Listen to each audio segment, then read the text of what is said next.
Yeah, we're just streaming. Yeah.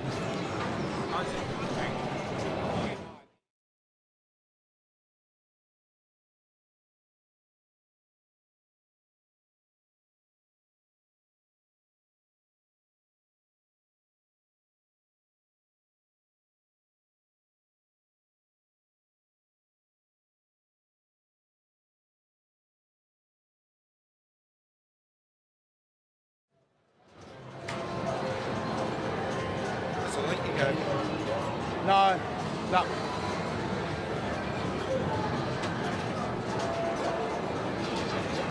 That's me hosting them, but we're now live.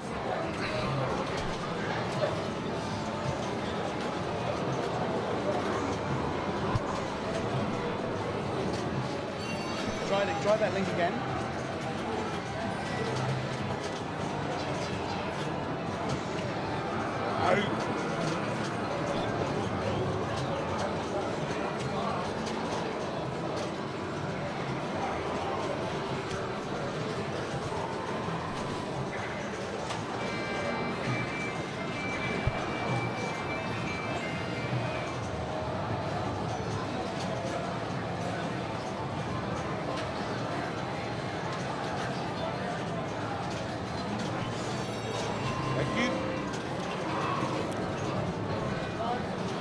Thank you, everybody, for joining us. We are going to go to B Division Finals.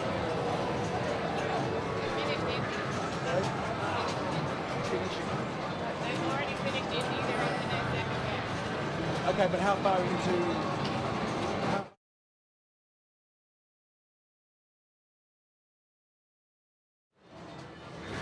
Let's start with World Cup Soccer.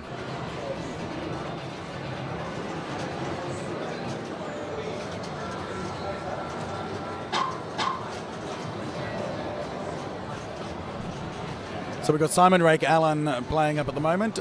This is their second game.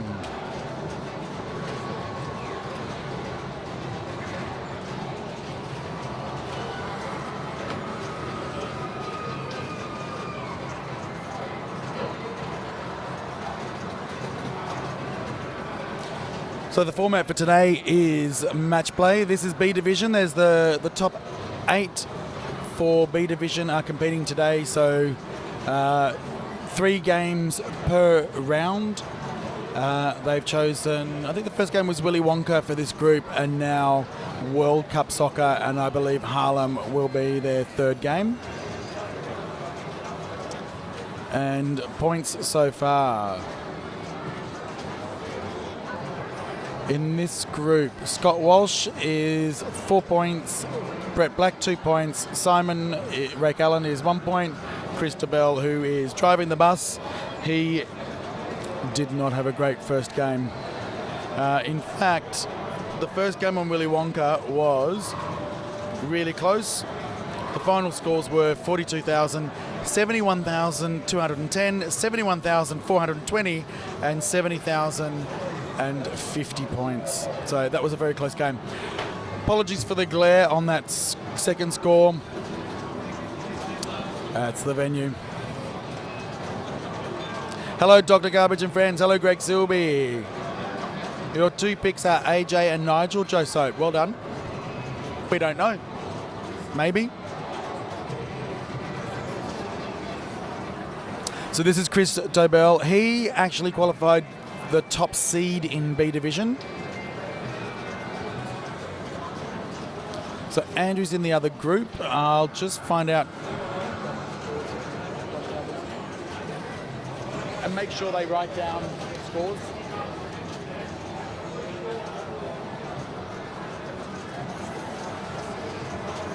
Just going to find out the results now. Actual scores, yeah.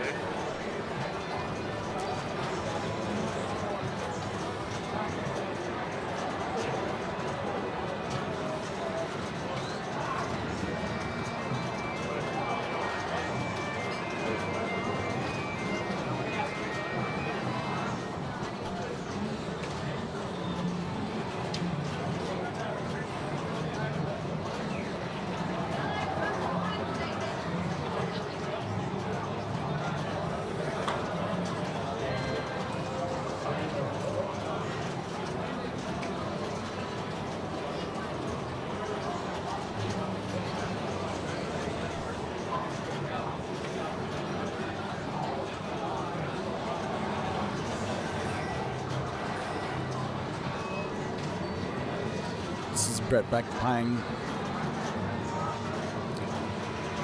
So we've been getting some good scores on this game during qualifying. I think maybe 2.5 billion was the top qualifying score. So let's see how we go with this.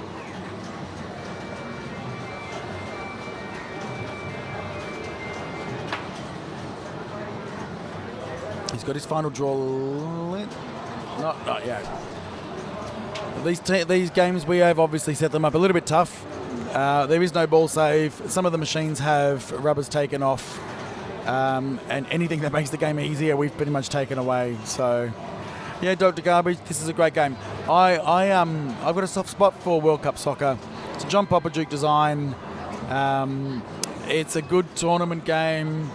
It's good to compete with people against. It's a little bit unconventional in some ways, but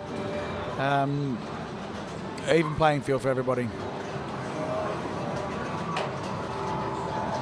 Yeah, live catch pinball. We are early today because we are streaming the Melbourne Silverball Championship. All right, needs to get final draw into that scoop. Scoop's not so bad. It's actually been quite forgiving. Come on, scoop. Oh, scoop, buddy.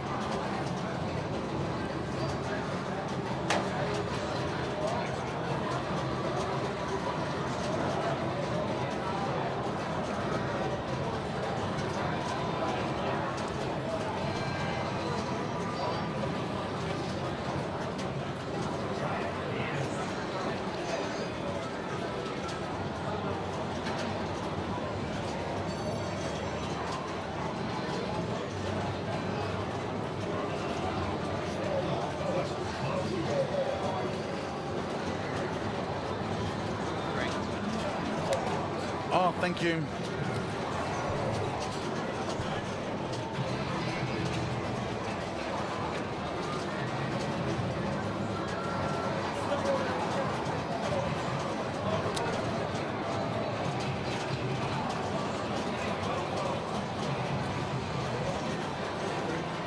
No, you had it right. These are the orders. Order, sorry. But I got confused last time. We're just updating scores at the moment. It won't be long, guys.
All right, we're back, guys. Hello, Lee. How are you, mate? Hello, Cliff Tucker. Good to see you here.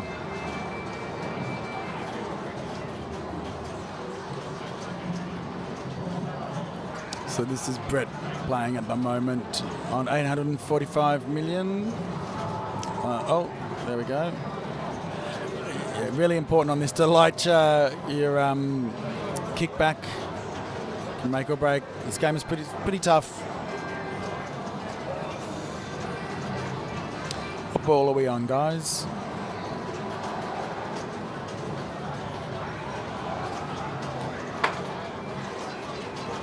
Rodcom. How are you, Rodney? Good to see you.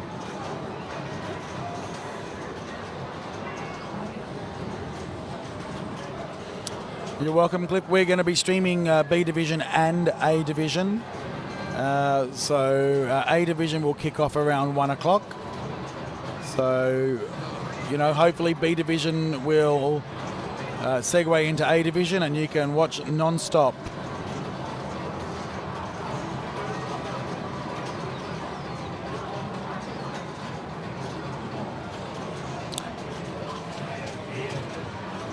Yes, let me just get. If you go to this web address, you'll be able to look up the B Division final scores there.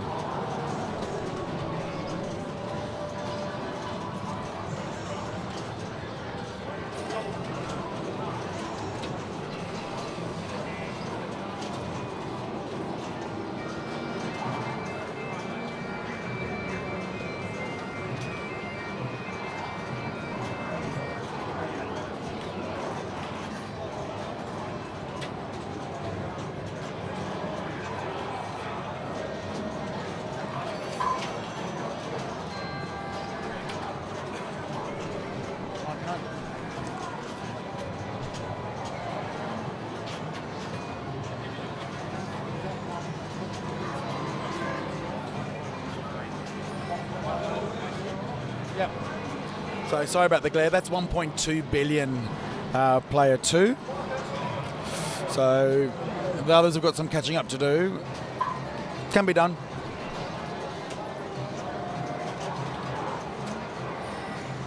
So Scott Walsh. Been a very, very solid qualifier. Put up some great scores. Very competitive.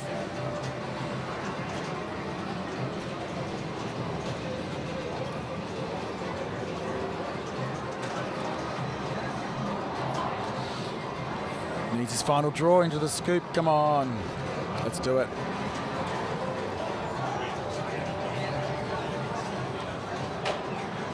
Always a tricky shot, the final draw scoop. Come on. Nice. Yeah, the bagpipes. Well, that's Celts, the Celts machine. There it is. Well done. Clean shot.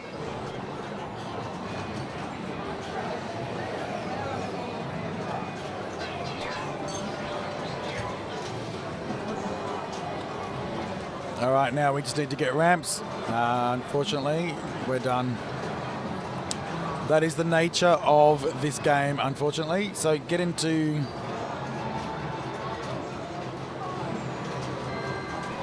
Yep, here we go. Gets his rematch. Just okay, there we go. Some ramps.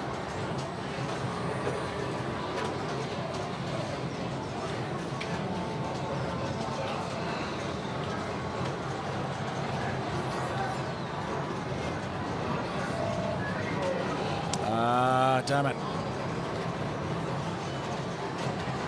Scoring for this is Papa format 4-2-1-0. So Simon can catch up over that, but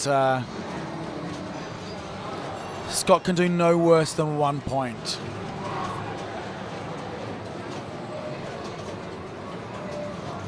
Hit the extra ball button in multi-ball to relight the goal. Yeah, Cliff, it would have been great to see you, mate.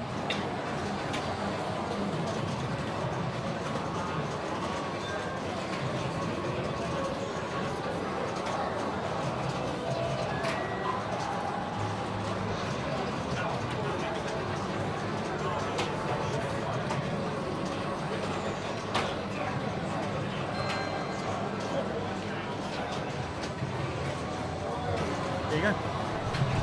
Hi, everyone.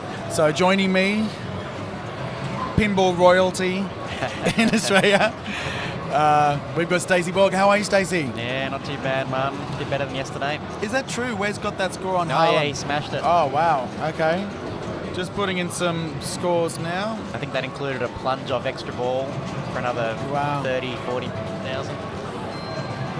So we're going to probably move to the other group after Simon's ball now.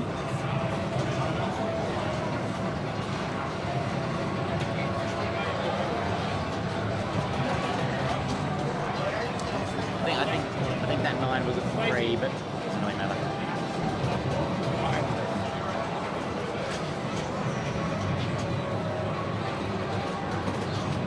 Yep.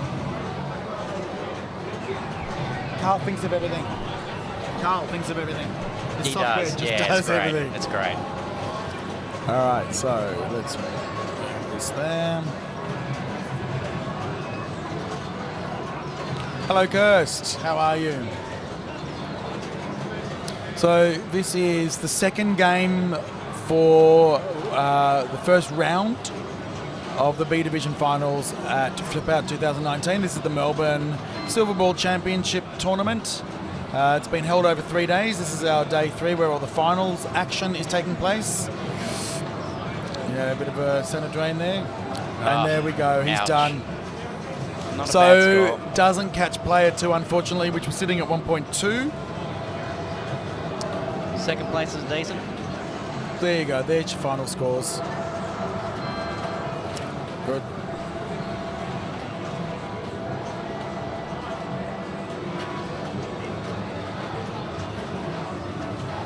So here's Clarkie getting himself ready. Are we going on Star Wars? I think so, yes. We're on Star Wars. Let's go to Do it. Star Wars, guys. Let's follow Group 2.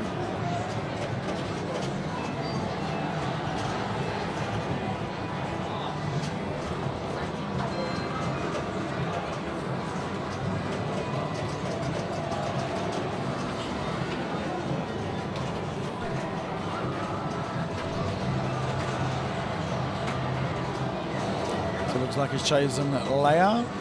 That is Good. my preferred strategy. I think Yeah. you can get some early points. And I've got to tell you, this game is playing so brutal. really brutal. Take layer, hit 6 shots, get half a billion. So Yep. it's the way to go. It's really what it is.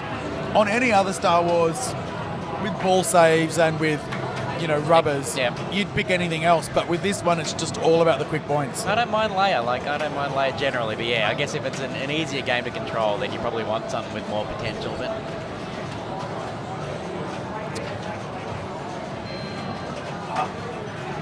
Damn it. Did I mention that this game is brutal? oh yeah. Yeah, Star Wars with absolutely no ball save. It's just you're just looking to plunge house balls. It's not fun. So they are our points so far. Okay, so Nigel on 6, Wiz on 4, Clarkie on 3, and Mark still on 1. So probably the top 3 have the best chance. I guess Mark wins, and We just missed be that some tiebreakers. ridiculously big quick ball just then. Oh, so ouch.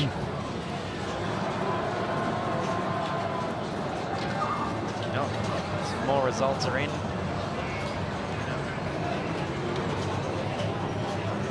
That's the World Cup soccer results on paper.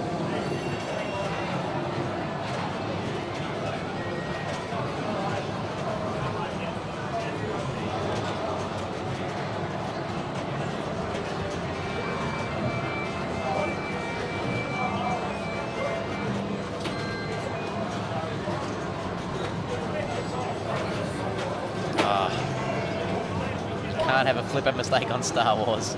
no. Too much danger otherwise. Yeah, that looks good.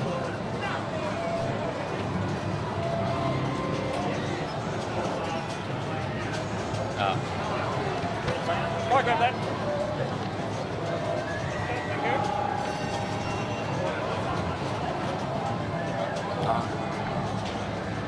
I'll have to do that one first.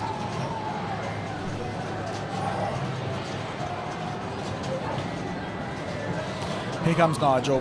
What's he going to do? Now, Nigel, we've mentioned Nigel a number of times throughout the qualifying.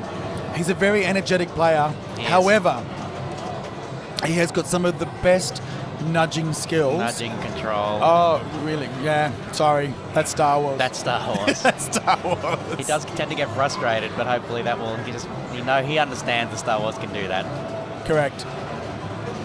He's hard on himself when he makes a mistake, yeah. but when the machine does its thing, just walk away. Yeah, that's all he can do. So here's Clarkey again. I've got no drop frames here, Kirst.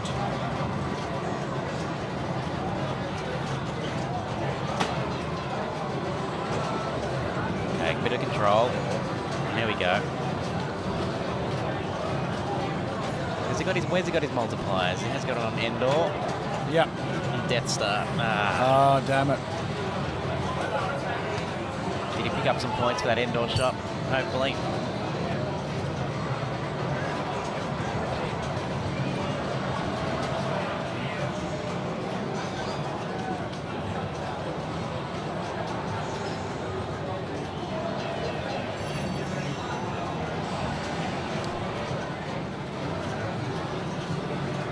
Right. The future. I could only see this once the brackets were created.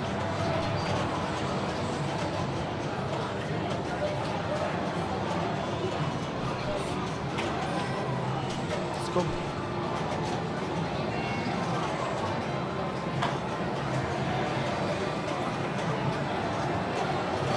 So Wes has got, so this is a Star Wars premium. Wes actually owns a Star Wars limited edition. Yeah, right. And I've streamed this machine from his place, and he knows how to play it. So for him to be having balls like this is really showing you how tough we've set this machine up. Yeah. Crazy. Really, you have to just get some control and hit the shots that you're going to get the ball back to your flipper. Get That's some really control all you can is do. the hard That's part, the hard unfortunately, part, yeah. absolutely. It's always so tempting to try to pound on that multiplier and get it up a bit, but very dangerous.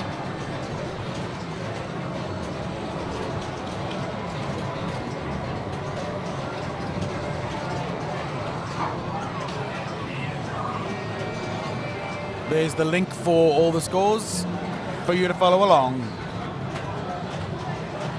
Ball three. Mark, Ouch. a tough one. So Clarkey with Leia, that one or two shots on Endor has put him in the lead at the moment. It's the layers crack, right? If he can hit 2 or 3 more in the next ball, be okay. So, Dr. Garbage, we are at, so the event's Flip Out 2019. We're at the Sandbelt Hotel in Moorabbin in Melbourne. So, over 80 machines on display here. And we've had a live crossover to Jersey Jack. The president of American Pinball, Deval, he's been here. We've streamed the Celts yesterday. We've actually got the Celts machine here. You'll hear the bagpipes in the background soon. And there's been over 80 machines here to play, all on free play. It's been a pretty phenomenal event. Absolutely.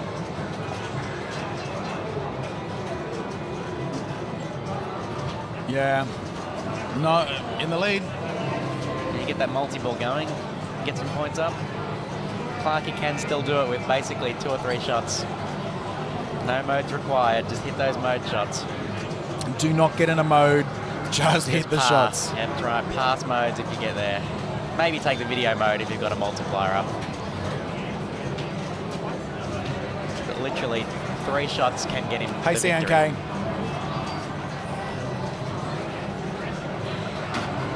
It did not give him damn. a chance at all to get a shot. That's it.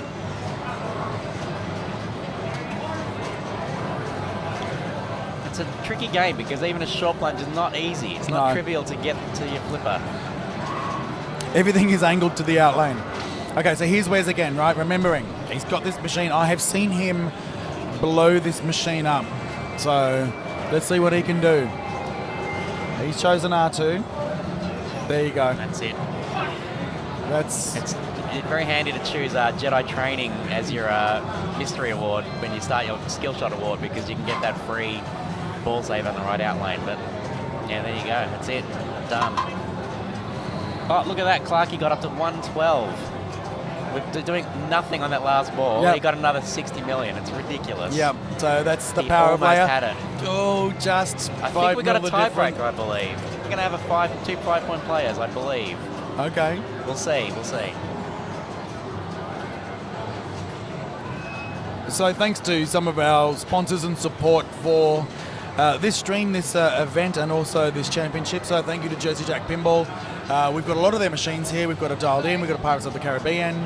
What else have we got? Willy Wonka, Hobbit, Chicago Gaming. I've got right in front of me. I can see 2 Monster Bash remakes and Attack from Mars remake. American Pinball, we've got Houdini, and we've got 2 Oktoberfest here. Yeah. Mr. Pinball. So Mr. Pinball is the distributor of anything pretty much that's not Stern here in Australia, and he is the person that's put on this event. Zach's Amusements are the distributor for Stern machines, so thank you. They bought 9 machines this year, including 2 Jurassic Parks. Hot Rodded Pins have also brought, they are premium restorers of pinball machines here in Australia, so look them up. They do immaculate restorations. And Pin Stadium, also a proud sponsor, providing some lighting for some of the machines here and also sponsoring the event. I hear the game of the show has 2 sets of Pin Stadium lights in it. That's right. So let's go to, oh, that's correct. Let's go to Harlem.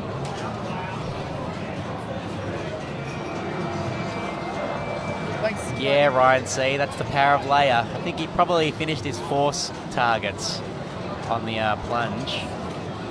I don't know why they gave him basically 60 million points, but it did. That's what Leia does. We need to talk to Dwight, I think. Leia is a little bit, oh, let me fix that camera. Oh, okay. Just going to make a couple of adjustments before this game goes, or is... No, he's already started plunging. Do it properly, because I can't.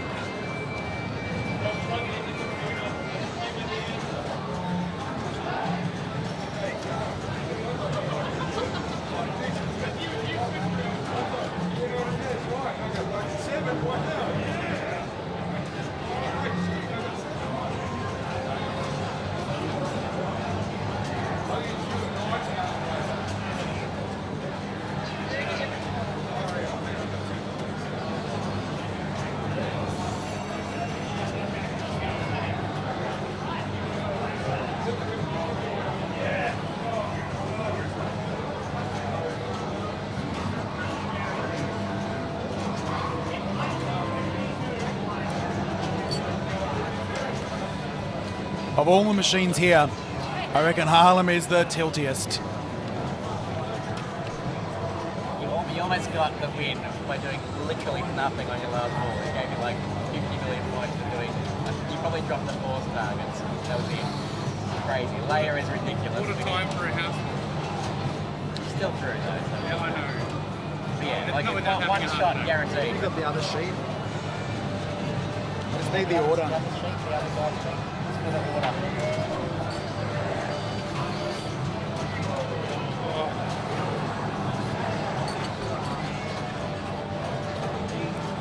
So this is Christabel up now. Oh, nice save.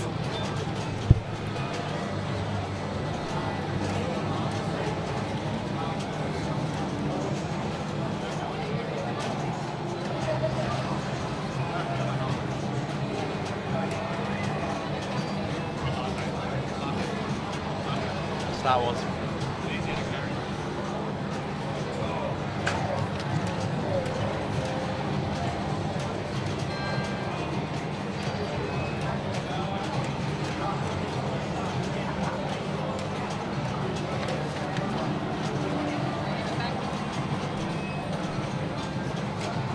This is Brett playing now.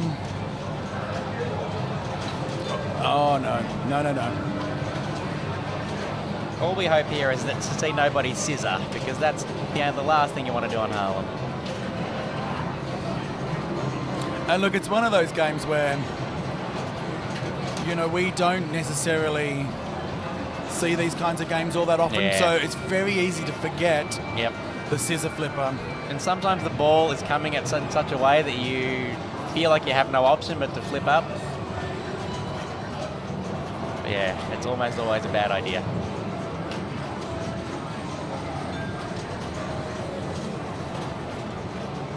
was close. Oh, the gate saved him there.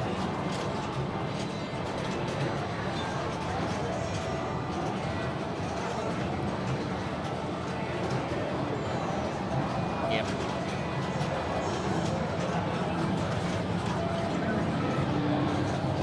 Yeah, that's correct. So just for Group 2, Nigel Gripster and Andrew Clark will advance.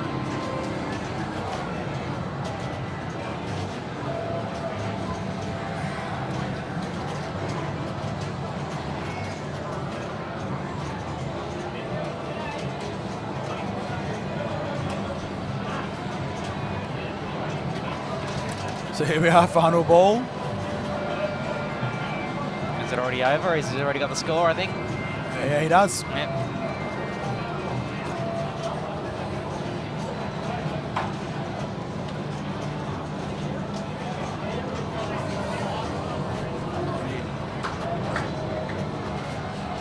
Thank you very much. Much appreciated. Thank you.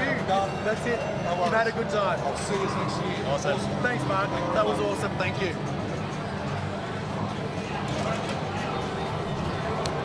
All right, so I guess I can put those scores in. Can you read them? I can't. 65 300, player 1. 94410. 94410. 7650. And Simon, He's on the machine now. So I will get him to plunge. just check that first score isn't like an 8 or something, I guess.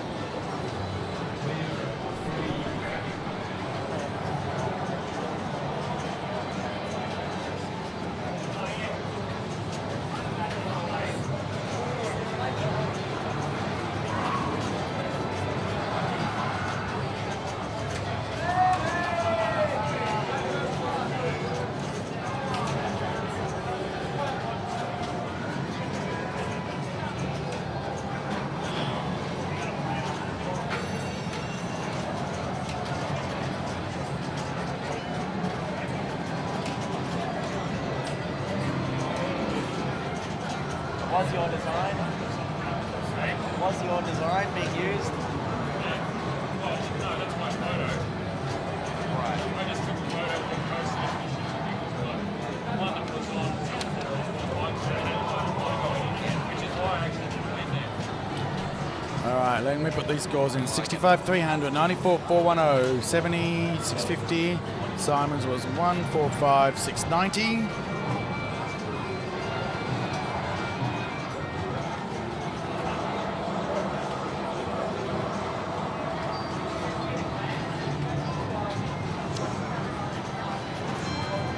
Have it. Someone said we had a tiebreaker. You thought we did? Can I have a look at the sheet?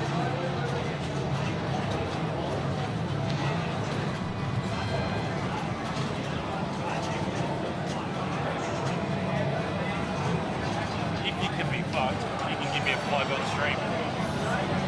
Where can they get them though? Thingiverse. What? Thingiverse.com. You just search for Do you get anything for it? No. Okay. No, there's no affiliation links or Okay, so that means that Brett Black and Simon Rake Allen have advanced. Brett with 8 points, Simon with 7 points. And in Group 2, Nigel on 10 points and Andrew Clark on 5 points are advancing.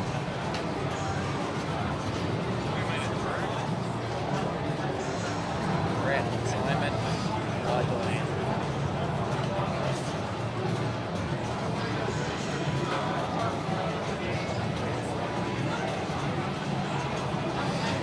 Okay, so the final group, Nigel, Simon, Andrew, Brett.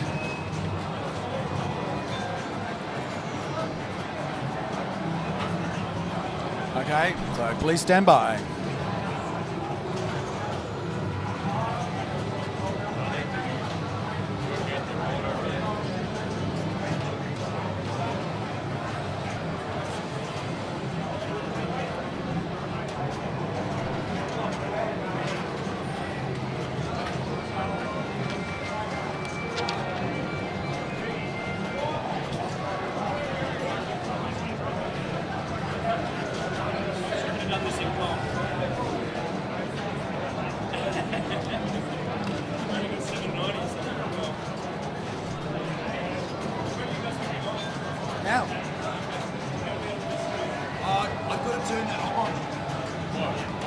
TV.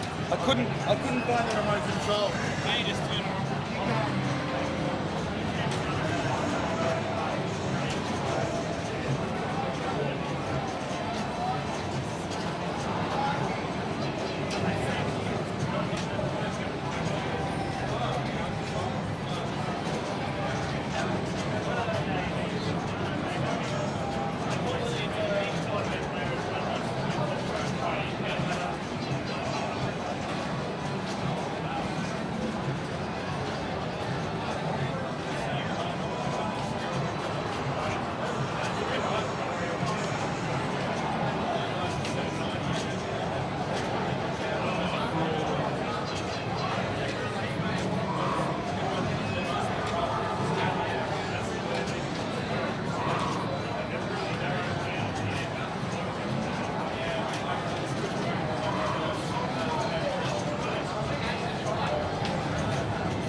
So Nigel's just picking machines.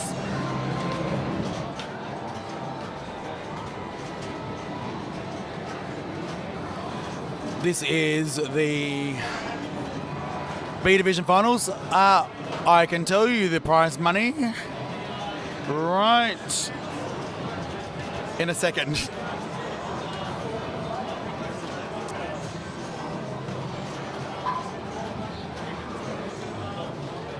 So the top four for B Division and the top four for A Division win prize money.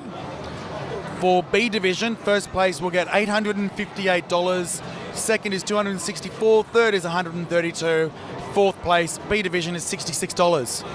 A Division will walk away, first place will walk away with $2,002. Second place, $616, third is $308, fourth place is $154, plus there are trophies and plaques. So all up, I think we've had a prize pool including the Flip Frenzy of over $6,000. Can you remind us who gets to pick order? So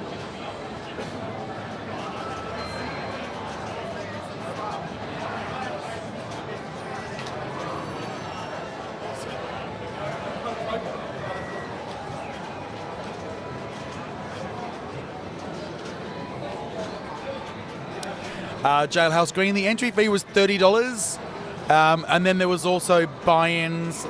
If I can remember correctly, it was one game for $3, 4 games for $10, 9 games for $20, and 20 games for $40.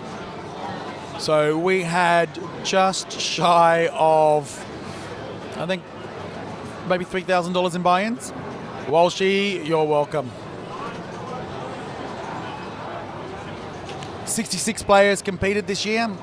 83 people in the Flip Frenzy on Friday night. That had $1,600 in prize money. I think first place, maybe $1,000.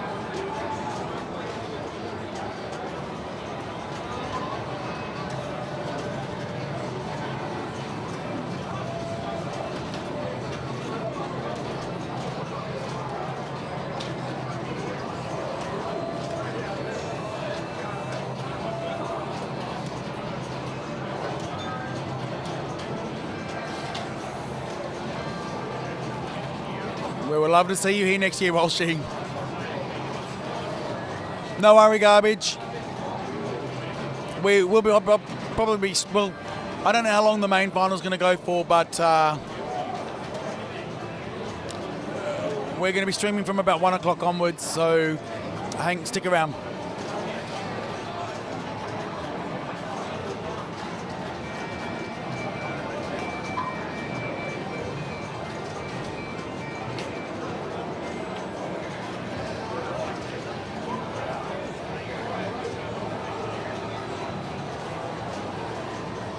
Let me see if I can get this looking better.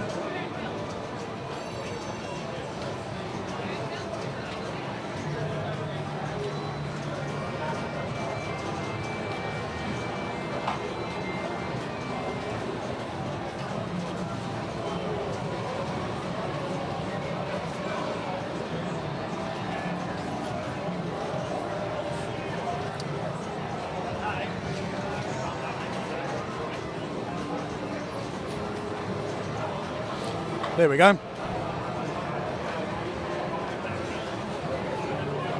Yeah, not bad whoppers. I can't remember what we got last year, but probably about 40, 50 for winner. Thank you for the bits, Rodcom. Where are you? Are you around? Haven't seen you yet.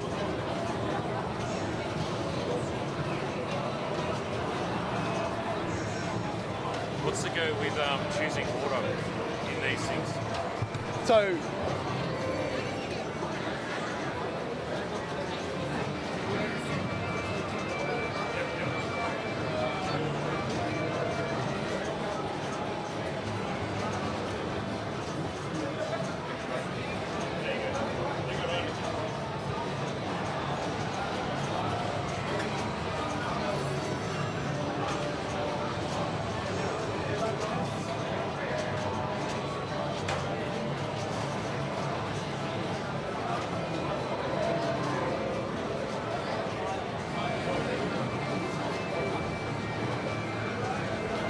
awesome. See you soon.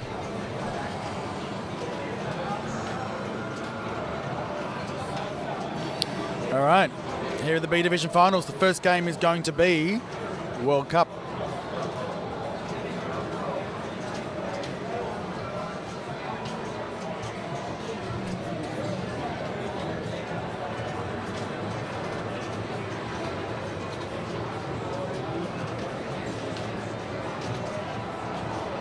You can actually switch them.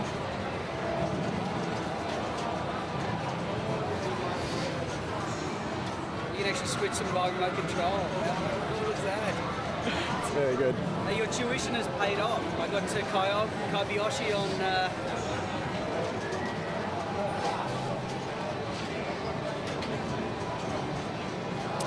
All right, so here we go. We've got Nigel Player 1 up on World Cup Soccer. So let's see what he's going to go for.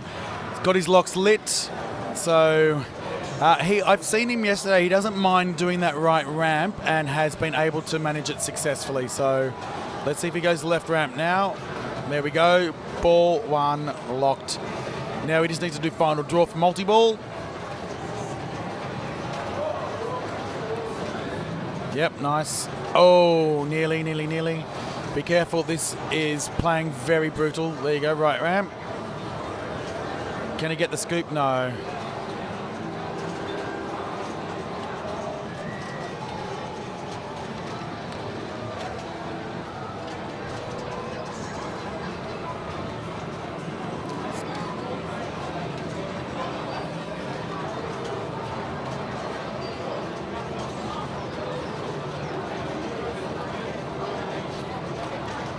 Oh, Stuart, have you turned that on? Yes. Is it on there now?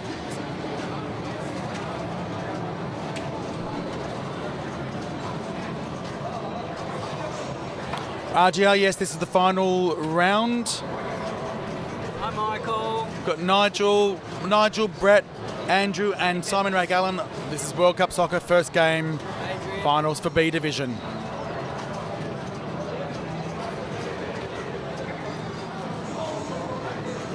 Hello, Jodna.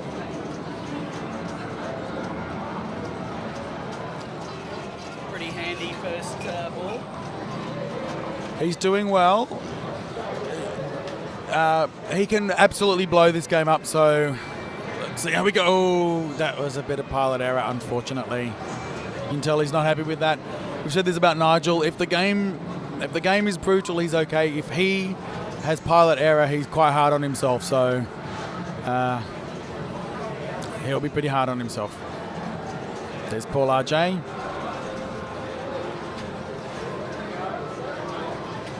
All right, we've got Brett Black up now. Yes, there's Axel there, and there's Paul RJ. Long-time viewers of Melbourne Silverball. Both have been on the stream. All right, so in order to light your locks, you need to hit those white shots. Speed, stamina, whatever they stand for. One more is all he needs to be able to light locks. Either up the centre.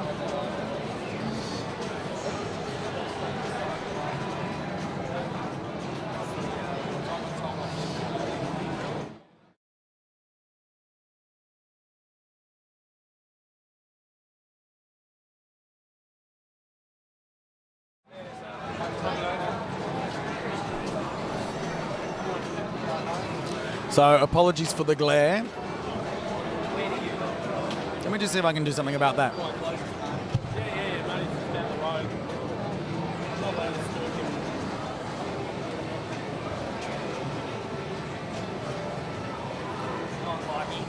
how he goes. Hi, Adrian. Reflection on the Marty. Hi, how are you, mate? Yeah, he's running around like a blue ass fly.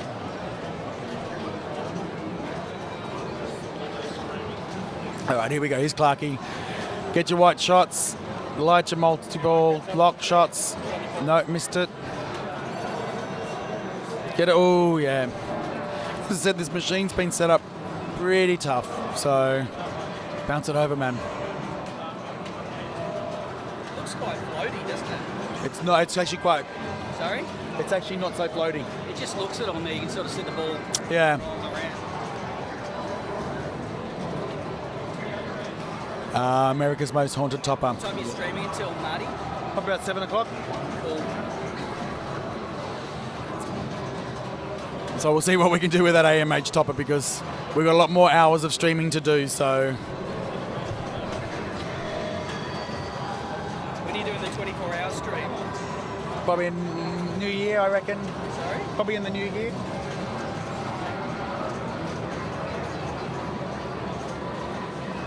All right, so that player 2's 15 mil, so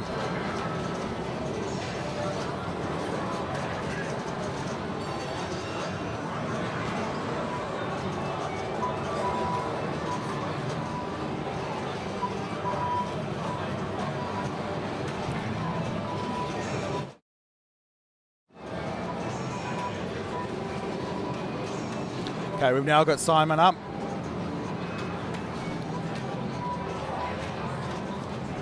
Nice slap save. He's got a goal.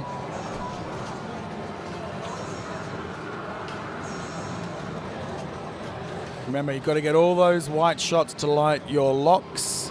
He's got 4 out of the 5, needs one more. There it is. Locks are lit either by the right or the left ramp. He's trying the right. I would advise against it. It's a punishing shot if you miss it. So always go the left safer shot. Nah. Wish they could hear me from here.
All right, here's Nigel.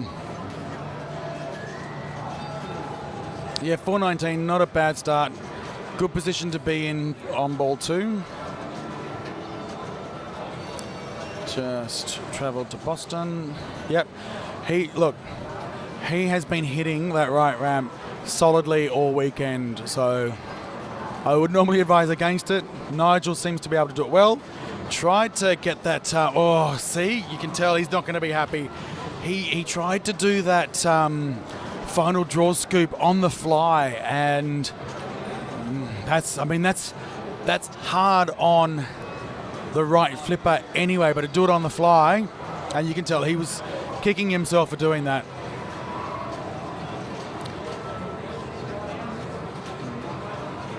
I'm glad you're enjoying the stream. Thank you.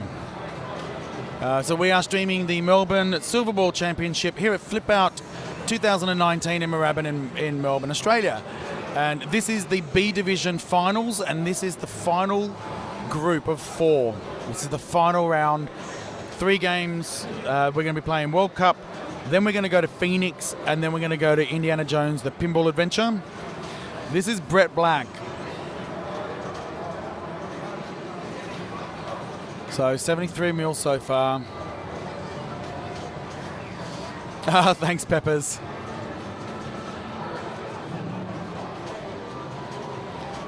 Okay, come on, settle it down. Look, final draw, here we go, into the final draw. Oh, just missed it. Again, that scoop just below the soccer ball. It looks like it's an easy shot, so it's a really weird angle, so can he get it? Yes, he does. So there you go, starts his multi-ball. Wants to combo those, get those ramps, and then the goalie. Rinse and repeat. Goalie, missed. Worth really good points if you can just dial in to getting that goalie. Okay, nice, trap up, get the goalie. Here we go. Ah, damn it. Get control. Separate. Nice separation. Get it over. Okay. See if you can do it on the fly. Goalie. Close. Yep. There it is. Great jackpot. Hit a ramp. Nice. Then go the goalie.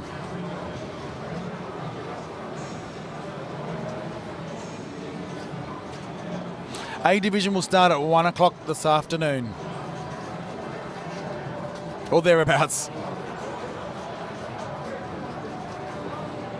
Nice. Oh, nearly got it.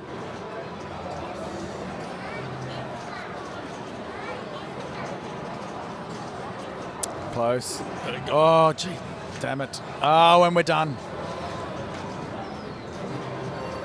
Yeah, he had some really good control in that multi-ball, and as RGR in chat will tell you, it's all about control in multi-ball. If you can control the balls, trap up, you will win. I mean, not guaranteed, but it's a trap. I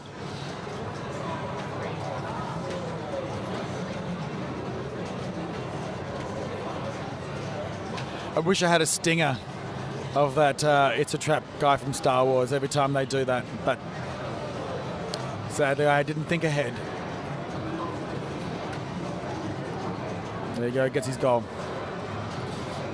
What time you got? Okay, so it's in about an hour's time. A Division finals will start. People should be arriving soon for check-in.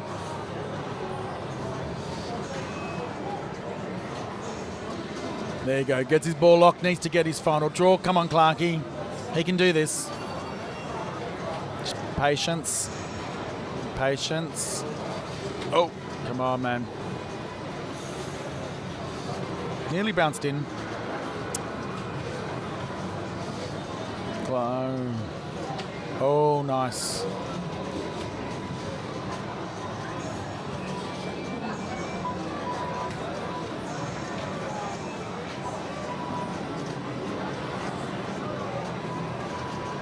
There we go, trap up. Final draw. No, missed it. Here we go, try it again. Nope.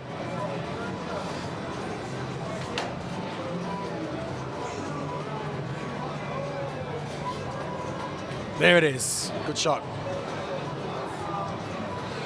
Multi-ball.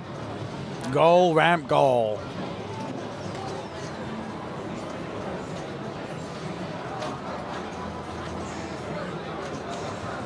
One ball down, we're back to 2-ball play. Ramp, got it. Now he needs to hit the goal.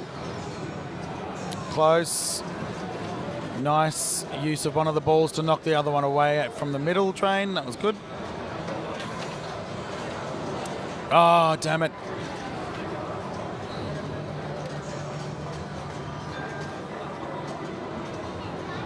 Now you just got to get all those white shots again to lock a ball, get yourself back into multi-ball.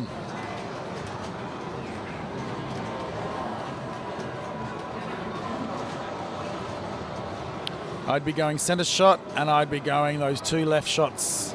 The right ramp is pretty dangerous on this game.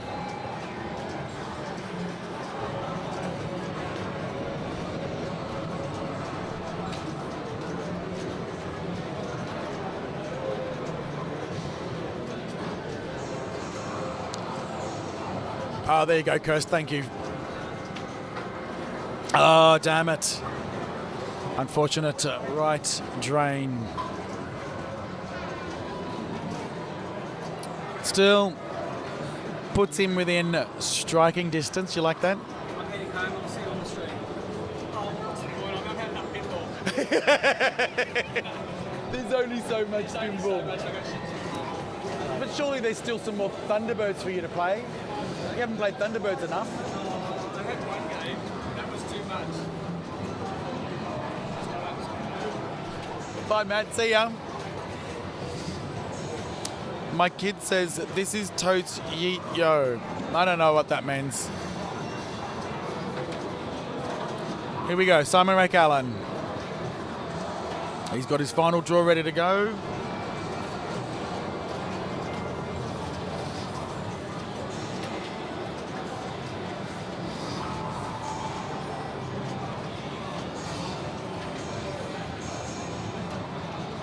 Nice bounce in. Final draw. Here we go. Come on. Get it in. Oh, yeah. I mean, it was necessary. Probably a touch too hard. However, this really is set up quite tilty. So, that's unfortunate.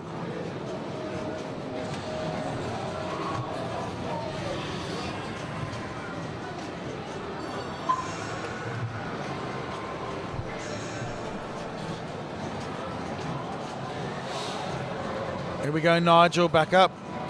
This is the 3rd ball. Oh, get it over there. Final draw. There he goes. Back into multi-ball. Nice.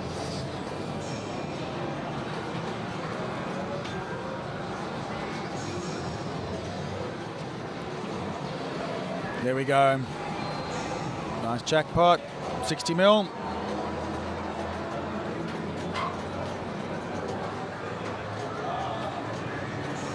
Getting control, nice. Just out of control, but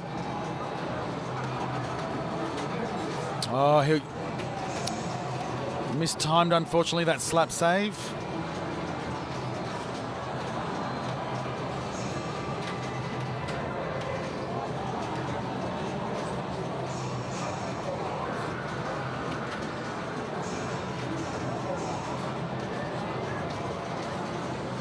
No, now back down. Oh, couldn't get that goal.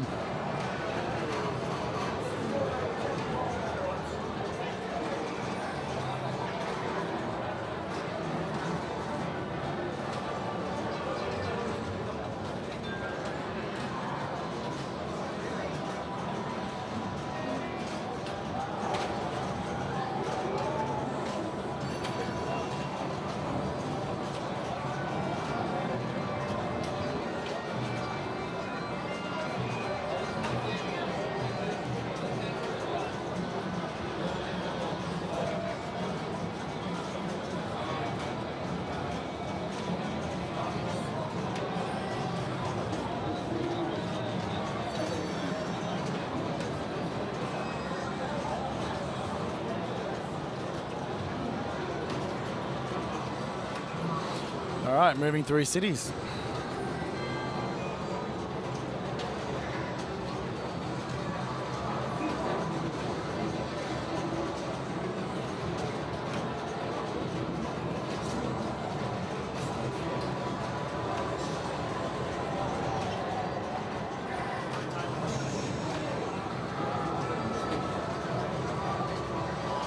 Final draw in the scoop, just misses.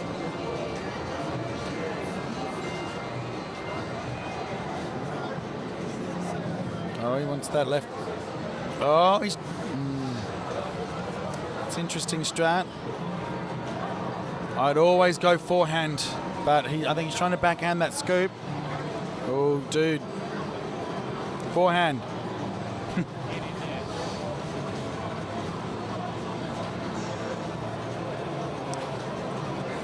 Come on, no. Oh, yes, nice save. Close.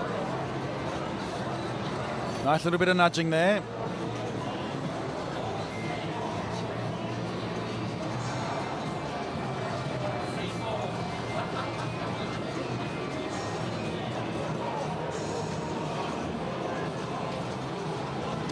Just slight reject.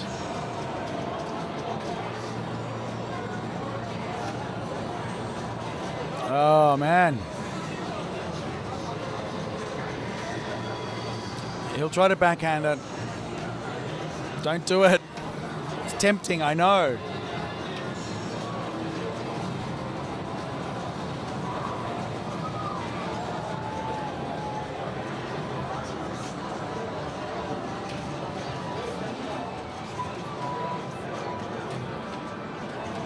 There, yes.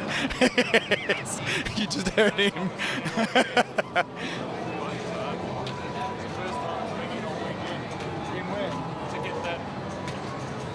I think Luke had it then. Yeah, nobody's actually collected it. What's that? The full cities collection. Here he is.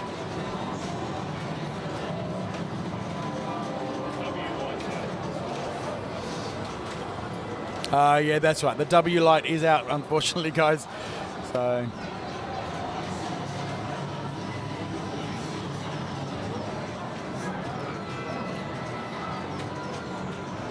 It's timed. You've got to plunge the balls yourself, get him into play.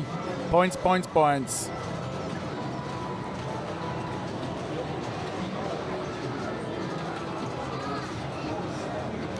And that's it.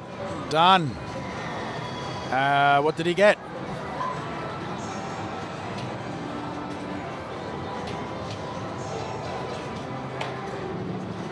$500 mil just for that completion. So I wonder what his score is now. Let's have a look.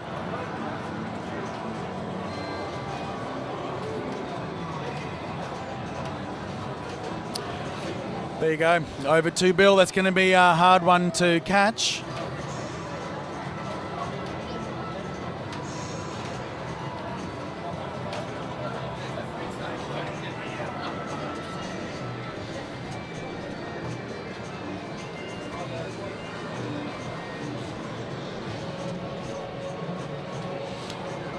Follow along all the scores there at that link at neverdrains.com/Melbourne 2019.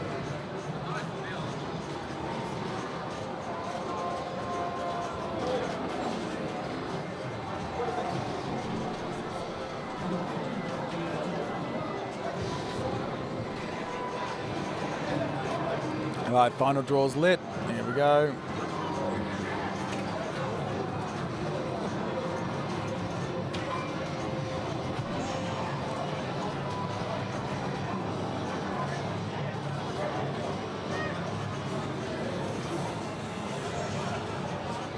Still trying to backhand.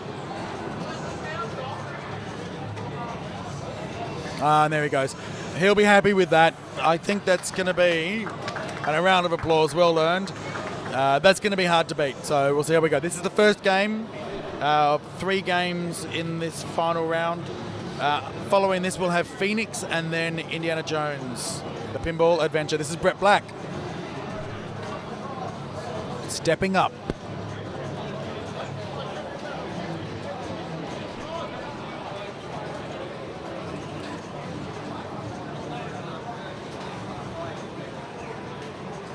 Thank you, RGR. I hope you do. On pinball. So, Stacey Borg is joining us. How'd that last ball go for Nigel? What do you reckon?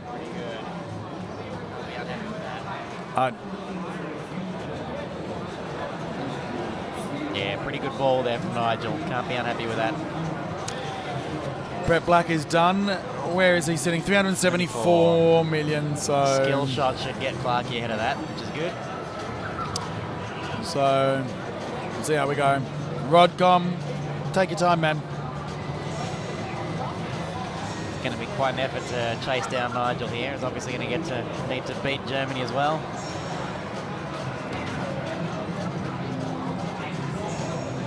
So Clarkie knows how to play this. He needs to just really just settle. Yep. Calm himself shots down and just trap up. He does tend to be a bit on the fly, but he knows how to stop and start and trap the ball. You're upset Andrew isn't dancing. Give it time. It'll happen. Gets the multi-ball, I guarantee some moves. He will do a shuffle for you. There we go, that's nice. All right, ramp to striker combo.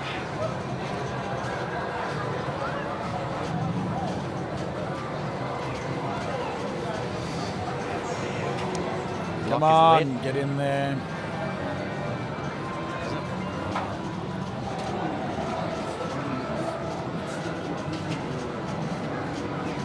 Oh. He just needs to settle a bit. Axel, didn't I just see you?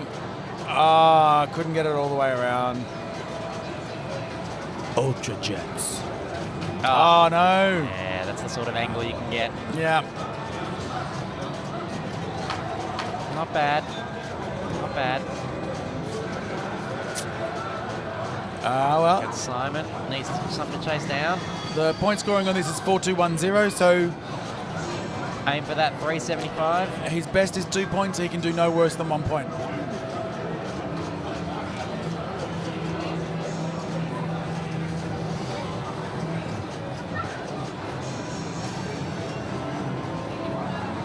So Simon stepping up. 374 is what he needs to catch to get 1 point.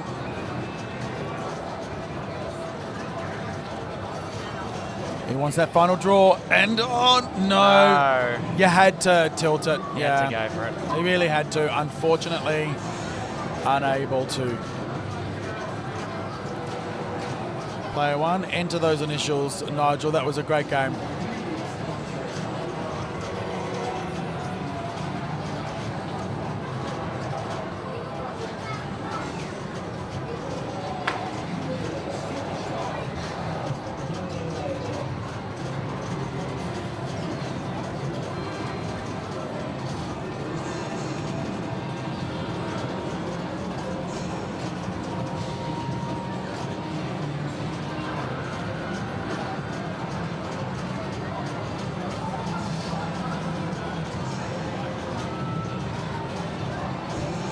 Like it.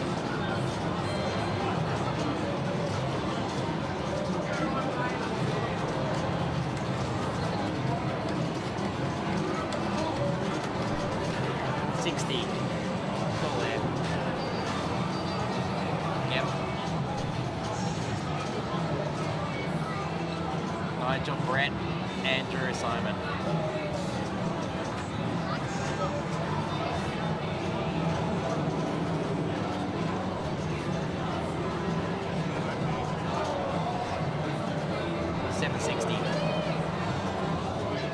Yep.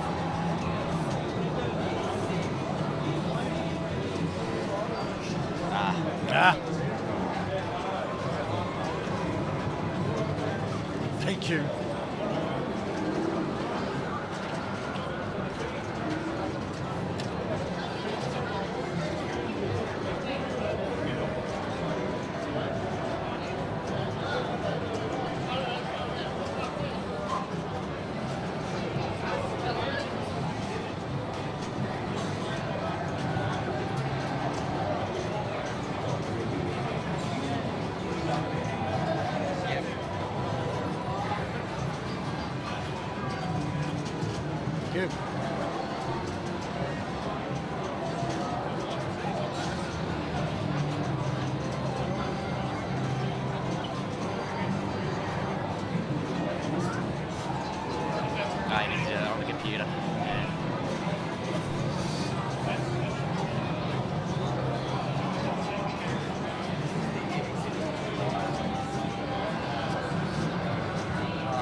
Come on. Okay, but I think it's got it. It's not letting me select.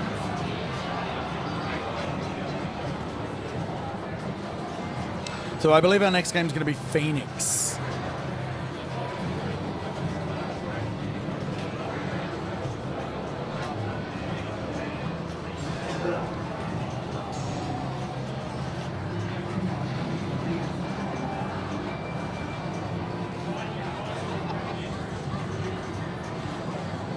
There we go, there's the points updated. So Nigel on 4, Andrew on 2, Brett Black on 1, and Simon unfortunately did not get anything.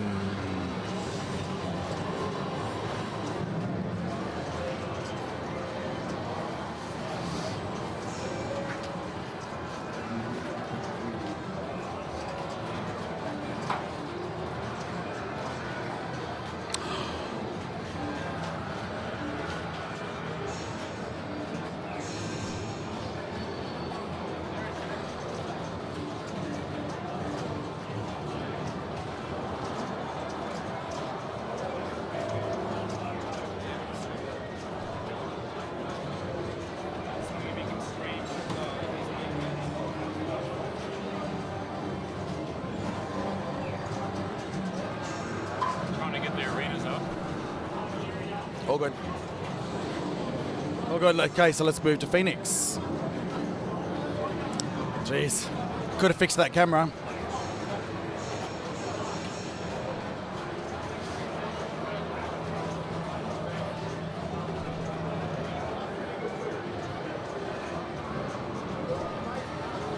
All right, so who's up now? So this is Brett Black.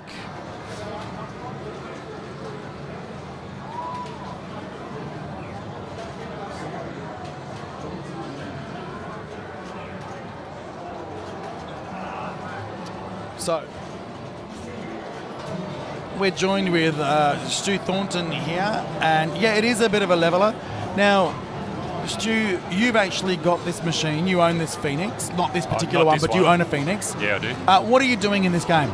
Okay, so there's a couple of things you need to do. You complete the lanes up the top, or the in lanes to complete 1, 2, 3, 4, 5, and that will spot Phoenix letters, which is down the left-hand side. And you've got a little ramp that goes up to a target called the Phoenix Blazeway, and that will pay out the points of unfortunate. the letter that you've spotted. And beyond that, you've got 2 sets of 4 drop targets, left and right, and each completion of either drop target set will give you a bonus multiplier up to 5x. So generally, to try and get a decent score with this, you want to get your bonus high, you want to try and complete your bonus multipliers. We're not playing extra balls on this, so going up the Blazeway is probably not the strategy in a tournament. A lot of people try and chase extra balls and then just pummel the left-hand side, but which is, yeah, that's the Blazeway up the left-hand side. So is the Blazeway only worth the extra ball, or does it increase in value? Yeah, so the Phoenix letters, which I think it starts at 10,000 per hit. By the time you get to the 4th spot, that's an extra ball, but it all lights extra ball and is about 20,000 per shot. But it's pretty dangerous to keep trying to hit that for only 10,000, 20,000 points at a shot. But if you got the machine relatively under control, you can keep going up there and just hitting 20,000, 20,000, 20,000, 20,000 over and over and over. Which is not bad. I'll say other Phoenixes, but really yours, the Blazeway is a safer shot on yours.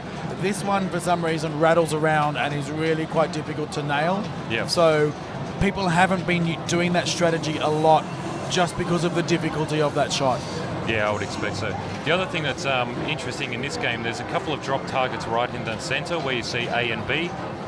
They're worth 10,000 points each, but they don't reset between balls or between games. So the only way to raise those targets again is to go through the lanes 2 and 4 up the top, or the in lanes on the left and right hand side. Got a blaze way. Thanks, Richard. See you soon, mate. One thing to note, this is another game that we have got a very, very tight tilt on. So you'll see any sudden movements will be a tilt. Almost guaranteed. There's not a lot of leeway. So well done, Stu, for setting it up that way. No problem at all. So this game, it's relatively simple in its rules, but I find it really, really fun to play. It's a pretty good shooter. I think this is a great tournament game. Yeah, I really do.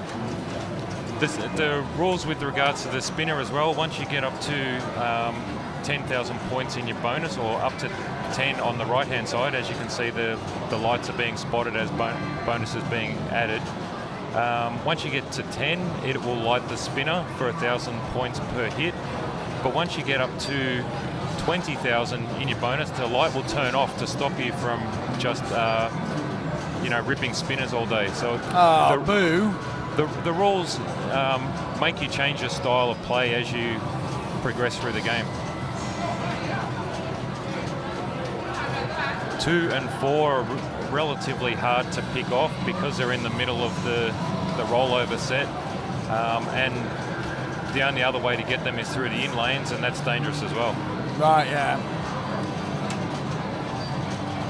Unless you want to start shatzing them. Well, I had thought about trying to learn how to do a shatzing strategy on this, but I can't do it. But you just saw him. Oh, there he goes. There's one. So I did see him try a tap pass a second ago, so he might try that again. So he has maxed his bonus now. Oh, damn it.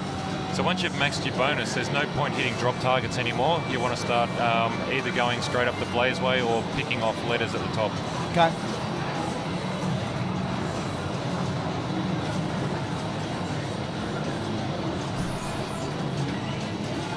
This is a game that a lot of people really enjoy playing at the Argonauts, just for fun after tournaments.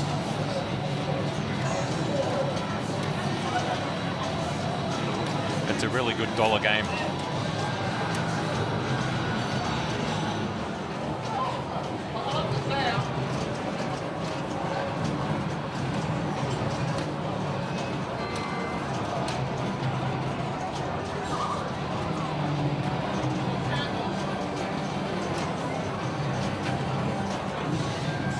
I've never actually seen anybody roll it before. We've had quite a few players get up into the 900,000.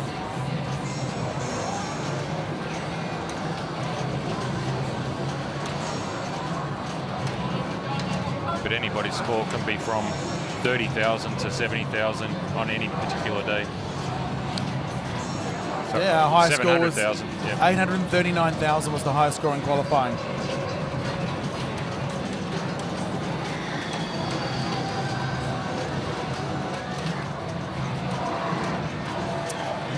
It's Clarky, unfortunate.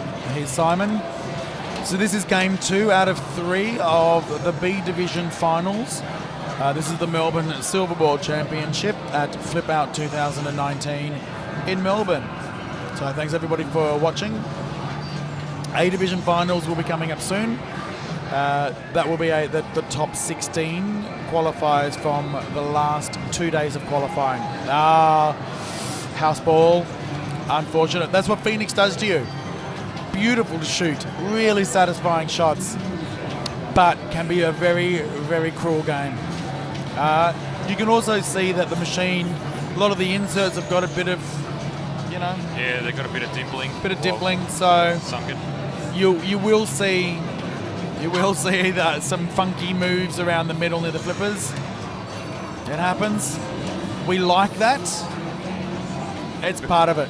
Yep. Best way to have this game set up is really strong pop bumpers, really strong slingshots. Have that ball really moving around the playfield. I've had this when I first bought it. Mine was set up relatively dead and floaty, and it was absolutely terrible to play. But once you get all those solenoids cranking, hit is amazing fun. I think he's going for extra ball. I hope he realises that there's no extra ball.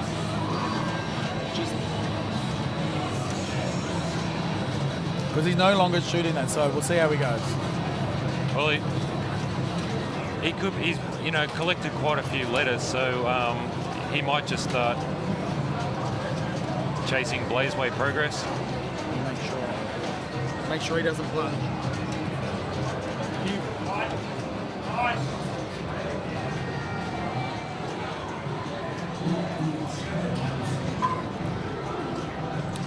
Is the extra ball a skillful plunge or just not pay? No, it's skillful plunge.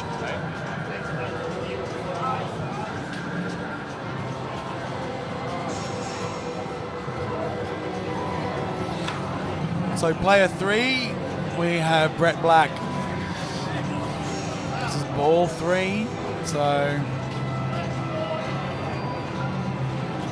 he's now just ahead. Can do no worse than 1 point.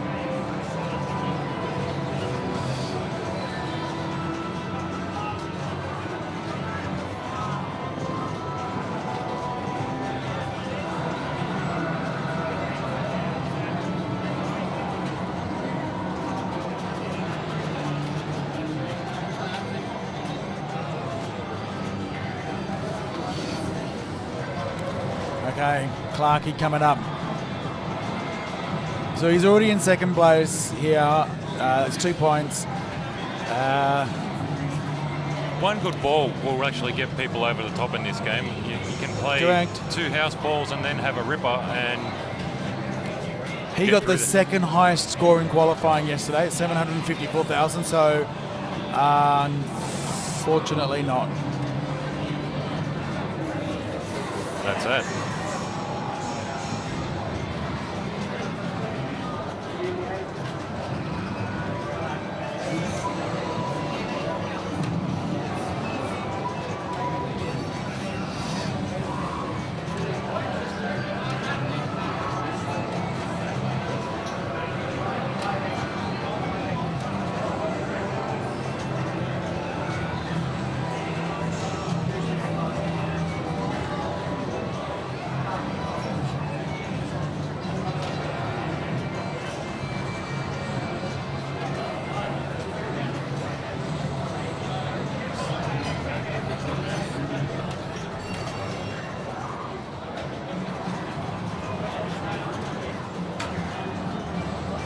Some scores in.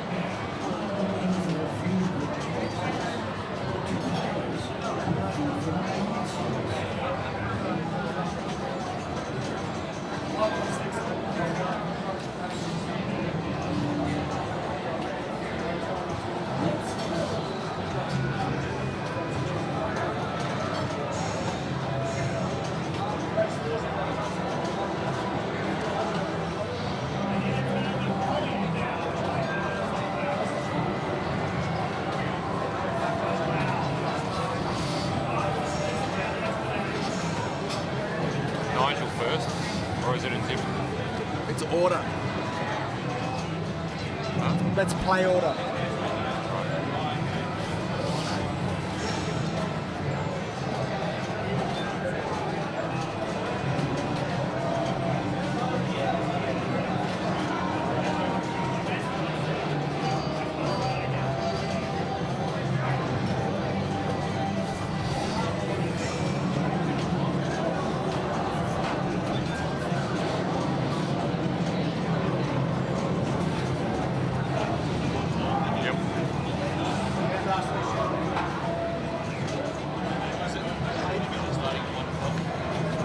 Somewhere around there, yeah.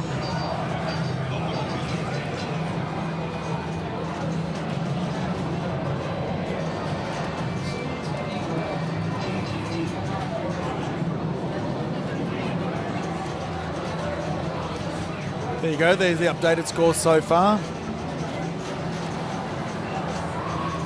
Nigel currently sitting comfortably with 8 points. Clarkey with 4. Brett with 2. So really Simon and Brett won't be able to catch Nigel, but there is the situation where if Andrew comes first, Nigel comes last, There could be a tiebreaker. So let's see how we go.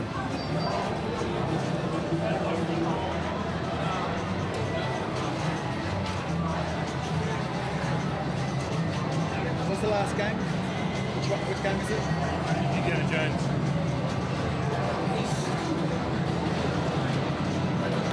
Indiana Jones will be the final game.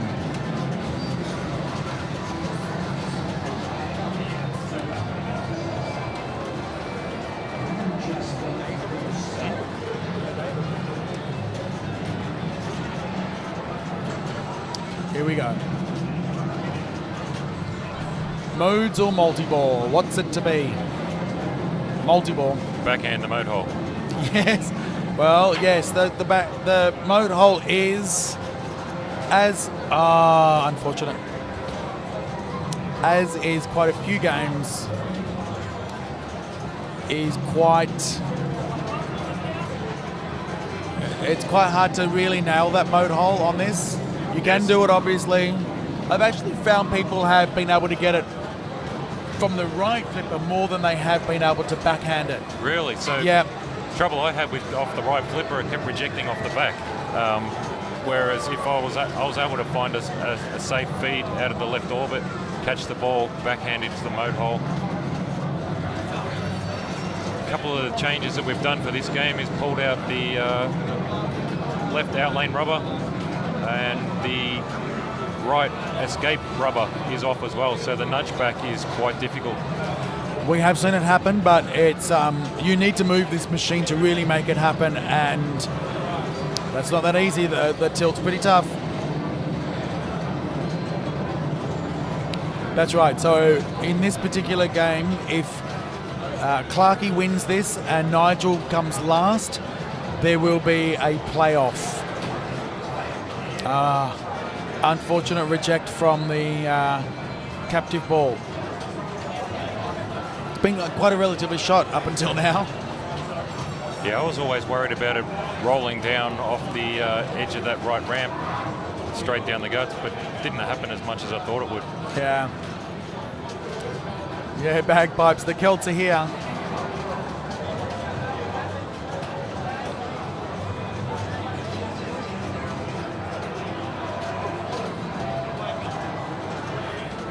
Okay, Clarkey's got to rip this up. Oh, he tried to backhand the mode hole.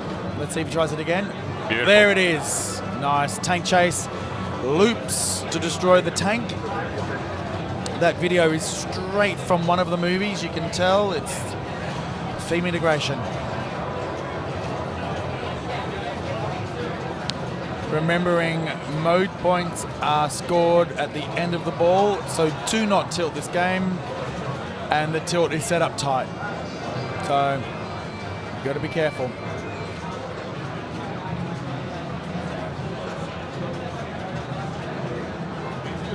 Just got to go all the way around.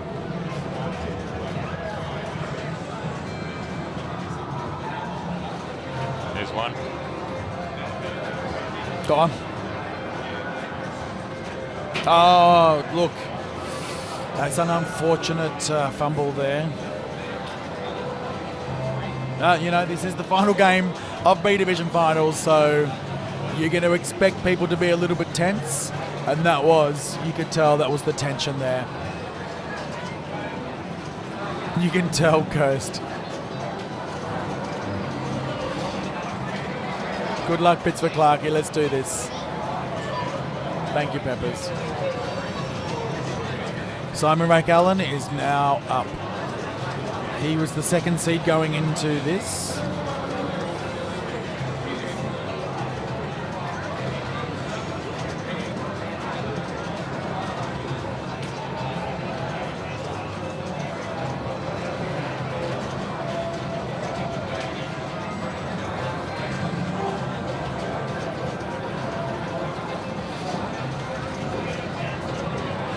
Thing to note, the Path of Adventure Isn't great. isn't the best. We could have fixed it, but we kind of like the fact that it's a little bit quirky. It moves all the way to the left, it doesn't move all the way to the right. Also, if you do start, this is not a guarantee, but if you do tend to start Path of Adventure with it all set to the left, sometimes it won't actually drop down into the Path of Adventure and go all the way around. So people have been learning to move it after. There we go. Ball lock. Number 1. Got to be mindful. You can hear, when you hear that elephant, you know that a ball is coming from that lock mechanism on the right-hand side.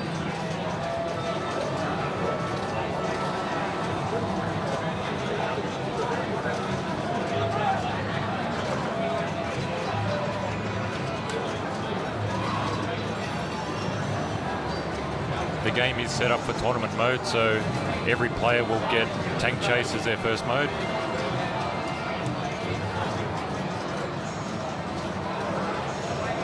Oh, getting them ramps.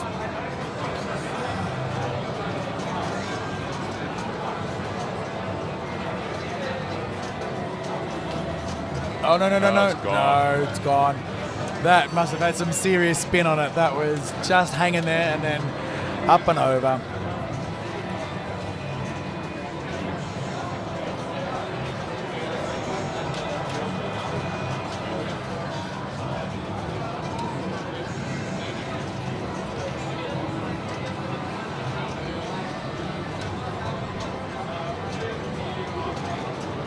Nigel stepping back up. So Nigel currently in the lead with 8 points. Andrew has 4 points. Oh.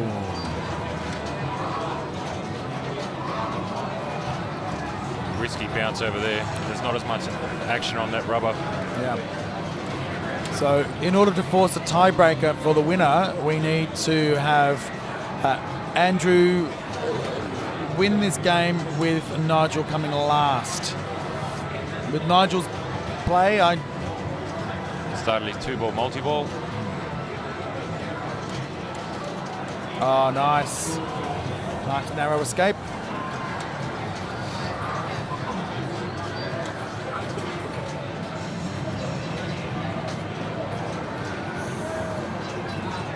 This is where Nigel really shows his Yeah, skills. there we go. As we said before, he's got amazing flipper skills, really nice nudging skills, good accuracy. He's a very formidable opponent, I can tell you now.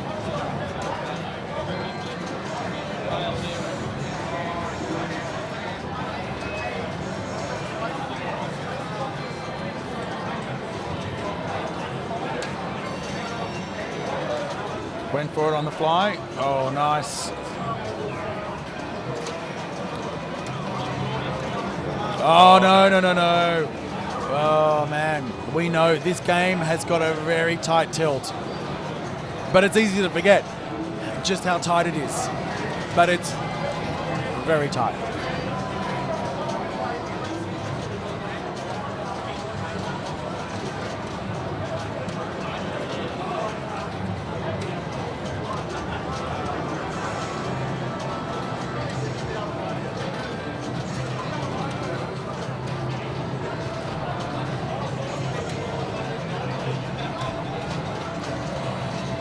Lucky narrow escape there. Yeah, well done. So it is achievable, it's just a lot harder.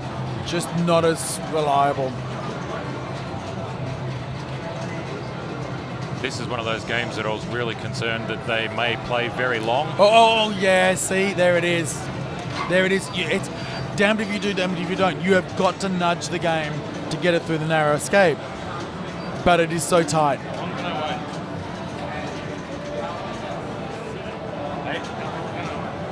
60 seconds. What?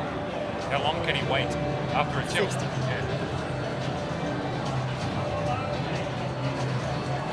He's taking his time. There will be a little bit of a break, Peppers. I think we'll keep the stream on, but we will see how we go. Hopefully we will be able to go one into the other.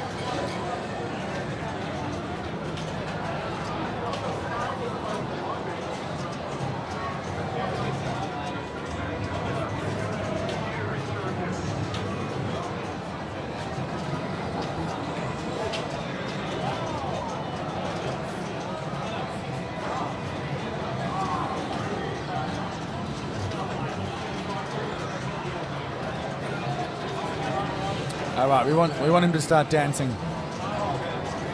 I believe he's listening to Ramstein. He was dancing and drumming to it earlier. Okay. But you know, when Andrew starts dancing, he's in a good mood. Yeah.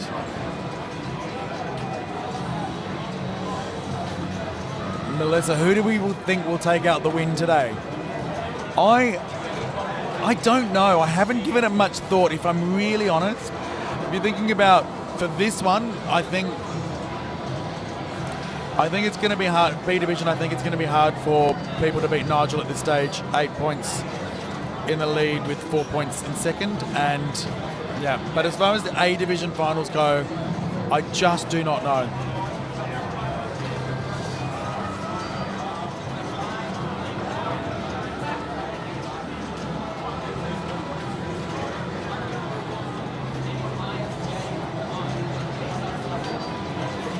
Come on, Clarkie.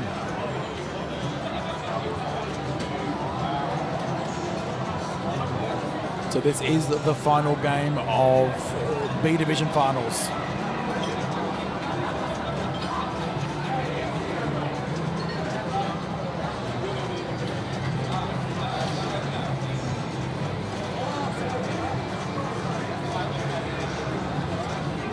Nice save.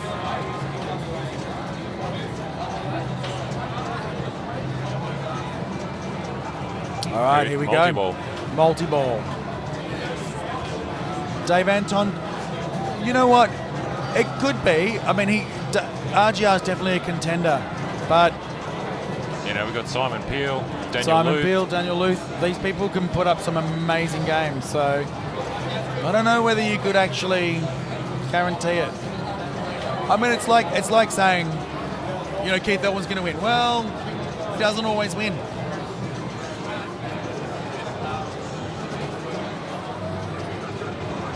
Right ramp for jackpot now.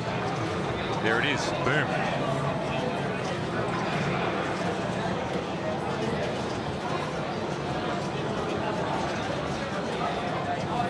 And the irony is, with this multi-ball, jackpot's only worth 20 million, whereas modes are worth a hell of a lot more than that. So strategy, you know, modes over multi-ball really plays into whether you can get that mode hole.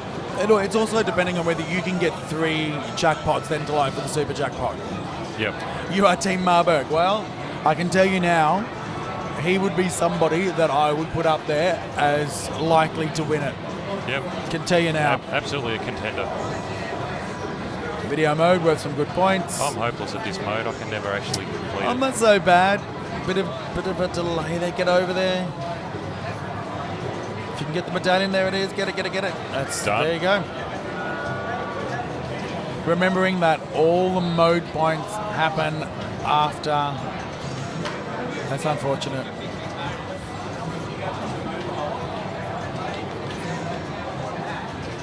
Put him in a good position though. It has.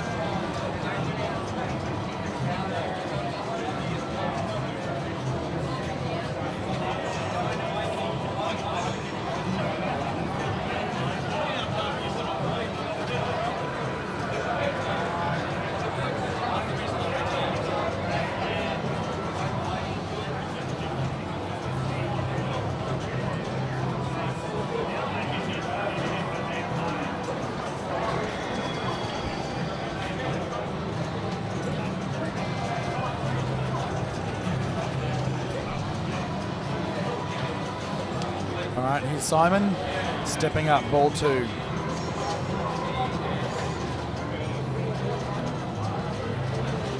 It is a good test under pressure, David Anton. You're absolutely right.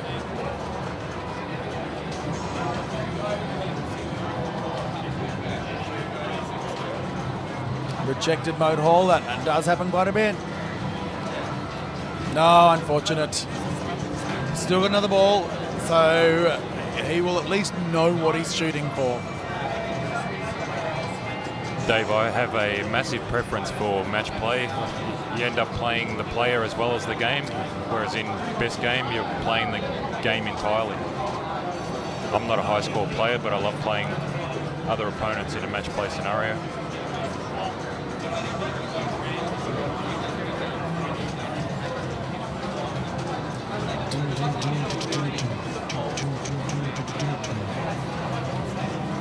There's ball one locked.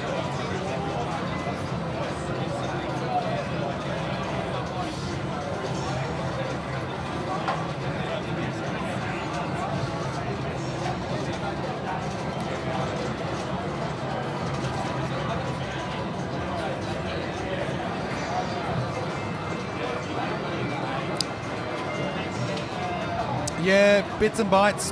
I agree with you. So, oh look, Pretzel says I can't watch because that is actually Clarkie's in this. I agree with you, bits and bytes. Most of the time, this channel is not with tournaments, but in fact, Melbourne Silverball League was originally set up just for tournaments, and then I moved to just streaming local machines. This is a big event. This is one of the biggest tournaments in Australia.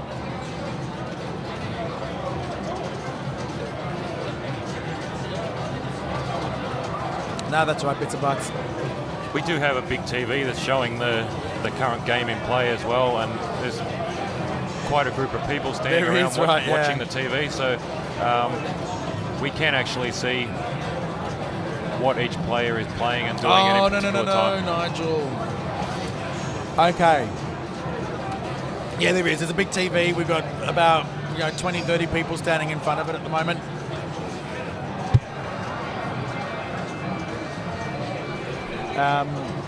So look, here we go, right? If Nigel comes last, he's player one. If he comes last, then and Andrew comes first, then it'll be a tiebreaker for first. There's Andrew watching intently. He knows what this means. No. No tiebreaker. No tiebreaker, unfortunately.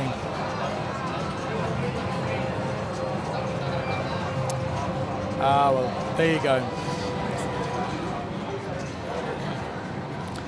So Clarkie's still playing for second place.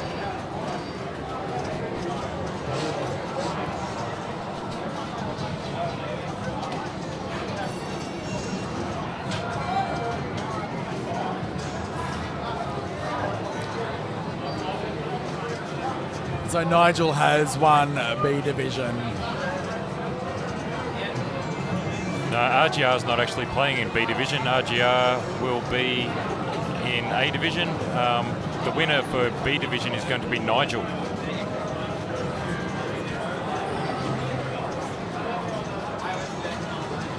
In fact, speaking of RGR, there he is, just shown up.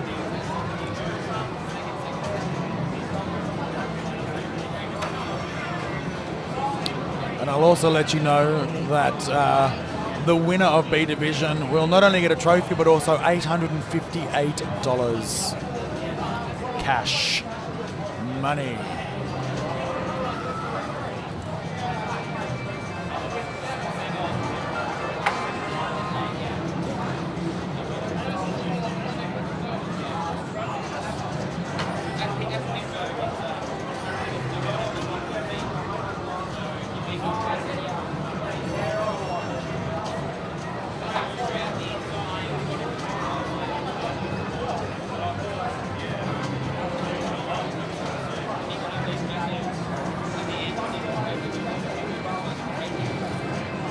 Nice nudging.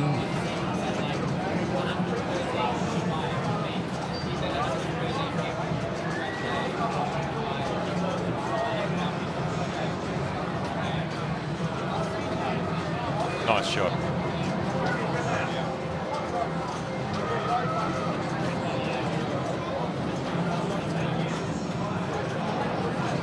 Going for his multi-ball. So is Clarkie guaranteed second at this stage?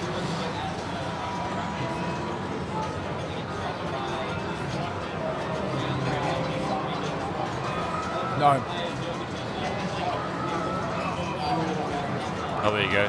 Joe's just told me maybe if I had waited 10 seconds this time, I would have got the right answer.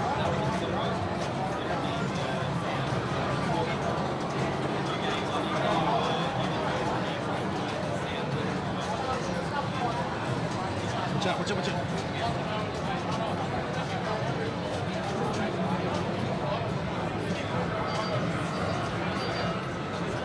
Sorry, I had to move a kid out. look, how cool was Clarkie just then? Good on him. He's done all he can do.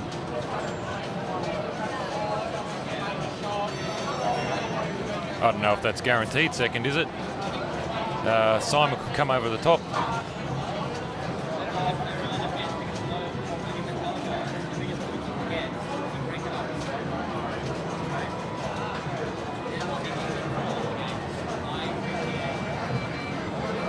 Yeah, Brett has 2 points, so...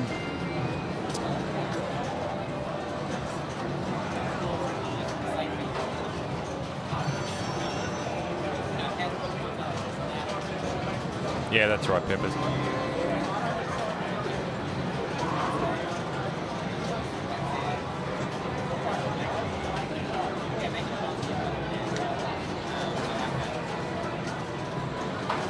Hello, Baboof. Hello, Penny. So this is effectively the final ball of the B Division finals here at the Melbourne Silverball Championship. Nigel has won it, so, and that means that Andrew Clark will be second. I think Brett Black will be third, and then Simon fourth. The first two games were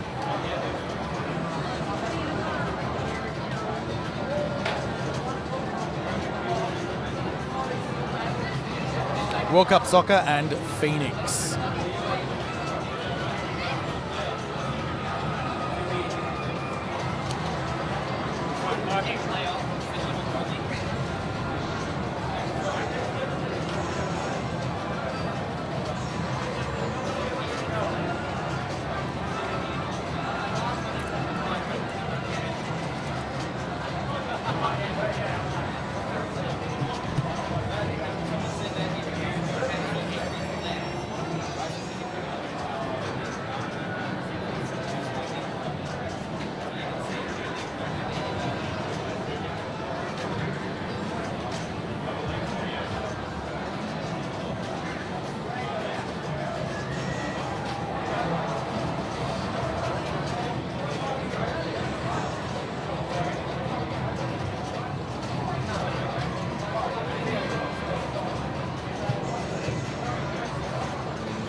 Putting some scores in now.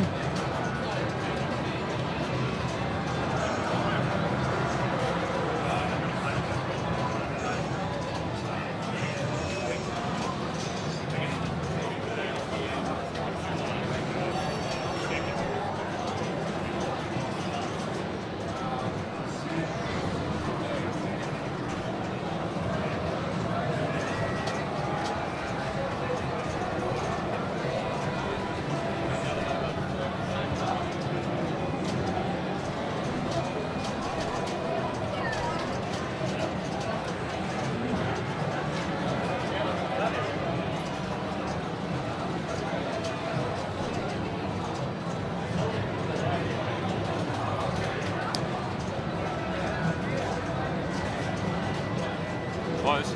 It's close. So, well, we're actually going to have a playoff for third. Random.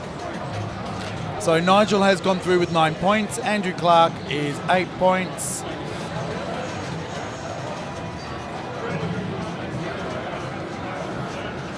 But Brett Black and Simon are 2 points each.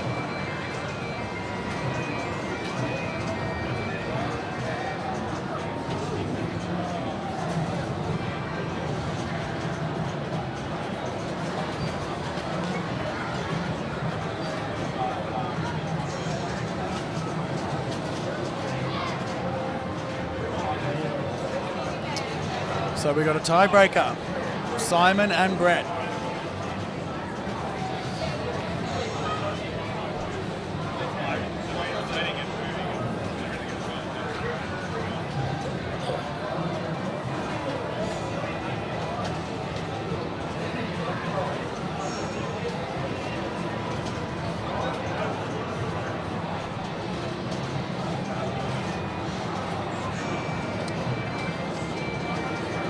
Just going to update your standings in a second.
Okay. Just organising play now.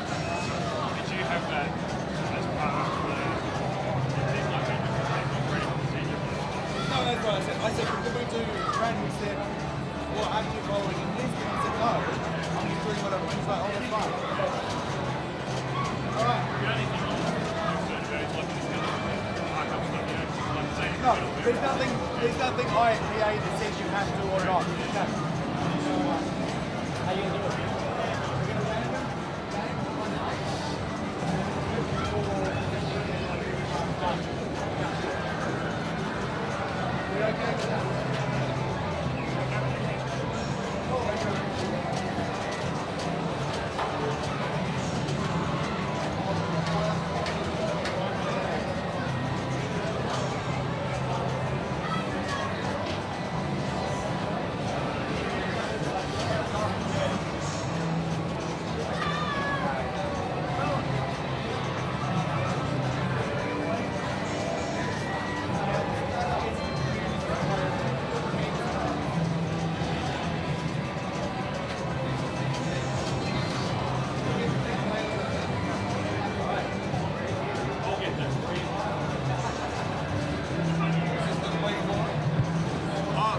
The winner of big finals has already been announced. This is a tiebreaker for third and fourth. Good one. Nigel.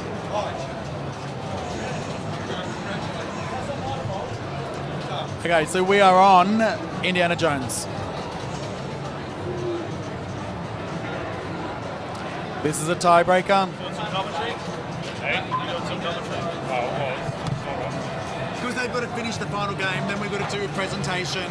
It's a tiebreaker for third, fourth. We've got to do the playoff for 6 and 7, though, don't we? For eight. Yeah, so, yeah.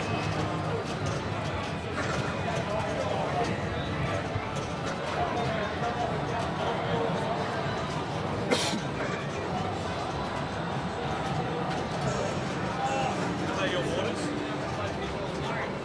Yeah. Thanks, man. Thank you. All right. This is a Unfortunate train. tiebreaker for third and fourth. That was Simon Rake Allen, player 1.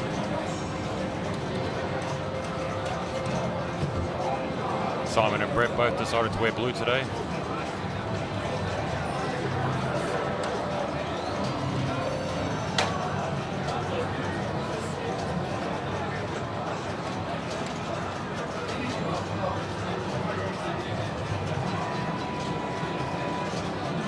This game was randomly chosen. Yes, Google chose this from 1 to 5, and here we go.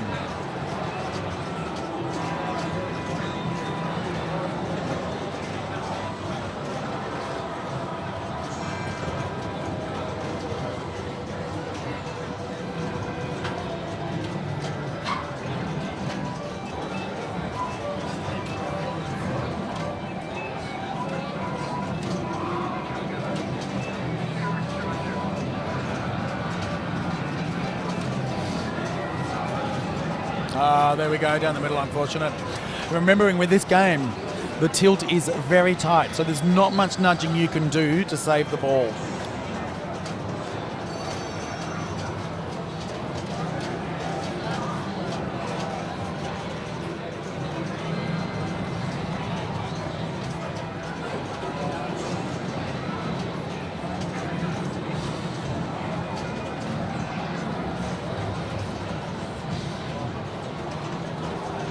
Counter the nudge with Chi.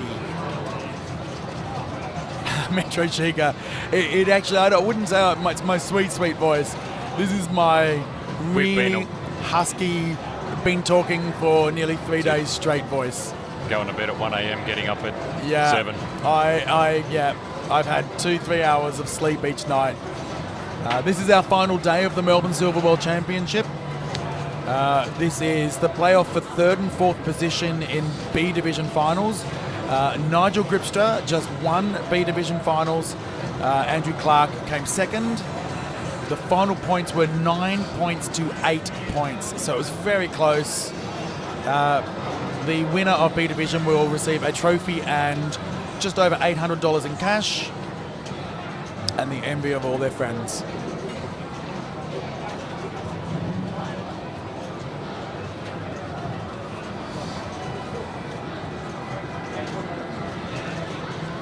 Here we go, final ball, all to play for.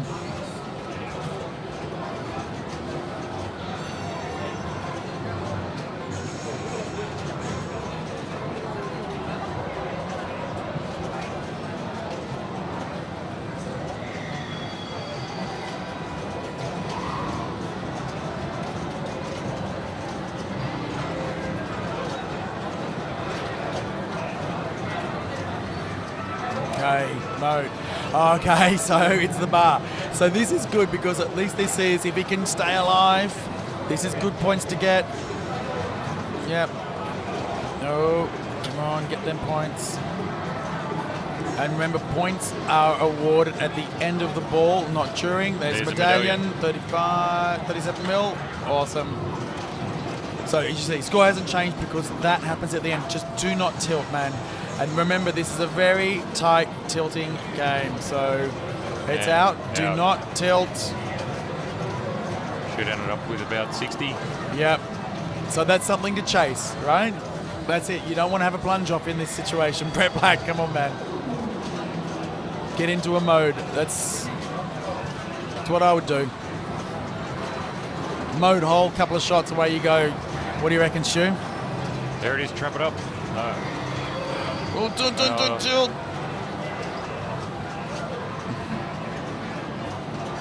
Really just need to slow this game down now. Nah, that's Done. it. So there we go. So there we have our finals. So Simon third, Brett fourth.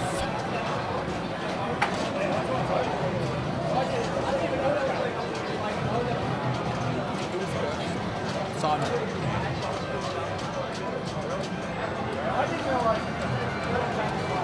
Well, Simon was first then. Yeah, then Brett. Yep, that's it. Do you want the scores?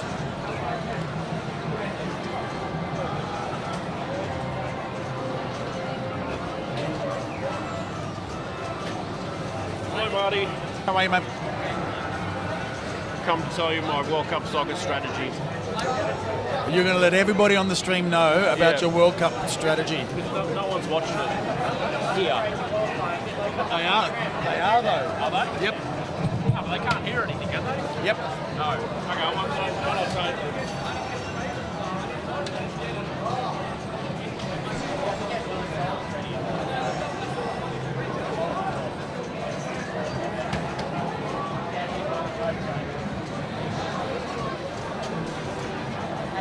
Yep.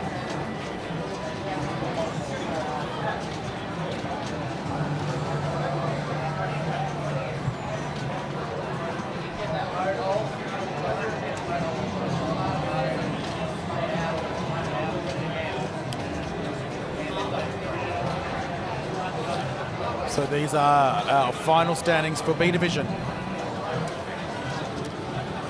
Nigel first, Andrew Clark second, Simon Rake Allen third, and Brett Black is fourth.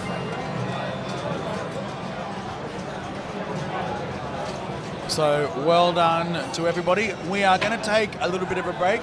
We're going to stay streaming, but we will have a new commentator coming on. So David will be joining us to commentate. We will be setting up A Division finals, probably start around 1:45. We've just got to do a tiebreaker beforehand to determine order, set up the tournament software, and then we're good to go. So thanks everybody for watching so far. We will be streaming for another 3-4 hours.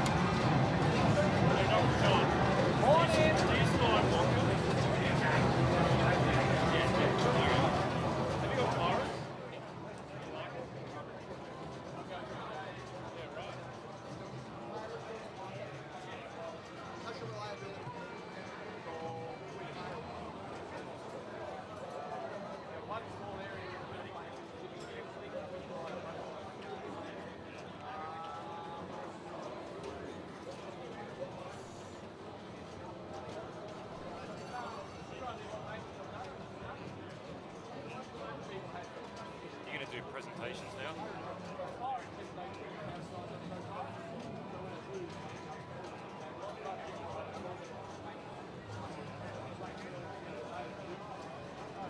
Oh.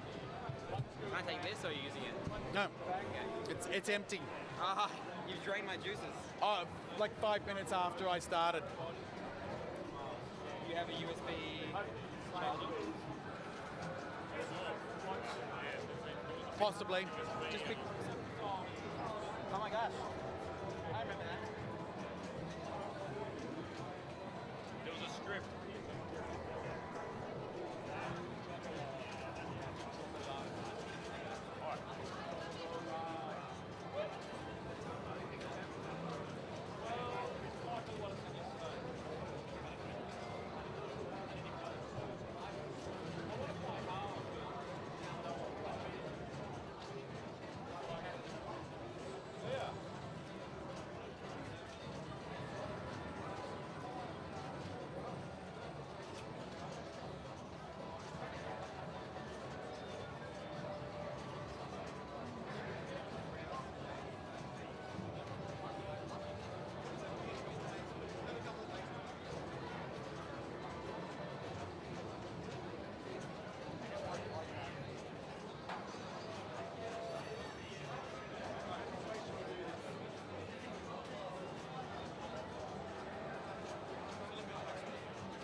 Alright, take this one.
Don't worry about Ryan. About to start. You come at the perfect time. Sorry about That's alright. I've been streaming B Division. That's all good. Thank you. Can you send those through so I can put them on? Well done.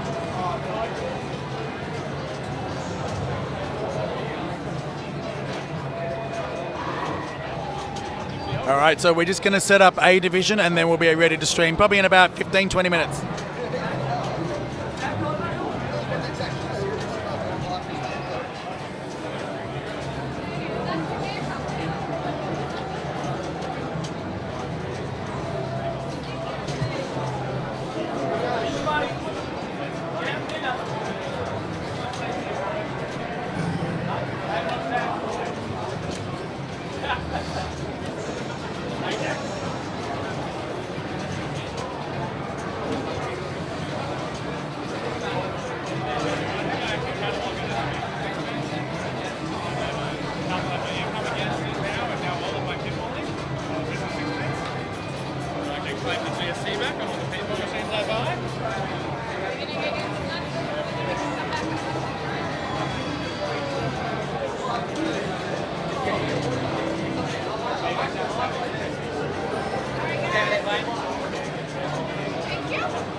Check 1 2 1 2 3.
I just wanted to add to his first ball.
today, Marty? I'm okay. Yeah, same. I wouldn't say great.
check, check, check, check, check.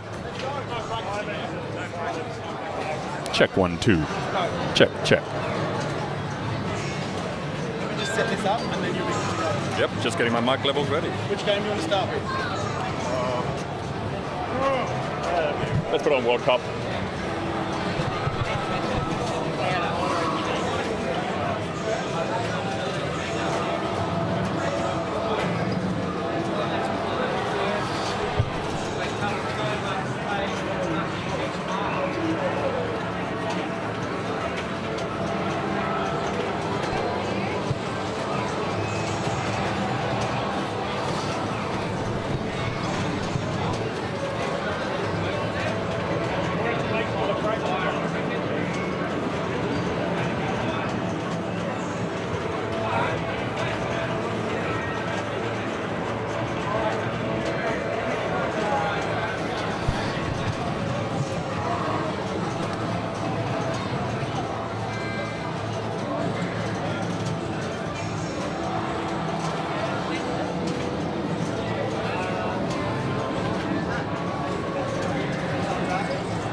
Honestly, any of the games would be exciting now. All right, guys, we are now ready to go for the A Division finals at the Melbourne Silverball Championship here at Flip Out 2019 at the Sandbelt Hotel in Moorabbin. And my name is Martin, and with me, You've got David. David is going to be looking after the stream today. He will do a phenomenal job. Let's do this, guys. We're going to start with some World Cup soccer. All right, well, let's start with some World Cup soccer. We've got a few people on the game right now. Can you just read us out who's on this game and what the format is?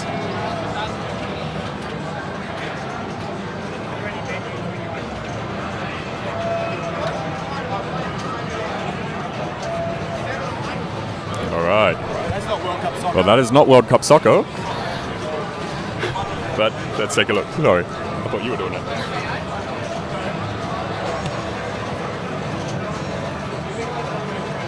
All right, let's go to World Cup soccer.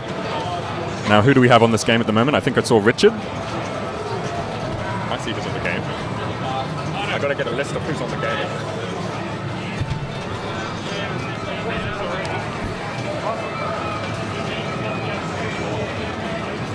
All right, on World Cup soccer, we have player 1, Richard, player 2, John, player 3, Craig, and player 4, Ryan C. All right, we've got some pretty high ball ones going on right now. A little bit of glare on the screen, but it seems to be 88 million, 31 million, another 80-something million, and then we get a skill shot here on ball 4. Already getting that ramp shot, comboing it into the goals, getting some of those super spinner, ultra spinner, and getting that left ramp shot, building up those white lit shots in order to lock the ball on both ramps. Shooting an unlit ramp, feeding it back to the left flipper. Going for the left orbit by looks, which is a very risky shot at the moment. Getting that ultra spinner and into the pop bumpers, which are not lit for super bumpers. Ultra spinners and ultra bumpers are really good stacked together as the spinner leads to the bumpers.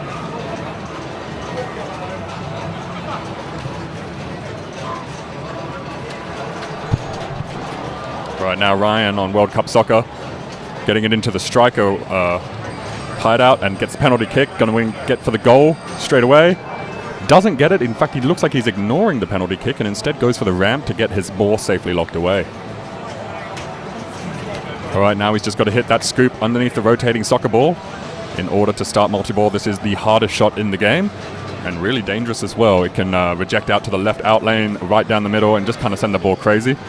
So using the left ramp to get to his left flipper. Shooting directly for the final draw scoop. Here we go. Is he going to try and backhand it? He does, but shoots it a little short, which means that it is probably possible. A little bit of flipper error there leads to a drain.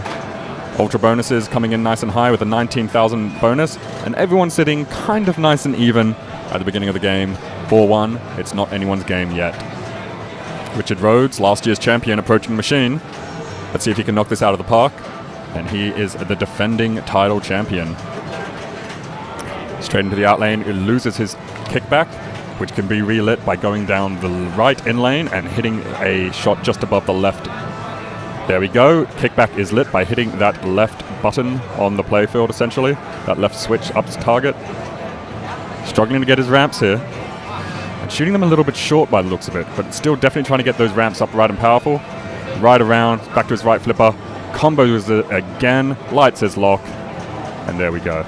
Locks are lit on the ramps. He uses the Magna Save. There we go. We have seen someone use the Magna Save in a strategic manner. He used it to stop the ball on his flipper so that it would roll back down. Ball locked. Watch out for kick out. And here it comes. He's got to hit that final draw scoop in order to start his multi-ball. The multi-ball is where most of the points are generally scored in this game if you're not getting to a wizard mode. And the way this game is set, it is not likely they'll be getting to wizard mode.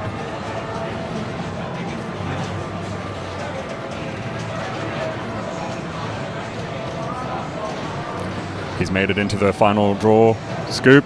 He's now into multi-ball. The jackpot is the goal for 40 million, and then a ramp will relight the jackpot plus 5 million to whatever the previous goal was. Not managing to get it into the goal yet. That goalie is doing his job. Very out of control play here. Lost one ball. Still got both balls on the left flipper. Does a cradle separation. Goes nicely down the right in lane. It's a little bit out of control here. And let's see if he just slows that down. That's his Richard's play style. Nice cradle separation. That was bloody textbook, that was. And we want to be shooting up the ramp. Misses. With that ramp now going to relight the jackpot for 45 million. That has now been activated. The jackpot is now lit at the goal. For 45 million. Nice cradle separation, but that is the end of that multi-ball. Goes for one last jackpot. Can't quite get it in there. There might be a little bit of junk time. And it's over. Now he has to rebuild all of his locks. Hello, CNK. Hello, Joe Soap. Now, hello, Peppers, once again for joining us in the stream. Richard on the machine, last year's reigning champion. Gets that goal scored nicely in behind the goalie. And Ultra Goalie is now lit for 5 million points per hit.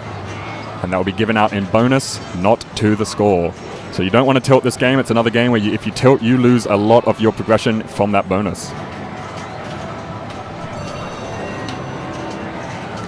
All right, he gets the big goals. 15 million for the first goal, 15 million for the second goal, and 30 million for the third goal with a countdown timer. Ultra Goalie there as well, so if you brick the shot, you're still getting some points. And then it goes drained right down the middle with some flipper mismanagement. Total bonus 66 million, and he's hitting up nearly 500 million points there. I'd be pretty happy with that. As we approach the next player, John.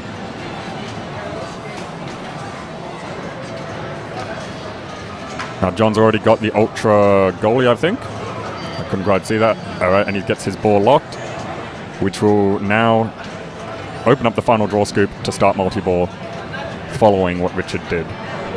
Penalty kick. All of the lights are turned off on the machine. If you can scoop it into the goal without hitting too many switches, you get 30 million points, no questions asked. Doesn't quite manage to pull it off by the looks of it, and the penalty goal is gone. Manages to slap save into a ramp, and seems to be trying to use the left ramp to feed his left flipper to try and get a clean shot to the final draw. It looked like he tried to backhand it there, getting a little bit frustrated, I think, with the lack of ball control going on. Goal is lit again by hitting those 4 rollover star targets in the middle of the playfield. And he backhands it into the final draw scope. And he is playing his final draw.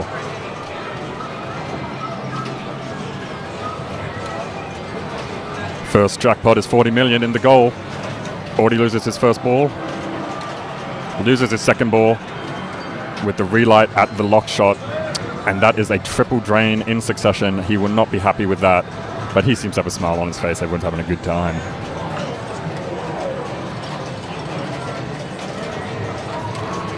Approaching the machine now is Craig. Craig immediately getting into the goal, starting his ultra spinners. His locks are already lit. And down into the lock he goes, getting on that magnet save, up in the trophy lock. Once again, not the original World Cup trophy, as the original was stolen. It is actually the second one. It's nice to see people smiling even when they have a shitty ball. It really kind of shows that this is what the spirit of the game is all about. Have some fun. You don't necessarily have to be angry if you lose. All right, that is a really harsh out right lane drain that goes off a bounce of a bricked ramp shot. Ultra spinner only giving him 5 million and 20 million bonus in total.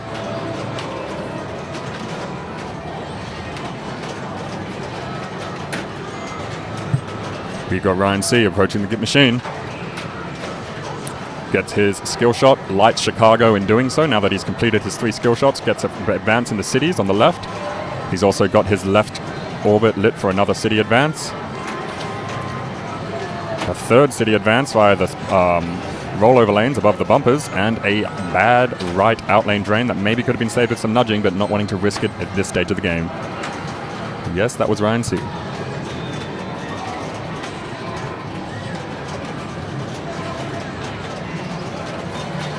We got Richard Rhodes, last year's champion, approaching the game for his final ball.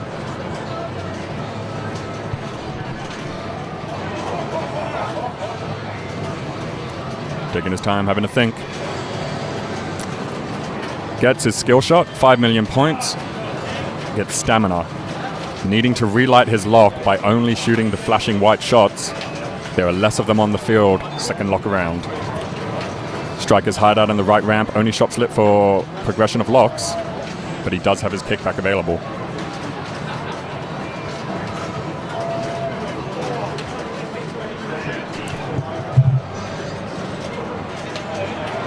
Really controlled play here. Nice tip pass. Not quite making it up the ramp, but Striker is now lit. Striker is lit by hitting the targets that are on the edges of the ramps. So brick shots essentially spell Striker. Striker awards, 3 goals. TV award is now lit. And he gets that kick back to the right flipper.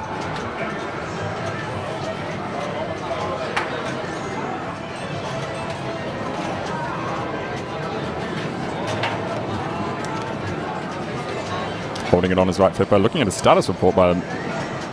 And gets that lock lit and ultra ramps as well with 5 million per ramp. Now ramps are lit for locks. Striker award is slowly getting built up again by missing shots. Another striker award. And doesn't get it up that right ramp. Cradling on the right flipper, going for a left ramp shot. And he does so. That'll get caught by the magnet. And then one of those balls will drop down to his left flipper. Let's see if he can get it straight into that scoop shot. Misses the scoop shot, as most people do, and it sends it flying wild. Horizontal force around the field is not what you're after.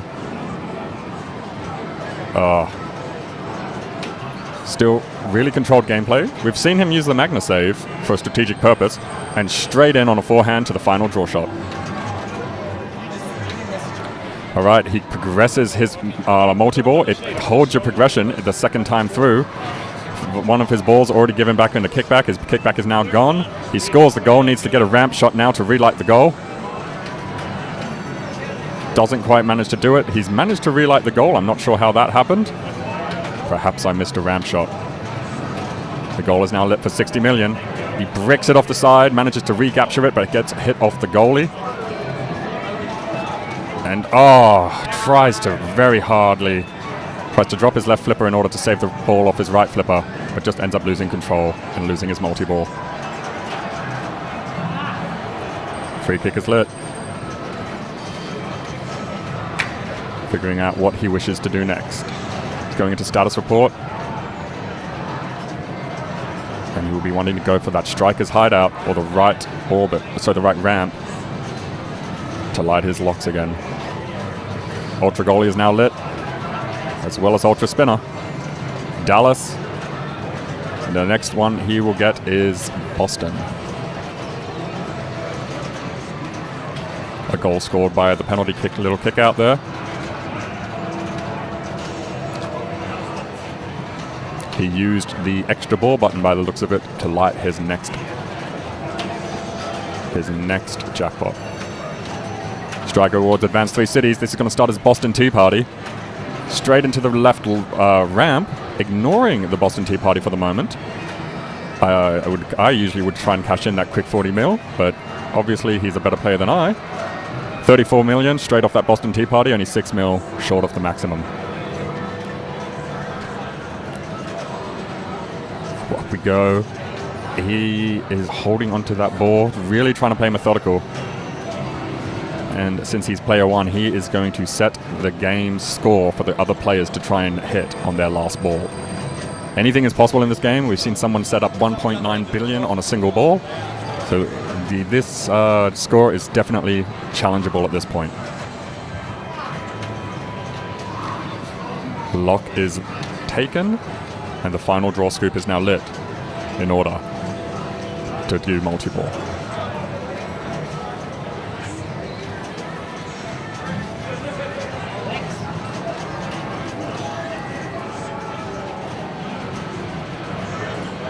Richard taking his time trying to get that skill shot, which will give him a city as well as a shot. I don't think he made it, unfortunately. Oh, and an unfortunate drain right down the middle. A little bit of flipper mismanagement there. And that brings us to the end with a 215 million point bonus. That is a pretty hefty score to be setting in the finals. And 1.124 billion is the score to beat. Everyone seems to be basically needing to have a monstrous ball, as we just saw, which is very doable. We have seen people score a lot more than that on a single ball. That's what it all comes down to. Unfortunately, that was a drain, but the ball save gave it to him. There is a ball save on this. Oh, and a house ball on the ball save, and that takes player two right out of the game there.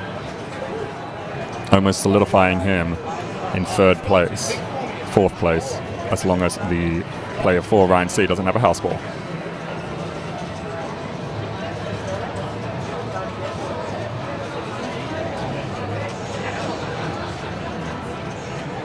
Player 3 approaching the table. His striker award is nearly lit. One more striker award. There it is, 10 million points. Now the striker's hideout is lit.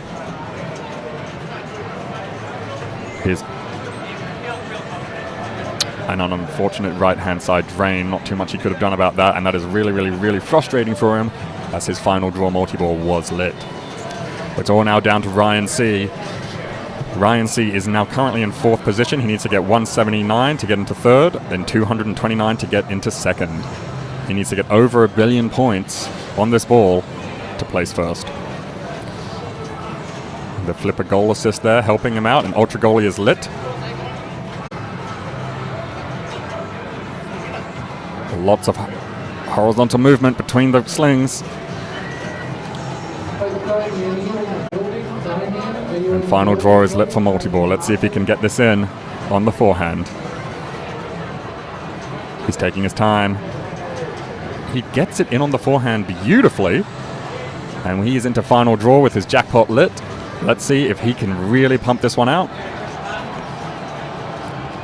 Because I'm in the game, Daniel had 2 balls come out on his first plunge, but he let one drain and now he's playing. All good? Indiana Jones? Yep. Yeah. All right. He scores his first jackpot, using the control of the flippers to really methodically keep it slow, relights the jackpot via the ramp, playing against Canada with 45 million on the line for the goal. Doesn't get it in, but 3 balls still in play. A nice, slow, methodical play, gets his 45 million points on that jackpot, and now shoots a goal, relights the goal with a left ramp shot. Really nice ball control going on here, using the ramps to kind of take the balls away from his flippers and give him a little bit of time to shoot other balls where he wants to be. He's beginning his match with Italy. He just scored a 50 mil multi-ball and 55 mil for that goal. Goal is relit. Match against Great Britain with a 60 million point goal up available. Get it in. He's still got 3 balls in play. This could really be the multi-ball that changes everything.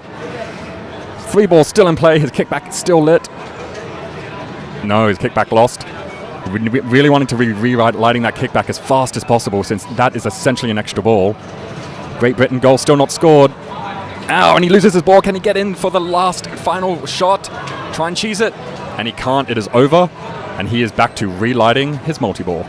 Goal is lit. Oh, and an unfortunate drain, and that brings him out. Oh.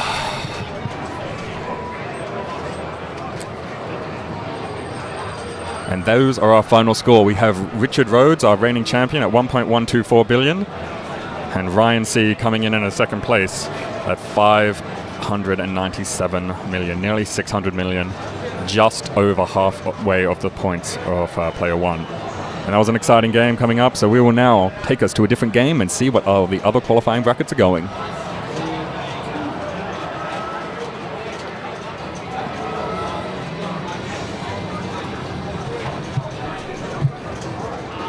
What games have just started?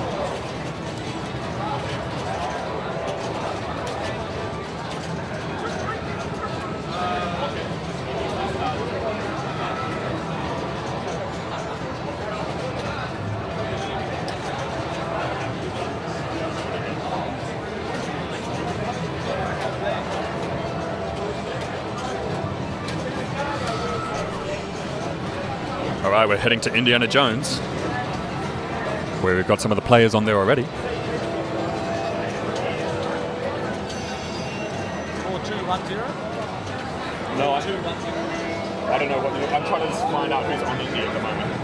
Who's on Indy right now? We're on Indy next. Yeah, but who's on Indy now? Sorry. All right, we have Lex, Dre, Dr. J, and Anthony on Indy. Path of Adventure is now lit.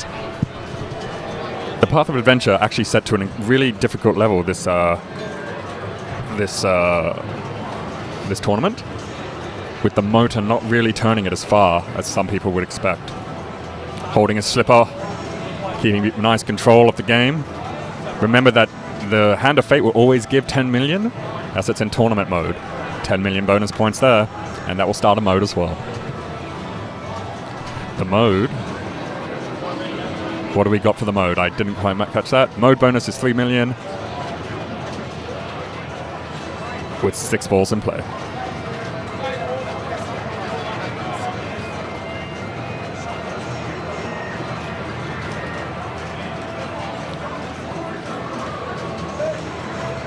Wanting to be hitting that right ramp for that jackpot during this mode. There we go. That's 12 million.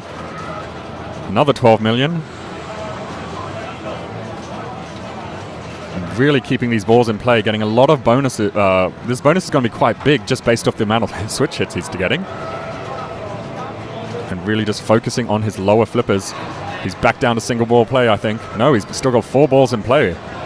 My word. This multi-ball has been quite lucrative. Down to 2 balls in play.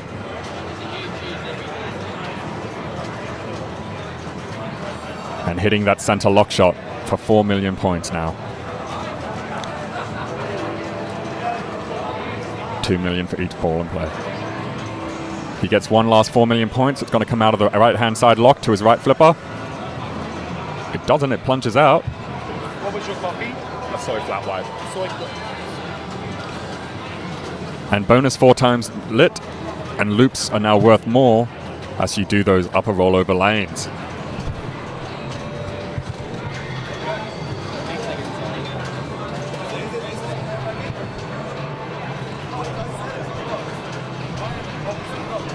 This is A Division Group 2.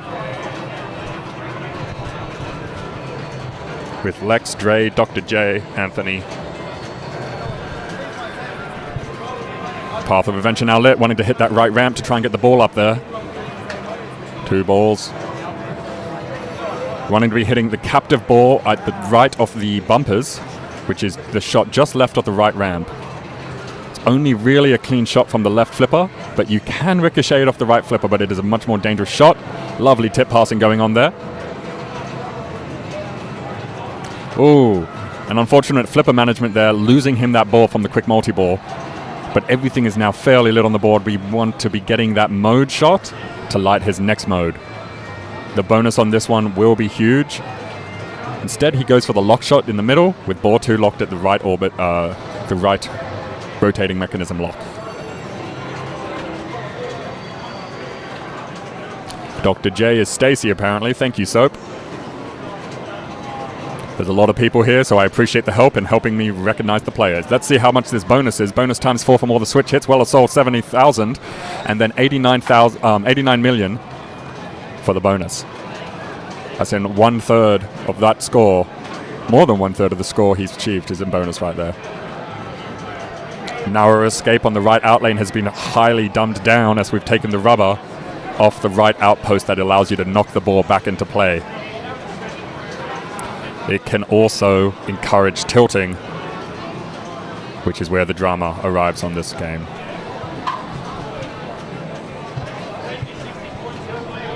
We've got Dre approaching the machine.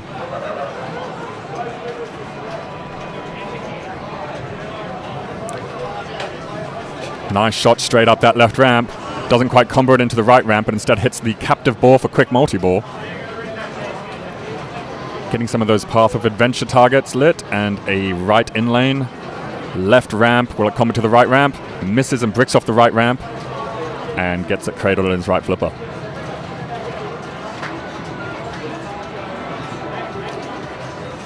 Path of Adventure will give him 10 million points because of tournament mode, and give him a mode. What mode is it? We've got Well of Souls, shoot into the center hole. Well of Souls gives you 6 balls into play, and I think the more balls you have in play, the higher the points you get for Well of Souls. So keeping balls active is much, much more important in this multi-ball than necessarily others. If you feel like you can play better with 3 balls, sometimes you let them drain without too much consequence, but your scoring will diminish the less balls you have in play with this one. Path of Adventure is now lit. With 6 balls still in play, he'll be wanting to hit that center lock shot behind the N and the E. Sorry, N and T. Bad reject out of that lock shot. 6 balls still in play. And I just got told my coffee is on its way, which made me more happy than anything else this weekend.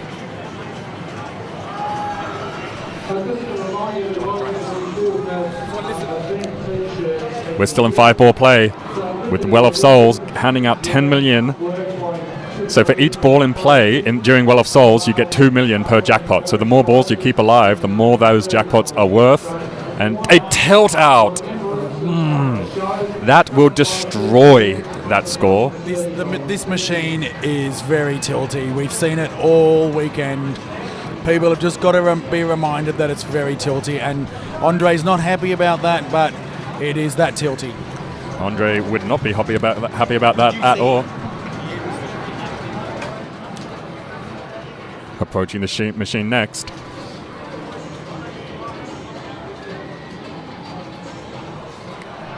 He does not seem happy about that tilt, which seemed to come out of almost nowhere. And that Well of Souls would have probably given out 60 to 70 million in bonus at least. We're getting some decisions on the tilt and whether or not it is a continue play on or if there is some sort of tournament deliberation. But Andre doesn't seem too happy. Tournament director going over there and making a call. What was the call, Martin? So what was the call, Martin? The call was that we've been watching this game all weekend. We've seen how tilty it is. And he was saying, I was just flipping the buttons. But he was nudging the machine as he was flipping the buttons. We saw it. As well as there were 5 balls moving around. Yeah, it's a very sensitive game. That one, of all the 8 machines that we've got, that one is notoriously tilty. It's unfortunate, but that's what it was. Wouldn't even use the word unfortunate. It's the name of the game, and there is a drain straight down the middle due to flipper mismanagement from Stacey. And he comes out with the lowest first ball of them all. But Stacey, we know, is well more than capable of knocking a billion-point score out on this machine, even as it is set. Yeah, Joso might not be so obvious on the stream, but I mean, I've played the machine as well. I know exactly how tilty it is. Yeah, we've seen some really, really drama-filled moments because of those massive bonuses caused by the modes on this game. And if you tilt, it's lost. But some people are trying to go for the narrow escape and causing it to tilt. Oh, he managed to. You saw he got the danger. He got the danger, but it might have well have actually tilted that because he didn't have much of a bonus. He would have probably appreciated the extra ball. Yeah, I understand that, Joe. I was just adding that. Yeah. I've played it. We've tested it. I played it again this morning as I tested all the machines. It is so tight, that tilt. Yeah. It has to be, especially in a game like this that has a ball save on the right out lane that is achieved by nudging. If we allowed the narrow escape in tournament to be easily accessible, that would keep the games going on for maybe a million years. A million years is quite a long time, but I think you're accurate. Yeah, maybe 2 million.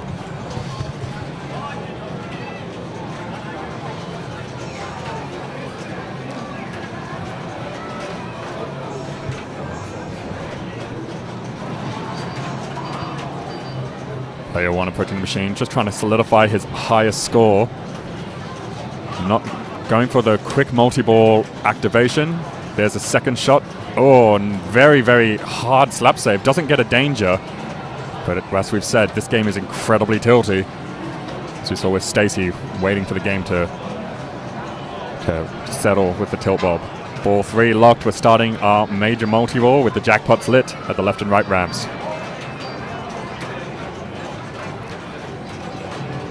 Shooting either of the ramps will light a jackpot at the opposite ramp. And the jackpot is currently worth 2 times 27 million. That is well and truly worth a lot of points. You can double your jackpot or even triple it by locking balls back into the lock scoop.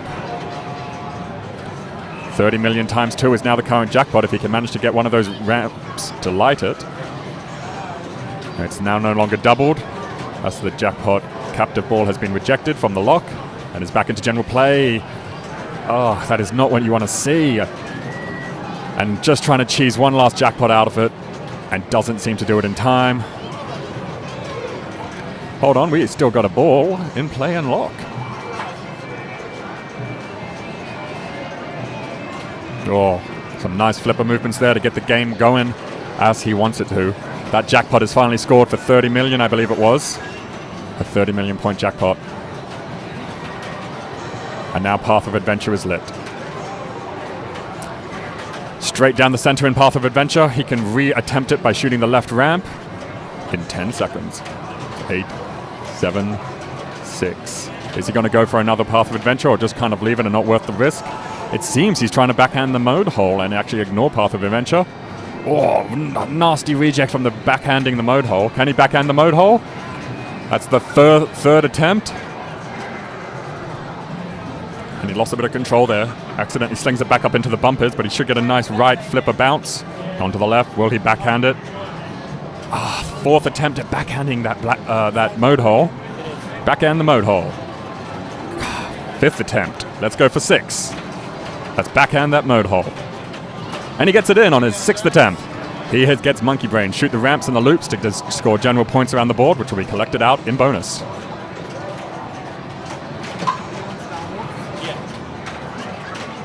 Monkey Brain's eaten 8 million points, added to bonus. A lot of horizontal movement in the ball, trying to just grab control and get it going up those ramps and coming back down nice and fast and straight towards the flippers. Not quite managing to get that ramp shot, but catching it on the rebound.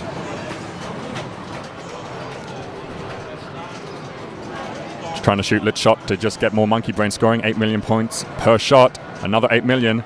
Up to 24 million into the bonus from this mode. 37 million in total. The mode's now over and the next mode is lit. Let's see if he tries to backhand that mode hole. All right, attempt 1. No, he's going for the lock shots instead.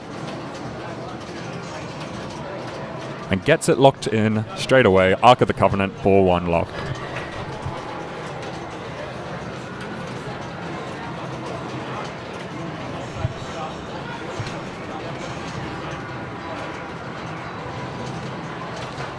Quick multi-ball lit at the stand-up captive ball targets. Gets it perfectly. 2-ball quick multi-ball. Now you want to just be wailing on the captive ball up in the bumper area. Holding it on his right flipper and using the left flipper to cash in the quick ball bonus jackpots. 25 million points for that shot. Really showing the benefits of the methodical play here. Holding it on his right flipper, bouncing it across. Ooh, probably didn't need to tip past that, but he manages to keep control and comes down to his left flipper. Gets a nice another jackpot, another 20 million for the next treasure. Got 3 out of the 5 treasures already. We've got the Cross of Coronando which is seen in the third film. And we have the Fish of Tails, which I think is a reference to fish tails. Super treasure bonus, 40 million. And again, another 40 million. He can probably farm this for quite a while, really showing that the quick multi-ball strategy is viable.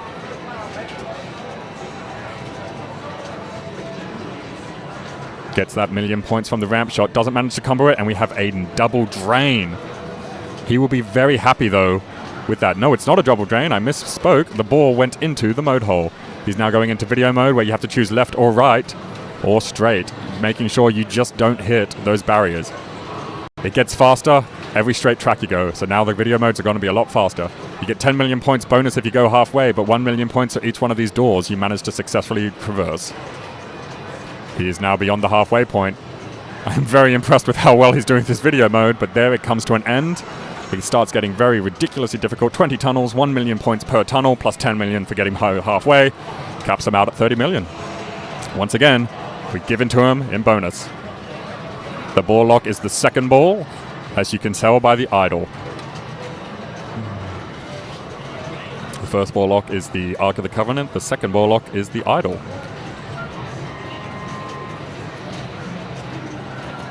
Path of Adventure is lit. Instead going for that third ball lock with the Holy Grail. You can tell which ball is locked via the animations. Ball 1 shows you the artifact from the first movie. Ball 2 shows you the artifact from the second movie. And Ball 3 shows you the artifact from the third and final Indiana Jones movie. It's a shame they never made a fourth. Harsh reject from the right ramp, but manages to gain control. Oh, and a bad reject from the flippers, shooting straight down the middle while he was busy functioning with the other ball. But one of the balls is locked inside of the lock shot, meaning that's a double jackpot for possibly 60 million. And then the super jackpot is collected. 80 millions for the super jackpot. 90 million. 95 million. Brilliant shot. How is this happening, Marty? Do you want to come and take a look? Tell us what's going on. He's just absolutely nailing that lock ball. There it is. It's lit the super jackpots. Oh, look at this. So it seems to... Oh, an unfortunate drain. But that is some monster play here. Using that super jackpot lit at the captive balls. Comboing that ramp nicely. Path of Adventure. He's probably going to go straight down the middle. Oh, he manages to actually get through it. Well done. Well done. I think that's the first person I've seen get through Path of Adventure. He didn't hit all the lit shots, but he definitely got to the end of it. Ooh. And he gets a special. There we go. He'll be able to play this game for free again, maybe later. And not only 92 million in the bonus, which is a big bonus, but after what he was doing with those super jackpots, it's almost pitch and change, you know? Correct.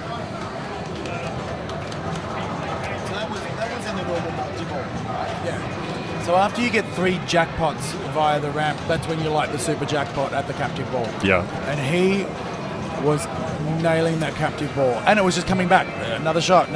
If you watched it earlier, he managed to get lots of points out of the 2-ball quick multi-ball by doing that same strategy, and he got it lit for 40 million per hit, and cashed it in 2 to 3 times. Yeah, he owns an Indiana Jones at home, so he knows how to play this game. I had the pleasure of playing a very friendly set Indiana Jones at Arcade Box in Queensland on the Sunshine Coast. And it's had a lot of fun, got to the final wizard mode. It goes up as one of my favorite story-based games, as far as progression and trying to get to a final wizard mode. I prefer it over the 2006 Indiana Jones, which I know Martin probably doesn't. He likes that one, don't you? I actually really do. I understand its flaws. 63 million.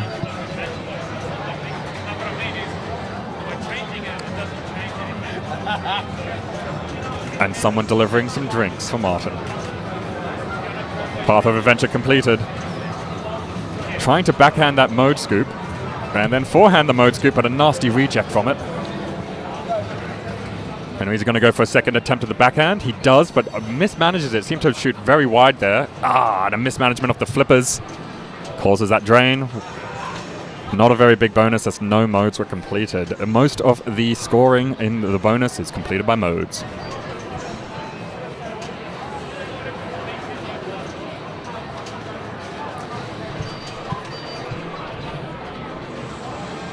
What amazing play we saw there.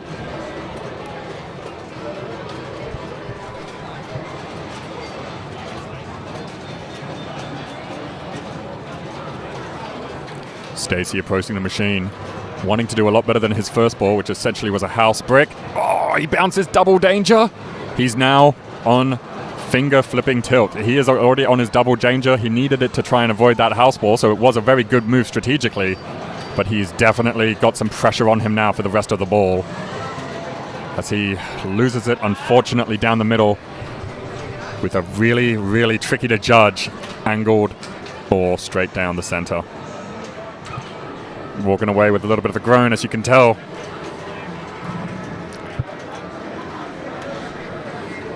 And Anthony now approaching the machine.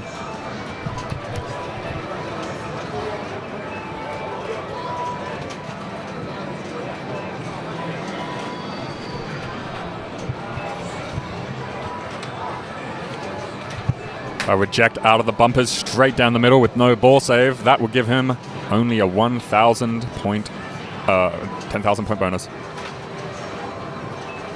Down to ball 3. And we have a GC here, by the way.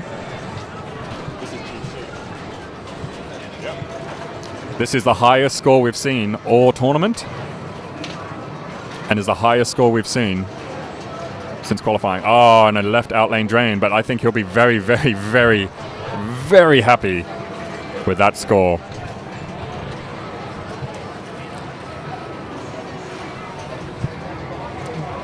Andre approaching the machine.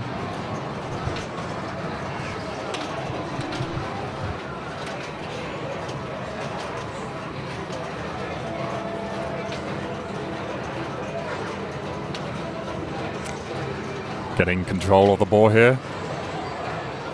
You'll cheat, Dr. Jones. So rebounding off the right ramp while the... So if you manage to get it into the lock shot while the bumpers are up, you get short brown telling you that you cheated. But it will still consider the lock, I think.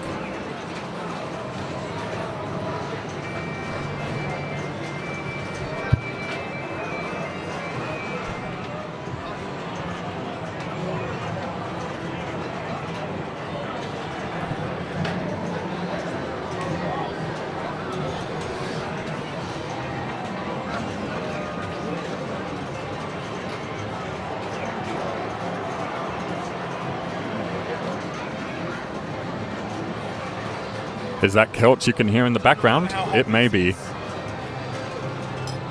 alright. It's the caffeine you need.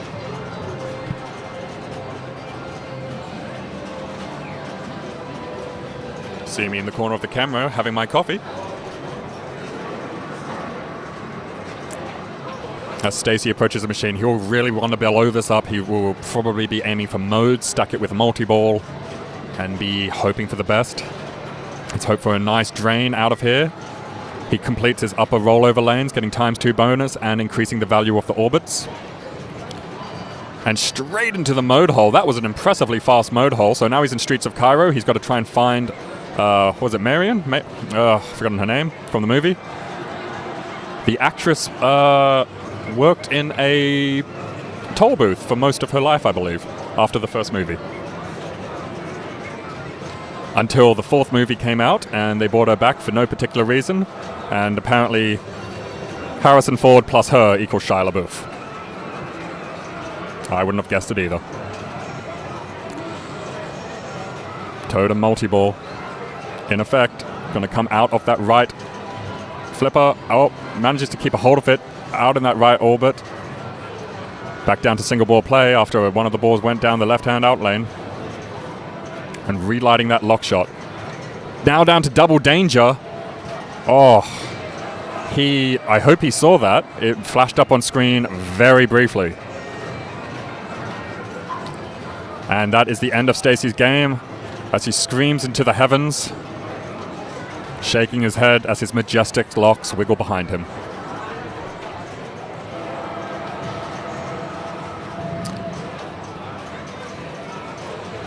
Player 4 has a long way to go, but as we saw, most of that 1 billion point score was scored on one ball. It is definitely possible. And there is the gin. It has happened. We want some bits for the gin. Thank you very much for anyone who has donated over the weekend, and ball 1 is locked. And we're still progressing towards our multi-ball.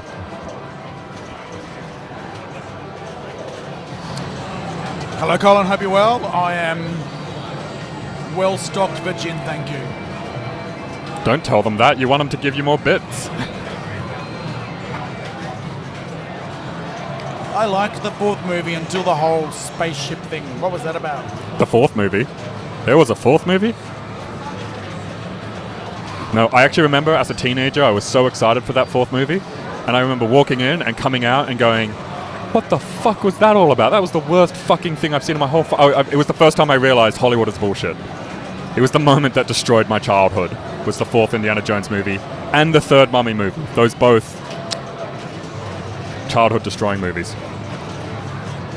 Not that there wasn't bad Indiana Jones crap before then. There was young Indiana Jones and the adventures of old Indiana Jones and Indiana Jones and his dog and all that crap. The 4th movie where Indiana Jones' son is Shia LaBeouf. Like, you just don't see that. I don't see the genetics. So that's ball 3 locked, the Holy Grail. Hello, Wax. Hello, everyone. Hello, Wax. Hello, Mr. What was that, Snailman? Snailman. That is Colin, a former Pinburg champion. Hello, Colin, the former Pinburg champion. Will he get that last ball back from the ball save? He won't. I think. Oh, yes, he will. He'll get that. He's still in 3-ball play. And wanting to be lighting as many of those jackpots as possible, possibly relocking one of those balls to light super jackpot. To light a double jackpot. Once you've collected all of your jackpots, you then have the captive balls next to the bumpers lit for super jackpot. Nice shot up the left ramp. And double jackpot of 23 million, so a 46 million point jackpot by that right ramp. Not getting it. Oh, and he got a narrow escape. He got a narrow escape along with a right outside lane drain. He loses his ball, but he's still got enough time just to score one more jackpot. Will he get the cheese time? 7, 6, 5, 4, 3, 2. Got another narrow escape. This is some... What is this variable play we're seeing? Some people are tilting out. Some people are getting some of the most narrow escapes they've seen. All right.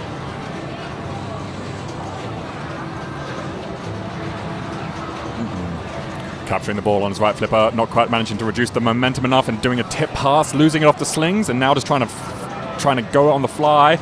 Some nice flipper management there, keeping the ball from draining. And again, this is some really, really calm, collected play. Oh, 3rd time's the charm, still managing to just flick it off those flippers. Oh, and that's on a drain just to do flipper management, was really trying to gain control over there, and only an 8 million point bonus, and that will still keep him in 4th place. Player 1. What a score.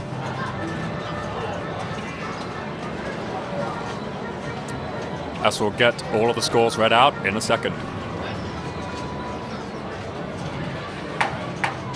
I'm going to knock that off.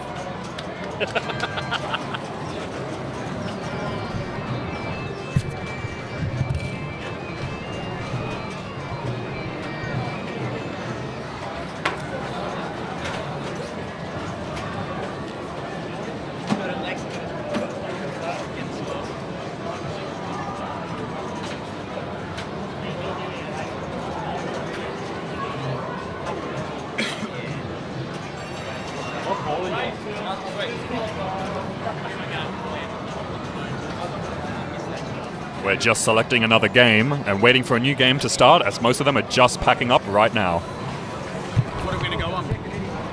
Whatever they... I don't know what we're going to go to next.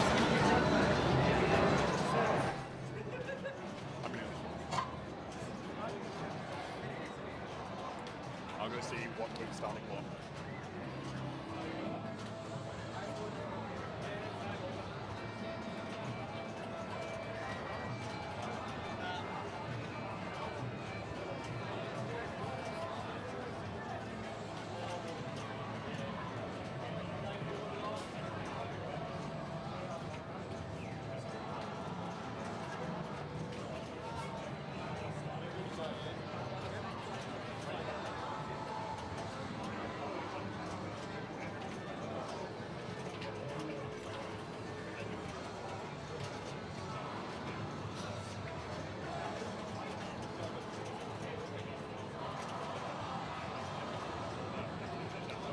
There's currently no game on Star Wars. Hopefully, we will get someone in there soon. We'll follow group 2 to Wonka. Let's go Star Wars. We've had a request for Star Wars. All right, there is a group going on Star Wars, so you're welcome, Ricky Roo. So who's up on Star Wars?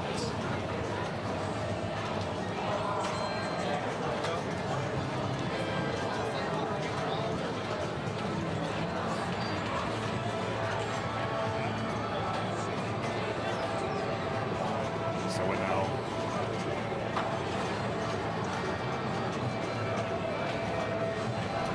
I'm told by Marty that we are heading towards Star Wars.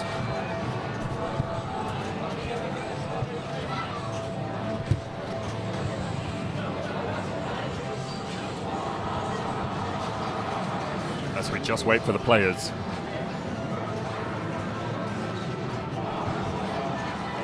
That one instead. If you've got a screen like that, or the old EMs where you need to get all 4 scores, I've just got a different version. Cool. Then I'll zoom that in a bit. No, you can leave that as is. Oh, if you want to. Yeah, go on, do it. It's got a really nice display. Just going to zoom in on that Star Wars display. Are they approaching Star Wars now?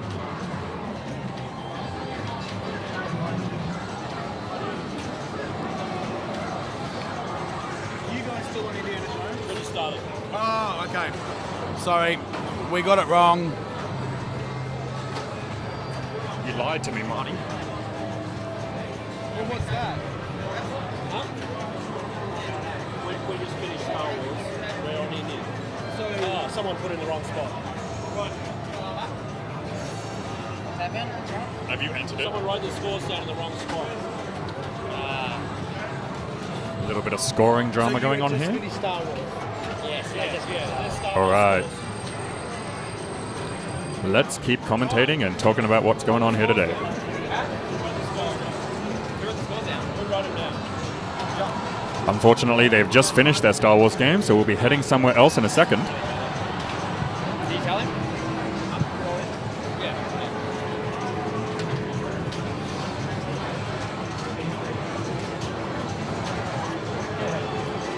As we sort out some of these rulings.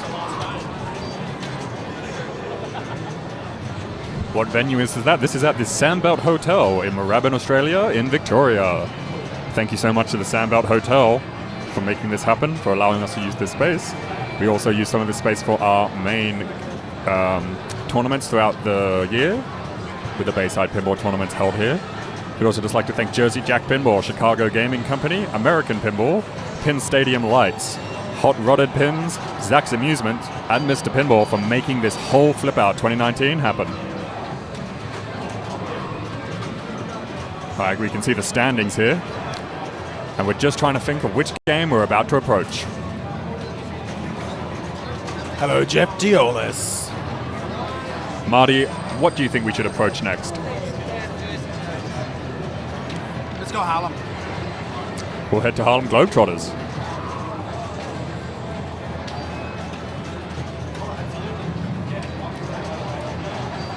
And Harlem Globetrotters it is. We can see the whole backboard here. So who's on Harlem at the moment? We have got player 3 up with a very small score for player 2 at only 640. Dead Flip. Hello, Jack. Hey, Dead Flip Pinball. I know you. And I also know Pinball Profile. Well, I know of you. You don't know me.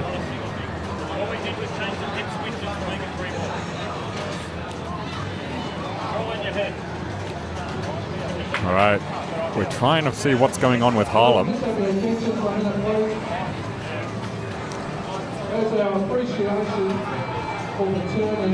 All right, we have our next player on the machine. Just trying to get you some player info right now.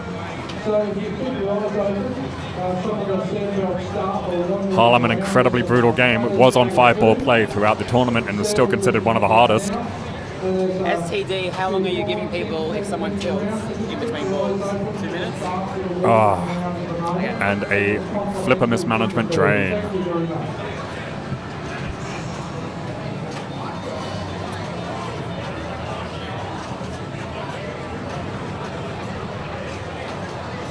People leaving Harlem alone in between balls due to tilt throughs.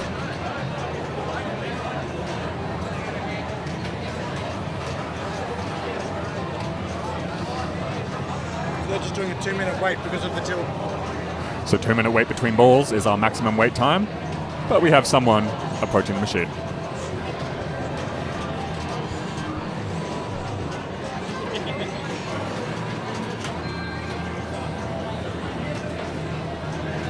Ball launched.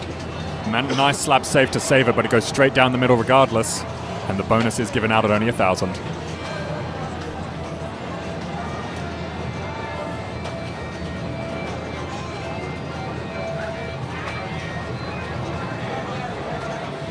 What are you wanting to know? Just who's playing the game. Simon Peel is playing at the moment. So Simon Peel is player So one. he came second last year. And that is a tilt. A tilt And while Glenn, trying to control the ball. just letting you know, my name's Martin and David is with me. We are doing the commentary today. David is doing the lion's share of it. I am TDing of this tournament, so doing a bit of both. But it's really nice to have you here, Marty. Help me out. Tell me who's playing, what's going on. Because sometimes these can get so chaotic. Although, kudos to you. The qualifying went off without a hitch, essentially. Well, it did well. Actually, kudos to Carl D'Angelo for his Drains tournament management software. It has just been a godsend to be able to use. Additionally, thank you to all the techs on site who have been able to fix the games. We've had a replacement Mustang brought in today due to our pro drop targets not functioning properly yesterday.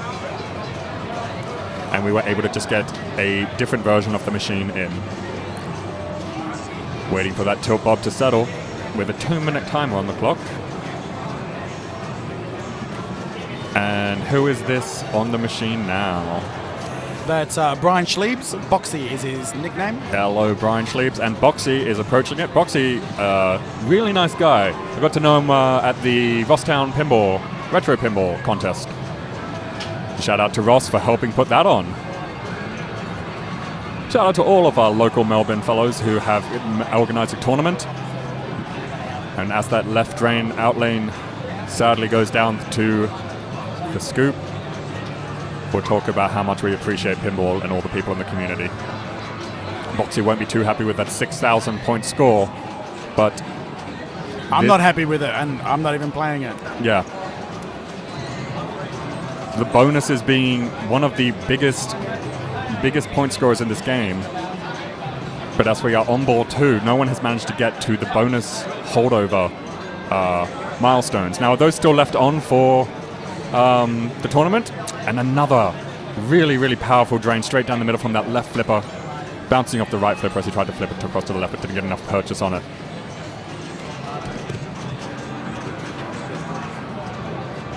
How you doing, man?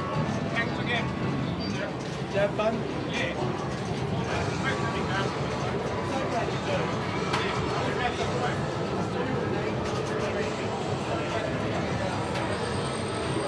Getting into the globe hole. The globe hole, if you manage to completely spell globe, you get 50,000 points right away, no questions asked. As well as 3,000 to the bonus every time you get it into that hole. The first drop target giving you another globe ladder.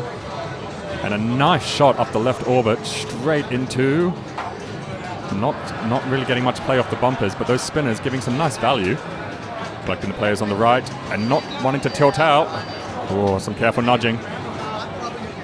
And ×2 bonus is now lit. This is going to be big for bonus if he can manage to get that score up. Oh, an unfortunate drain to the right out lane. Not much you could really do there. This game is not tiltable. But like if you tilt, you're going to lose a lot of that bonus.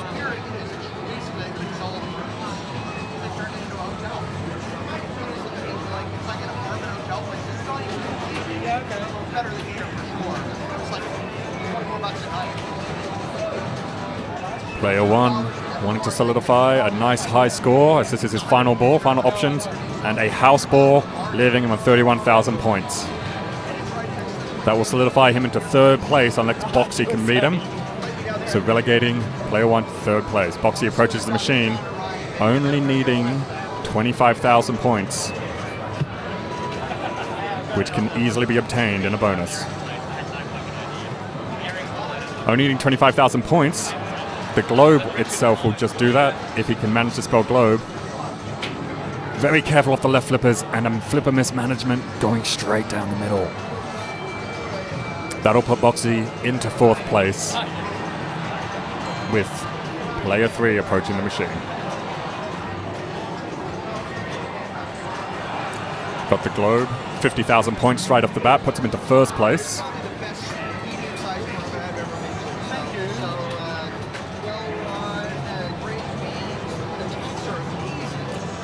And that is that left out lane drain, and that solidifies him nicely into 1st place. Player 4 approaching the machine, needing 111,000 points to win. 114,000. My math was not great. Oh, would that tilt it? It didn't. Beautiful slap saving on this old solid state. With the tilt set so high, it was quite a risk, but at this point the risk is worth it because he's already in 2nd place. He's got nothing to lose, and straight down the middle, stays in 2nd place. As you see, he really had nothing to lose there. He couldn't drop any positions and only had stuff to gain. So he might as well have tried to keep that ball alive using some hefty slap saves, which worked for the moment, but this game is just a ball sinker right now. We have set it up really hard to avoid a long play, and that is the end of our Harlem Globetrotters. Player 1 with 32,000 points, player 2 with 21,000 points, player 3 with 155,000 points, and player 4 with 48,000 points. Boxy going up and take a picture of the machine to make sure that the TDs can correctly record all the scores. Thank you. That's kind of what I said. Did you get them to give any water? Right. Martin, what do you think we should go to next? Oh, I just don't want to do Indy again. Too depressing. Wonka? How about Wonka? We'll head over to Wonka in a sec. Good.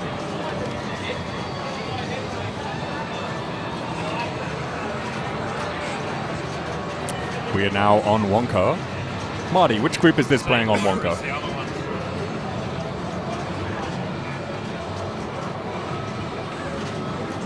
Wonka being one of the fan favorites this weekend. It is being playing very hard. We have another one set that's not quite as brutal as this one, but this game is already considered to be a very, very brutal game. The Ricky Roo-Roo, yes, we do have a few Jurassic Parks on the floor, actually. They've been provided by various distributors around the area, and they're on the floor and available for sale. We have 2 pro models, at least. Trying to go for that Godstopper lock and an outlane drain from that horizontal plane. You can walk away from that, not looking too happy about that. 11 Wonka bars times 2 bonus means 11,000 points bonus.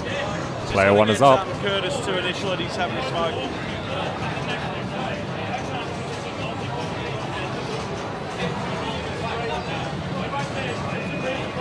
On the last ball of the game.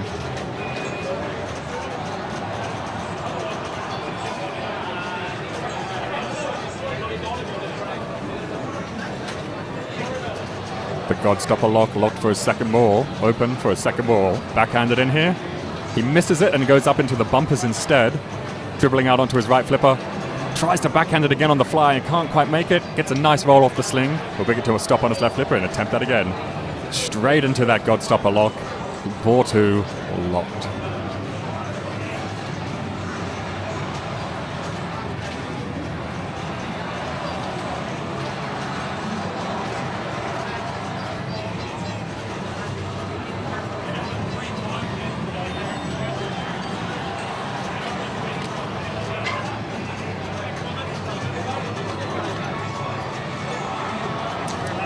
The elevator ball locked. Super lock 1. I would be lying if I said I'd ever seen that before. Some nudging of the machine here. It's not giving him his dangers, but you have to be careful with Jersey Jack machines.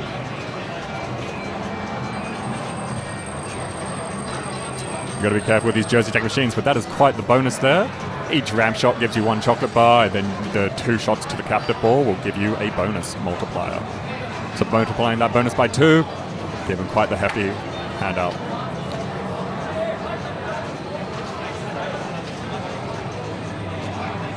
Player 3 approaching the machine. Scoops it up into that upper ramp skill shot. Gets it straight under the TV, but it rejects out of there, unfortunately, and straight down the left out lane. There is no ball save. There is no mercy. The Godstopper lock is lit. With Stacey as player 4.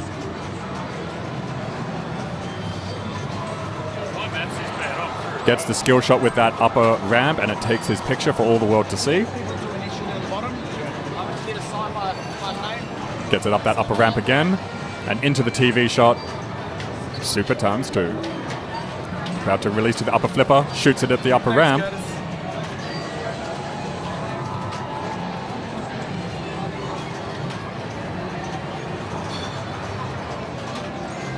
Yes, it's quite hard to see some of the fonts and scores. The paradox being the bigger the screen's got, the smaller the information given to the player got because of the definition. I personally prefer DMDs for this reason, as they have to be big. Stacey really playing those ramps, trying to work up towards a big bonus. Upper ramp collected using that upper right playfield area, which is a fairly safe place for the ball to be, as you have some control over it. And Stacey, with flipper mismanagement, loses his ball, and player 4 is up.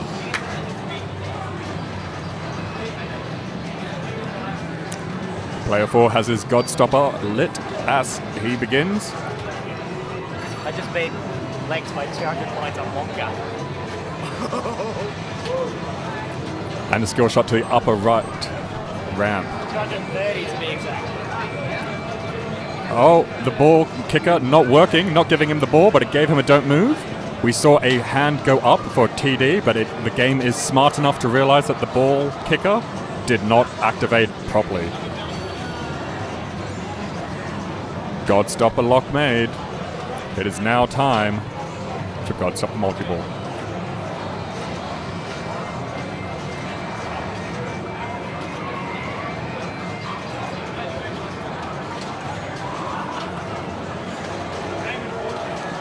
Godstopper multi-ball in effect. 4 balls on the field. Losing one already. And that ball save is not on anymore, so he's not getting any of those back. As he really trying to get some of these ramp shots. No, I wouldn't have given him back. I am the TD. For a failed ball save? That's pinball. Fair enough. That is pinball. I've actually had opposite rulings at other tournaments, but you are the tournament director. I am what I am. You are God. And that is a high score from one of our players.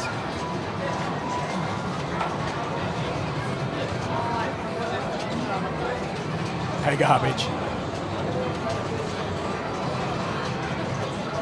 Yeah, it's just lucky that Wonka knows that it's missed the kickback and will give you a comp for it. Other games don't do that. Correct judgment. That is pinball. That's what it is. Sometimes it works in your favour, sometimes it doesn't. So where do we want to head after this game?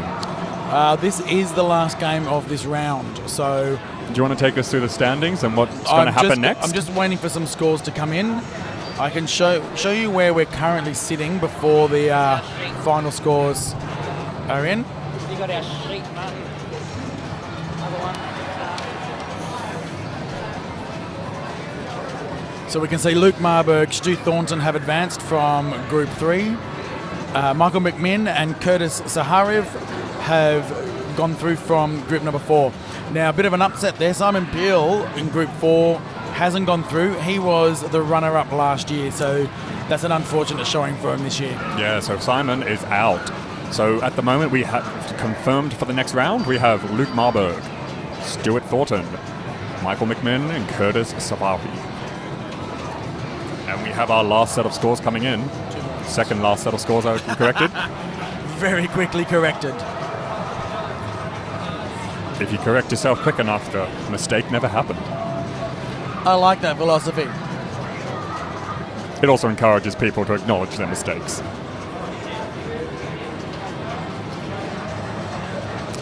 We're getting the final, semi-final results in.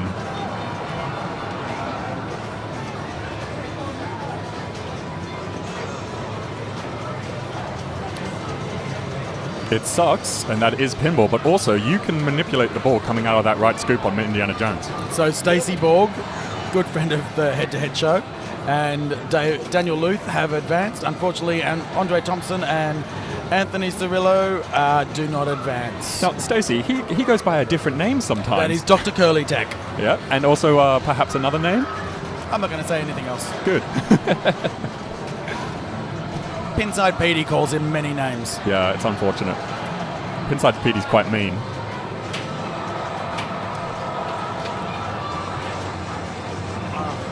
Last ball in Indiana Jones. Let's just quickly go to it, see if we can make it.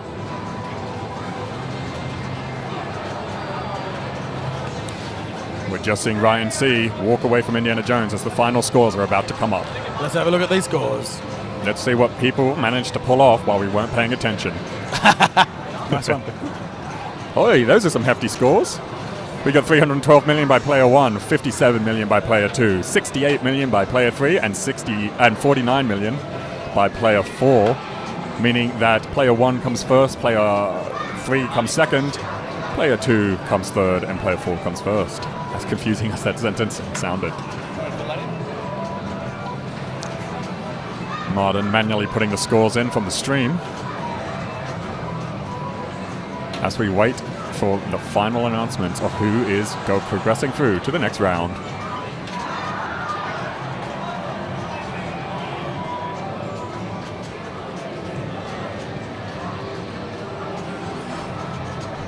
I needed that for the scores. Oh, sorry. That's done.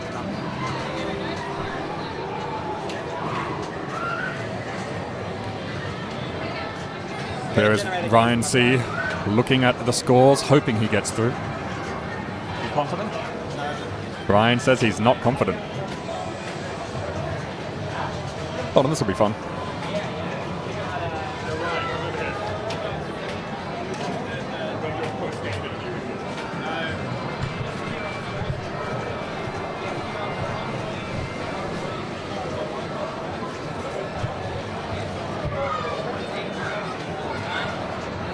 Hello to all our viewers. Oh, there's a few of you. And we have a playoff between Ryan and Craig. Let's put the scores in first before we confirm from the TD. Oh, okay. I'm sorry. I'm too trusting of people around me. Thank you for the coffee, by the way. My pleasure.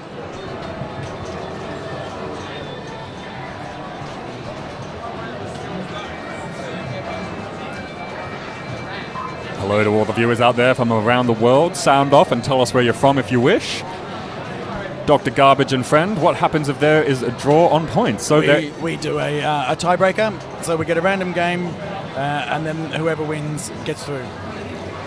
And Ryan is looking at his score on Indiana Jones, almost looking at what has happened. How did he end up here?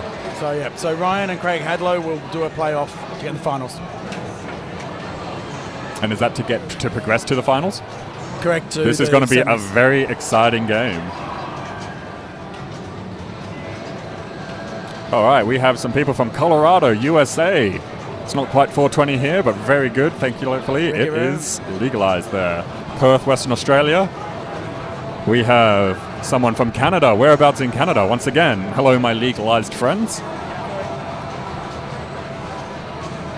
And you poor people in New South Wales. Hopefully your tournament scene will pick up soon. We're working on it. Where are all my Queensland friends at? The Brisbane Masters, Netherworld, Pincadia, Arcade Box, Pinball House, all of those friends up in Queensland. I miss you all. Thank you for keeping the community so healthy up north. You're in Moorabbin, but from Philadelphia.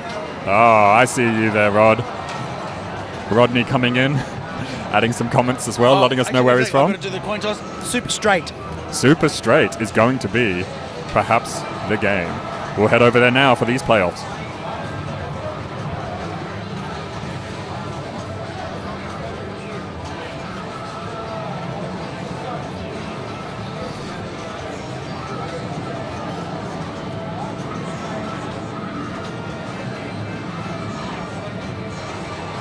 And we are at Super Straight, but I will just have to change the camera so we can see the scores.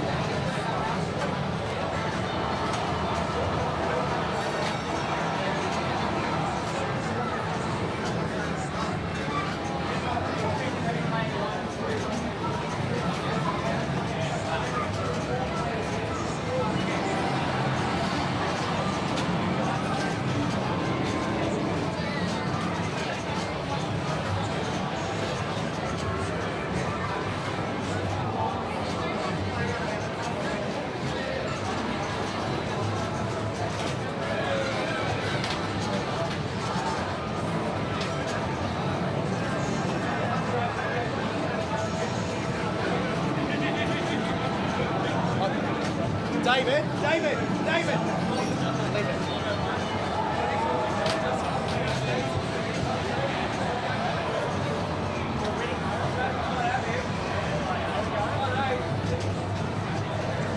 I think they're playing 1 and 3. They are. There you go. We've got it. I said I adjusted the screen size. Sweet. All right. We're here and we are going to be having a really exciting playoff on Super Straight. And yes, that was Mr. Voiceman that just went over to fix the camera, also known as David. No, my name is Mr. Voiceman. Mr. I am the Hold Voiceman on a second, hold on a second. 9000. All right, so what we're having here is a playoff between Craig and Ryan C. Ryan C., close personal friend of Marty and the Head to Head Pinball podcast, was on here yesterday giving us a little bit of a rundown of what some of the tournament rules are. And we're just adjusting the camera a little bit to get a nice head-on view for what is a very important game for these two.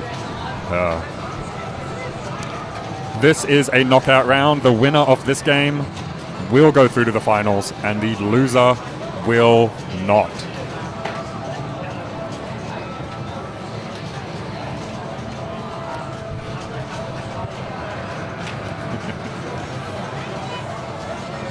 We do not need a voice man cam, we need a voice cam, and that is called a microphone.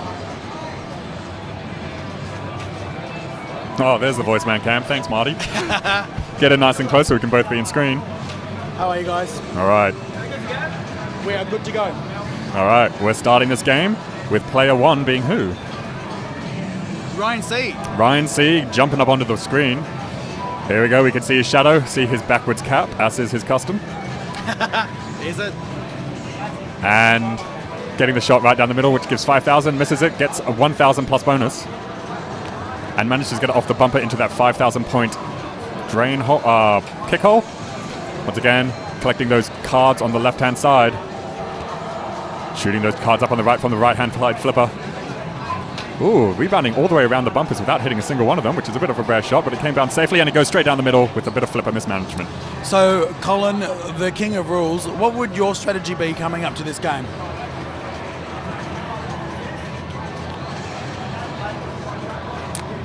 So plunging 2 and 4, So just for this so we game, don't get tilt throughs. Since this game is so important, we have decided to play a 4-person game with the players playing 1 and 3, just to avoid tilt throughs. Adding more to the bonus here. This is very much a bonus collect game. With the spinner in the middle, advancing bonus for each spin when it's lit. Hitting the cards on the right-hand side, trying to get more bonus for each hit. Not quite activating that 10 card shot. Hitting the joker instead, the jack instead. On either side of the flipper of the spinner, it's a little bit difficult to see, but there is actually a drop target on each side of the spinner in the middle. Oh, nearly got it. Nearly going for that There right it is. scoop, and it bounces in. Advance 5,000 bonus. Advance 5,000 bonus, as well as giving 5,000. Get bonus, shoot right orbit back up to top. Yeah. The gate is now open on the right. Wanting to try and bounce it off that right-hand side yellow bumper is usually what I try and get it to do when it's up there.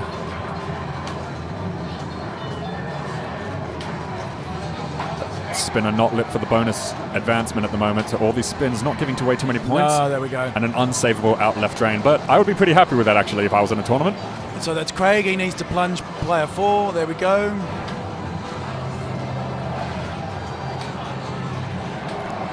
The plunge ball scoring some good points. Don't you hate that? All right, and we are back now to Ryan, sitting on 47,000 points, needing to...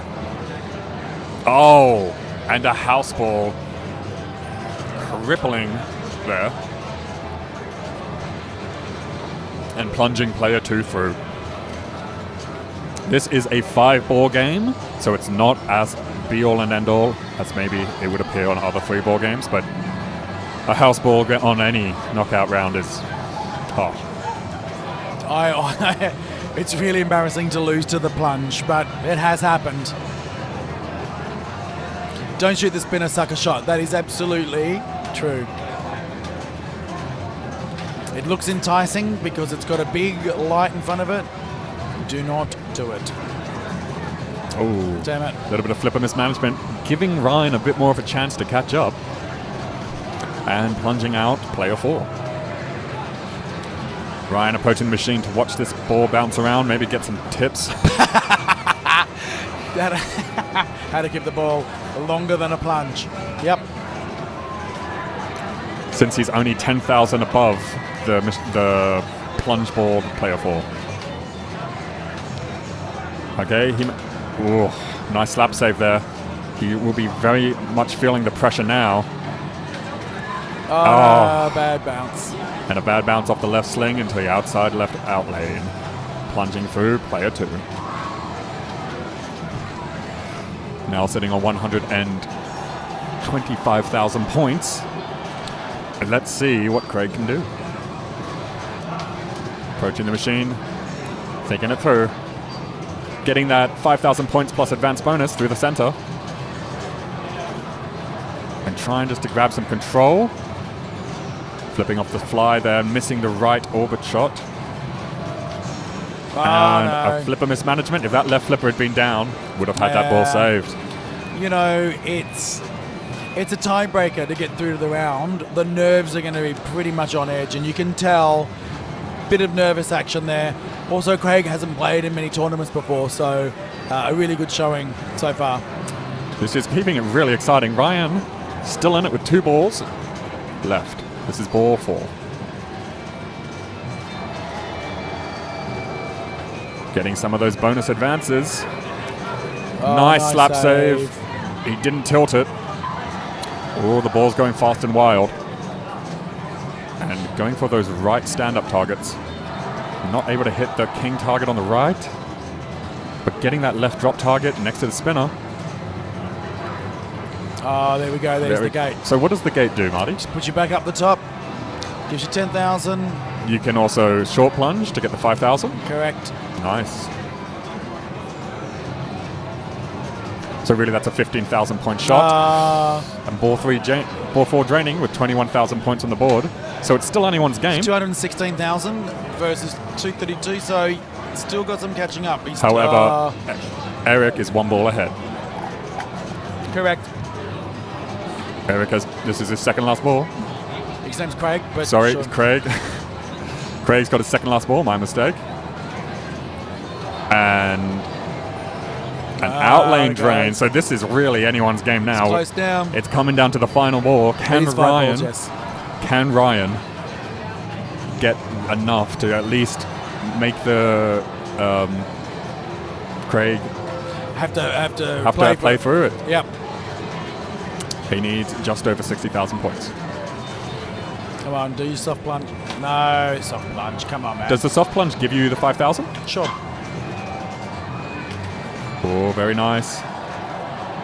A little bit out of control here. I'd be very nervous at this point right now. Right now, the ball is so out of control. Oh, there it is. Sorry for the loudness. That's it. That's it. Ryan is out of the tournament. With that ball, it is over.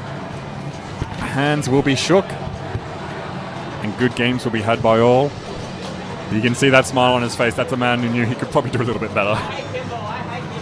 Oh, we're getting the word, I hate pinball. What was your final score? Brian, what was your final score? I know, but I need to put them in. 252,600. So we will head to the scores soon, and we'll be figuring out who's playing who in the finals.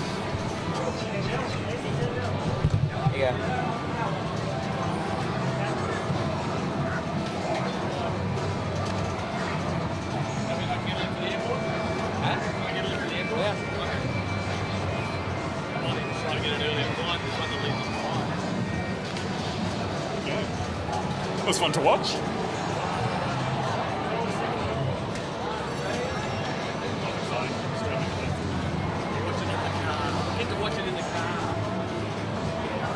Thanks, Marty. Thank you again for running it. Thanks, mate. Thank you for your commentary now. Thank you. You go now? Yeah. Alright. Thanks, man, son. I'm gonna head off. See you, mate. Yeah.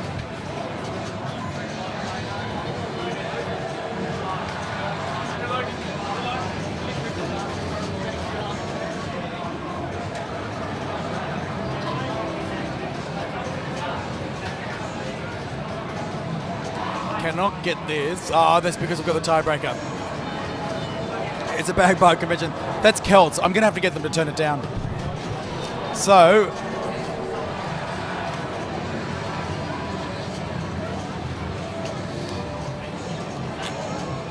let's do some tournament setup in the background. Once again, we'd just like to thank Jersey Jack Pinball, Mr. Pinball, Chicago Gaming Company, Zach's Amusement, Hot Rodded Pinball, Pin Stadium Lights, and American Pinball for all of them helping. So just confirming the next 8, we've got Richard Rhodes, Craig Hadlow, Daniel Luth, Stacey Borg, Luke Marburg, Stu Thornton, Michael McMinn, and Curtis Saharev.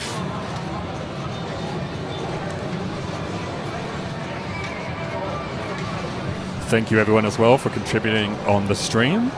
I'm sure Martin appreciates it. He has put a lot of effort into making sure this tournament goes ahead without a hitch.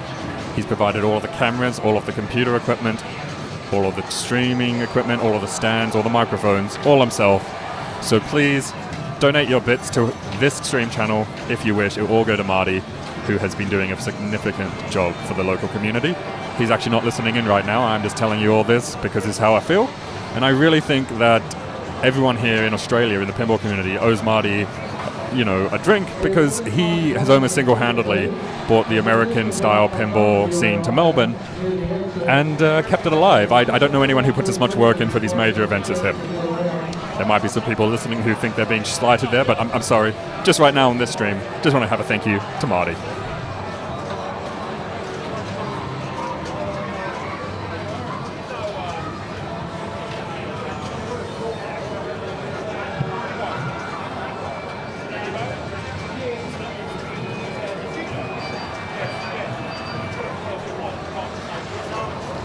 Once again, just thanking everyone who has made this possible. With Jersey Jack Pinball, unfortunately Jack himself couldn't make it to the Flip Out 2019, but he did do a seminar via Skype to compensate, which was very nice for him.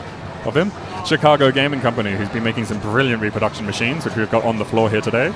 American Pinball, once again got a bunch of their machines on the floor today, really enjoying their stuff. Hot Rodded Pinball, Zach's Amusements, and Mr. Pinball, the locals who make our local scene happen, and Pin Stadium Lights, for making a lot of these games visible for the stream. I'm personally a fan of the Pin Stadium Lights, and I think that they make streaming a lot easier. Marty is talking to all of the players right now, just trying to delegate who is now on what machine.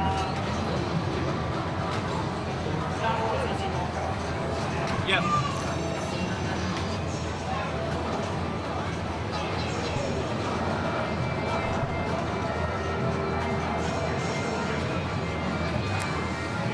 Yes, that is the bagpipes from Haggis Pinball Celts, which is right next to us here at the streaming station. We were lucky enough to stream live with, I've forgotten his name, but the designer of the pinball. Thanks, Walshy. His name just escapes me right now. Who designed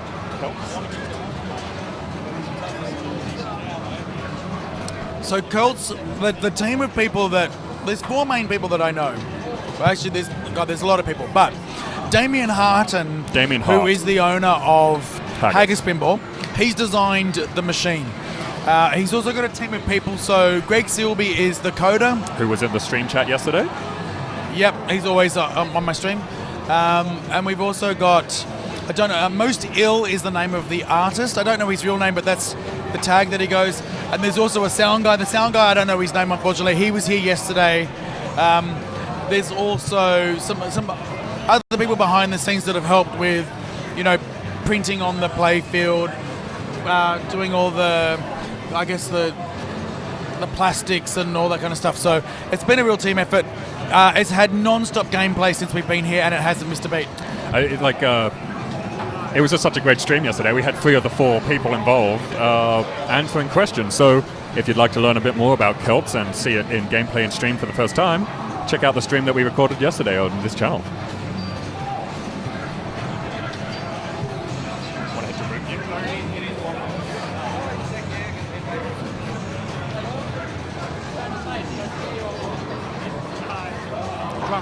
Just commentator review. Yeah.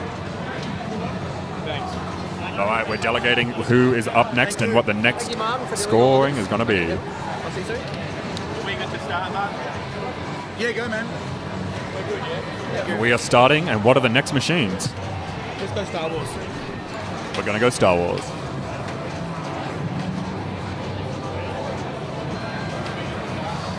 Star Wars it is. And I'll just go zoom in the screen a little bit. Oh, hey Aaron. I've spent a lot of time talking to Anthony. He did well in the Flip Frenzy. He did well today. Great guy. Really pleased that he came over to compete in the tournament. Met his dad as well. I'd love more and more people to come from Perth to the tournament next year. He did really well to come 11th. So if anyone's wondering what that pinball with the star-like pattern above it is on the back glass of Star Wars, that is the reflection of the back of Celts. Celts has a light in the back glass, and on the back of the machine they've cut that pattern. So you'll see as people walk in front of the machine, it all will appear and disappear. But it is framed quite nicely. And here we go. We've got all 4 players ready to approach the game. Player 1 with a immediate outdrain and house ball. Have we mentioned how tough we've set this game up? I haven't mentioned it today, but yesterday I was mentioning it all the time. Now, have any more adjustments been made since yesterday? With Stu approaching the game. Stu is now approaching the game. Daniel walking away from a fairly hefty house ball. Stu getting control immediately and hitting that Endor shot. Going the layer strat, he knows what to do. He's going the layer strat. Now, I don't know if layer, there seems to be a cap to how many points you can easily get out of layer, but it does set a good groundwork for how, especially in a tournament setting. Hey, Rodcom, you would know, you played it. We set it up tough, you got to play it tough. Ooh, escape is lit. And Endor is also lit, so he can choose between a Death Star and Endor mission, and he'll go for both. Is playing at the moment.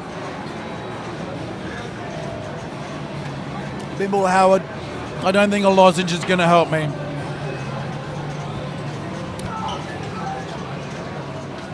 Deliberating on what to choose.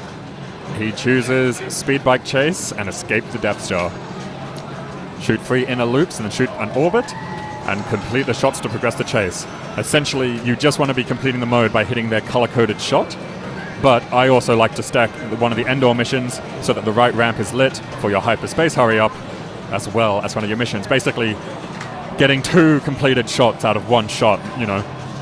Same risk for double the reward. Some nice nudging there via Stu. Local guy, very tall. I assume he can see the playfield better than everyone else.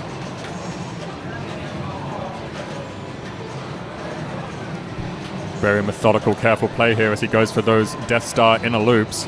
And he hits the mystery scoop at Tatooine. What will his mystery be? Bigger points, destroy TIE fighters, and increase TIE fighter hurry-up. TIE fighter hurry-up is now in effect. Let's see how Stu, who's been playing incredibly carefully, let's see how he'll approach the TIE fighter. He is now spamming the button. His left hand is only on the left flipper. And he brings it down nice and controlled. He didn't get as many maybe as some people could, but he kept the ball. He didn't lose it, and that's more important. Just nailing that inner loop and that outer loop now, and that has completed his Death Star mode.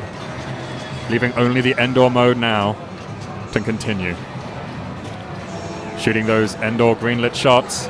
Not shooting the right ramp yet to start his hyperspace hurry-up. Oh, goes for it. In layer, you just get mode shots. That's all you do. Don't get into modes, just do mode shots. Hyperspace hurry-up. Ball stuck behind in Hoth, and now he goes into a video mode. Did he have a multiplier on it? Now Stu knows what he's doing. I think the trick is you're not meant to. Don't think of this as a 2D game. Thanks, Dr. John. You want to think of this as a 3D cylinder that you are on the outside of. If you've ever played Arkanoid, No. Wasn't Arkanoid the brick breaking one? Xevious. there's a few games that have a similar shooting style where you go around the outside. However, the camera... Tempest. Yeah.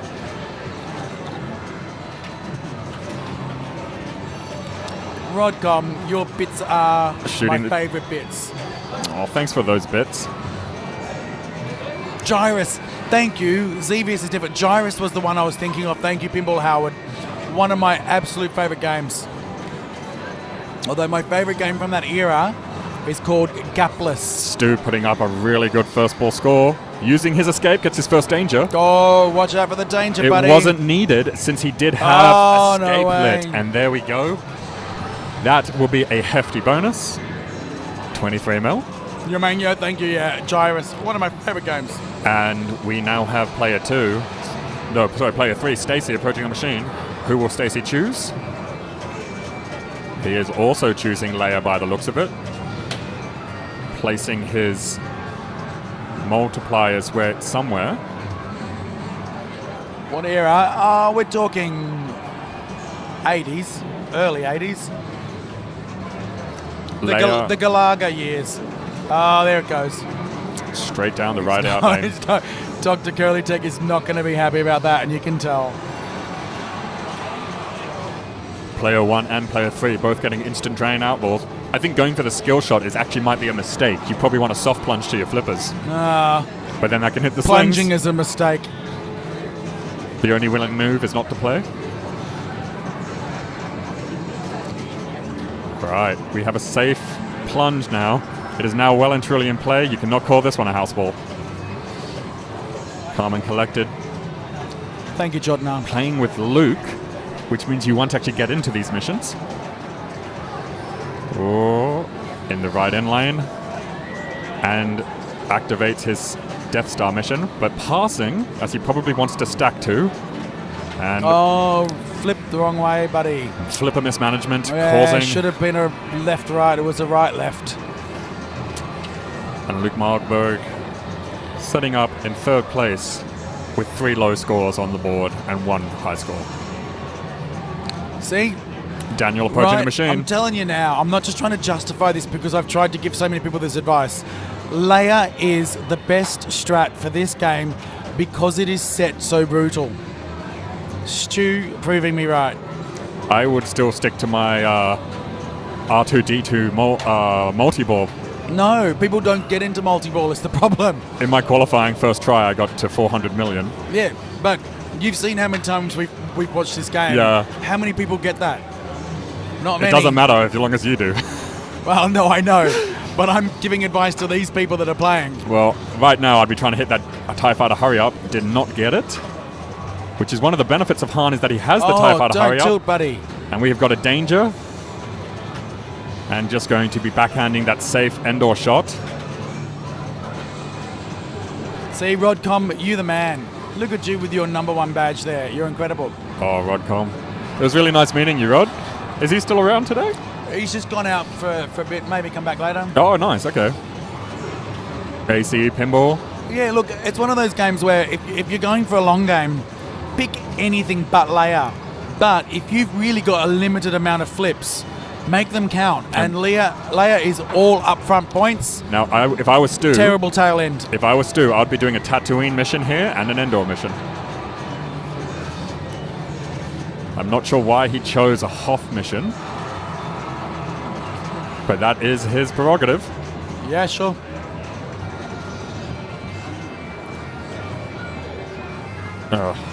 Unfortunate start to the video mode.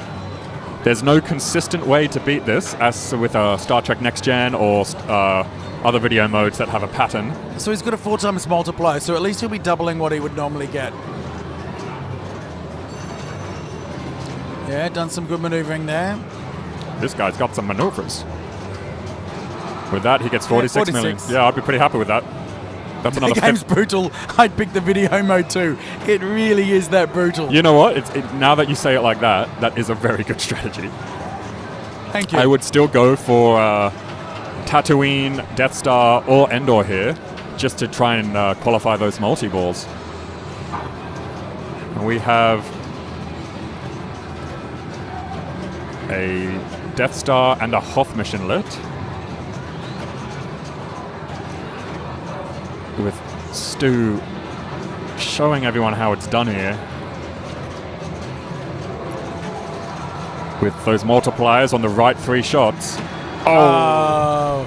I don't even know what to call that one. That was a very pinball-esque drain.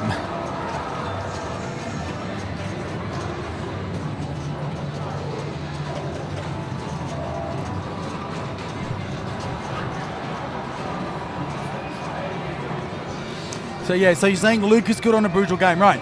Most people pick Han Solo or R2-D2, and that's my point I'm trying to make, is that if you know that the game this is one of the most brutal, I mean Star Wars is pretty brutal anyway, but I'm telling you now, this is one of the most brutal Star Wars. And watch this kick out. This kick out has just gotten everybody straight down the middle. Let's see how we go. You have to hold your right flipper up. Here we go. Can he make it? He's nice. But see how tough that is. Okay, he's got the TIE Fighter. Hurry up. He is keeping both of his flat hands on the flippers, and he is spamming away at it. He didn't get too many of them, but he's playing it safe. Headed to that right flipper up the Endor ramp. Both Endor missions are lit. Oh, getting an escape.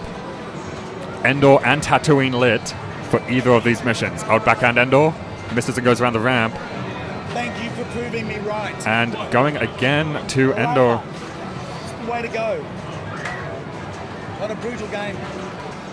Getting that multiplier up for the video mode by the looks of it. So what the attempt there was to light the video mode, get the score multiplier up, and then cash out of the video mode. Sorry, just some people are talking behind me. It's really, really hard to concentrate.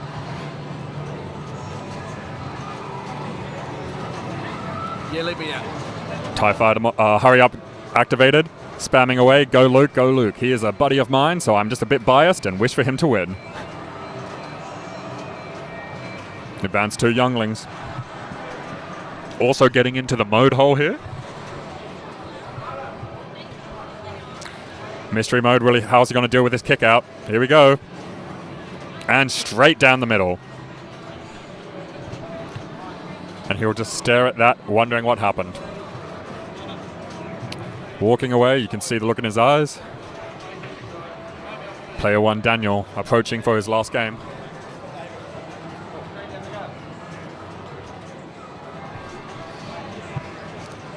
Daniel approaching the machine. Hello, Dirty Toes. Good day from Australia.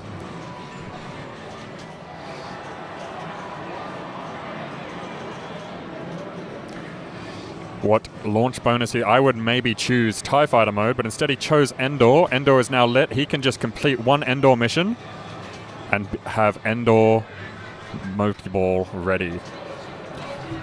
Is he going to stack missions? Since completing either a Hoth, Endor, or a Tatooine mode will access the multi-ball on that mode tree.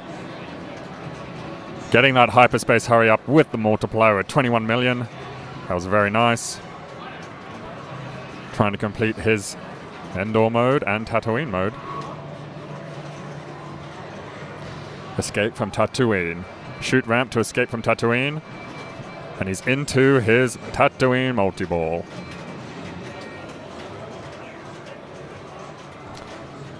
Ball save on, making that right scoop a little safer. And that ball save may give it back to him. Ooh, he gets an in-mid multi-ball, TIE Fighter hurry up. And he is going to try and elect as many of those TIE Fighters as possible. He's got both of the balls on his left flipper, allowing him complete control to just try and spam away and collect about 20 TIE Fighters. Still in Tatooine multi-ball. With a ×2 on the center 3 inner shots.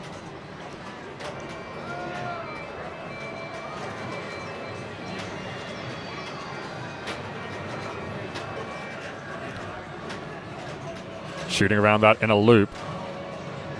And just wanting to cash it in at that right Tatooine outlane, but he gets an outer ball.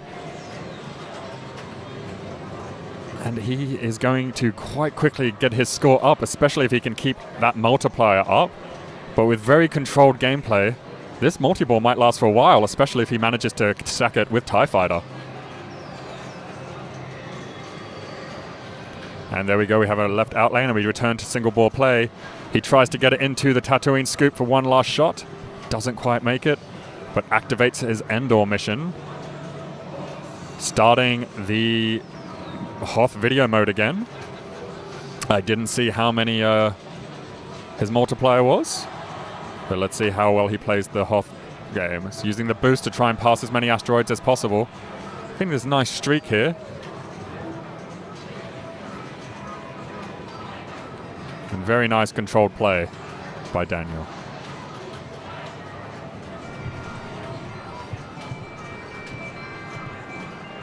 $30 million from that video mode. Slowly creeping up on Stu's score. Escape from Hoth is now lit.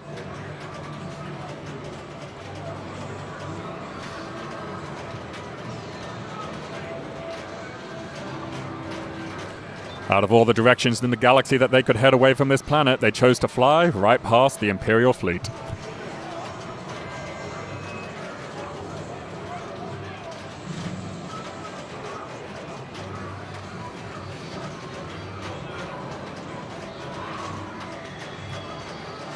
No, Star Wars has not defeated everyone. We are seeing some really good play here right now with the ×10 bonus is now maxed on the left orbit, inner orbit shot. There we go. Get a nice... Oh, his multiplier isn't attached to anything right now. It's floating. And he is yet to solidify it somewhere. Probably wanting to gets control of the ball. And instead he's just ignoring the multiplier, which is now he is put onto his right inner loop. Final ball drained, and now back to single ball play. Endor still activated. 2 more shots to finish the mode. And then once this mode is finished, any mode scoop will allow him to start Endor multi-ball. There we go, he puts it into Endor. It's going to knock out the shield generator. You want to complete all the green shots and then shoot for Endor to finish it. Nudging nicely and keeping within the limits of the machine. Nice combo, but it rolled back out of that ramp. I would have thought it would have gone around with that amount of force. Getting down into the game, really lowering the center of gravity to keep control of it. Nudging it forcefully, but also kind of trying to pull it back and restrain how far it's going to go. Hyperspace hurry up at the Death Star. Ooh, a beautiful slap save without even gathering a danger. Might have to check this tilt bob. He has the doublers set to his hyperspace hurry up. This is one of the harder shots in the game, made harder on the premium version. Oh. And the hyperspace hurry up has eluded him. Going to mystery scoop. It's the scoop of death. Let's see how this comes out. We saw Luke lose the ball this way. Nice. You got to be ready for it. Oh, no. Unfortunate. That bonus might be worth something here. What do we got? Oh, look at that. 80,000 points. 80 million. 80 million. 80. We all know that the last 6 digits are just for tie breaking. What would you pick for the start? Light mystery, bonus, Jedi training? Since I don't like any of those, I would actually choose the light mystery. Because at least then you're more likely to get something you like, and you get 3 of them. Sure. What's he going to do? Hyperspace, hurry up. I wouldn't choose hyperspace on this one because that Death Star shot's just so dangerous. And you've got to get it up the ramp. However, asking me might be a bit of a folly since I am not in the finals, and there's a reason for that. All right, Stu manually moving his multipliers. Yeah, nice. To make the most out of these shots. Brilliant. See him jumping, putting a little bit of extra force into the machine. Oh, see, that's what it does.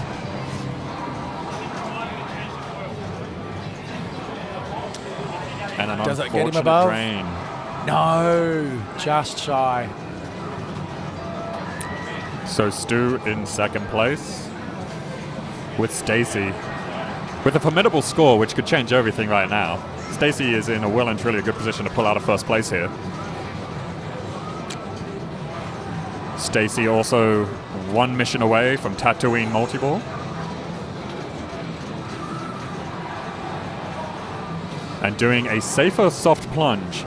Now, saying that, I think that the skill shot, as dangerous as it is therefore a fool's errand. Oh, shit, beautiful nudging. Nice tip over. There we And puts go. it into the hot shot for video mode. He loves video modes. I think a lot of people are navigating towards them just because it gives them a chance to breathe. Oh, really nice there. Finding a safe path, taking it. Nice. I would not have been able to get between that gap. No, Stacey is known for video modes. I don't know what his multiplier is, but this could be huge. It's 3 times. Oop. 60,000 points. Million. 60 million. Million, David. Yeah, sorry, 60 million. This game goes into the billions.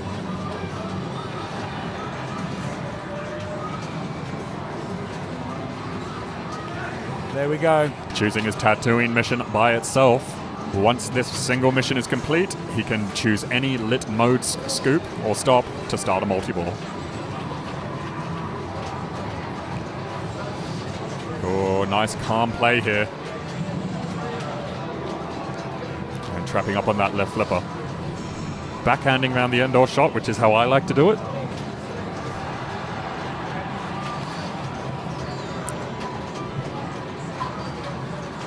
And really managing to keep the ball under control. Probably backhand that indoor shot here again. No, he's going for the right. Oh, damn it. And that's a left out lane drain. It will come down to the bonus. And he doesn't get it in the bonus, solidifying himself in at least third place. This is a very high scoring Star Wars on this machine, considering how brutally it's been playing all weekend.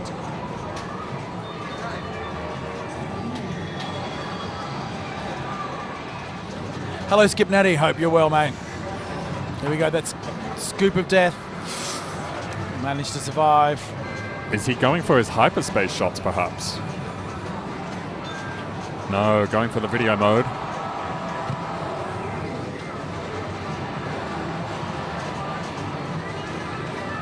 Losing his perfect streak, but early on, it's fine. It's more about what your best streak can be. Oh, he had a nice rich vein there, but just managed to... Oh, it's going well, but... Does the video mode get any harder as you progress? But I don't know. Yeah, I'm not sure if this is any faster, but it'll be kind of difficult to tell. 33 mil.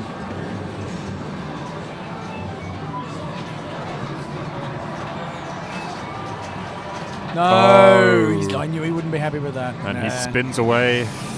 Yeah. Danger, base bonus only $250,000 and less than $1 million bonus. And that is the end of that match.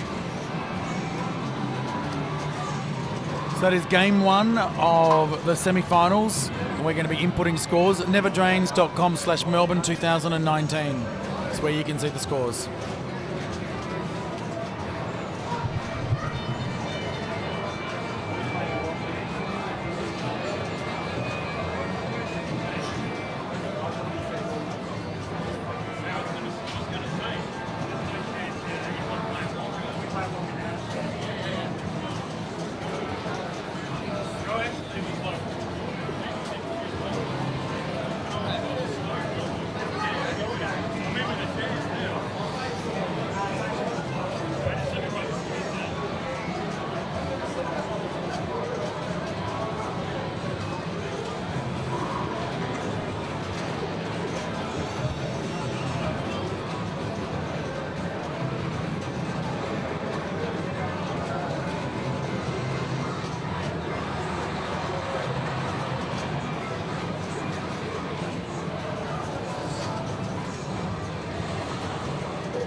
What machine do you want to head to next, Marty? We Well, have a choice let's between- watch some indie. let's watch some Indiana Jones, shall we?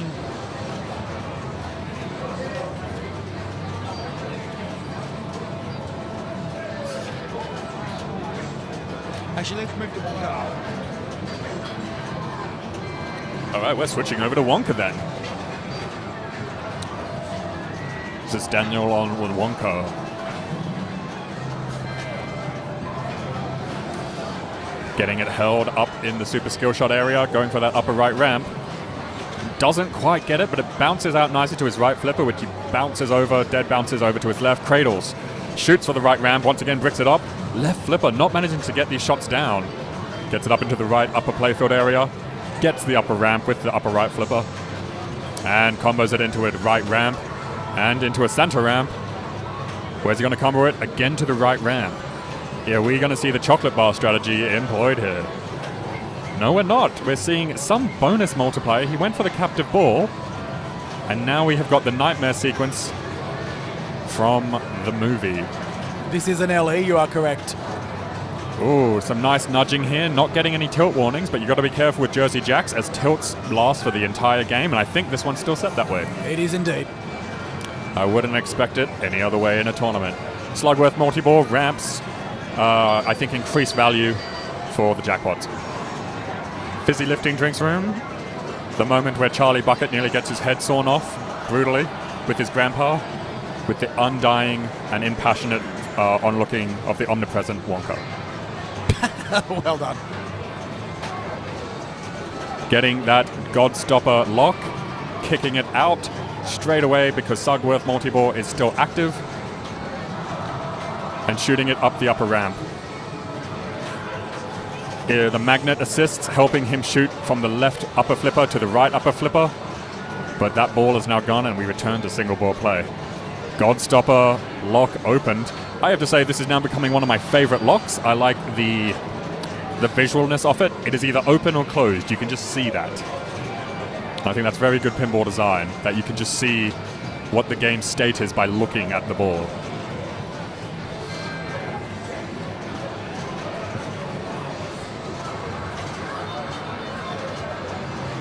Kickback. How do you relight the kickback on this one, Mardo? Oh man, I've not played this game enough to know. I'm relying on you, David. Chat, you can tell us. Yeah, chat, please tell us how to relight the kickback. Third bowl locked for Everlasting Godstopper multi-ball. Gum targets. Oh yeah, okay. Just to the right, The just to the gum left drop of the right targets? ramp. Gum. So those are the very Assault drop targets, I think. Digital Pinball Player, welcome to the stream. You are watching the Melbourne Silverball Championship here at Flip Out 2019. We are at the Sandbelt Hotel in Moorabbin, that's a suburb of Melbourne. We are in the semi-finals of A Division. Our final 8 are playing. This is the first game. There are 3 games per round. Daniel's got his board trapped and is asking about a decision to be made. Will we get a tournament-directed decision? We might have to. See you later, Marty. Marty stands up to go and see what the TD decision needs to be made.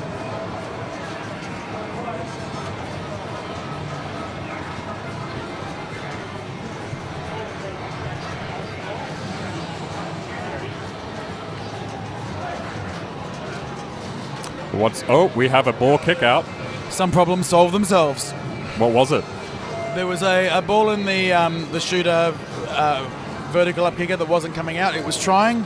It eventually got there. Okay, it's very good sportsmanship for Daniel to stop play, as that is a... You're not meant to be playing multi-ball modes with a single ball in play. Correct, and I did make that very clear from the outset when we were going through the rules. So if you have a failed power plunge or something, you need to manually try and plunge it out of the right lane. But we have got Kid multi-ball started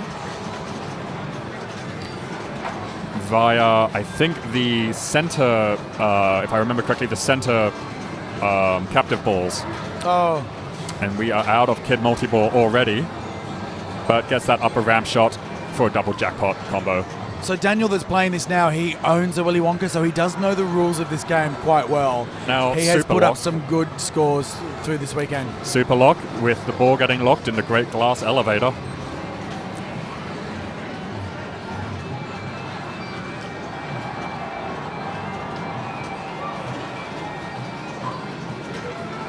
And we are now in the Golden Goose Room, which did not appear in the original book. Yes, Rodcom, thank you so much for asking.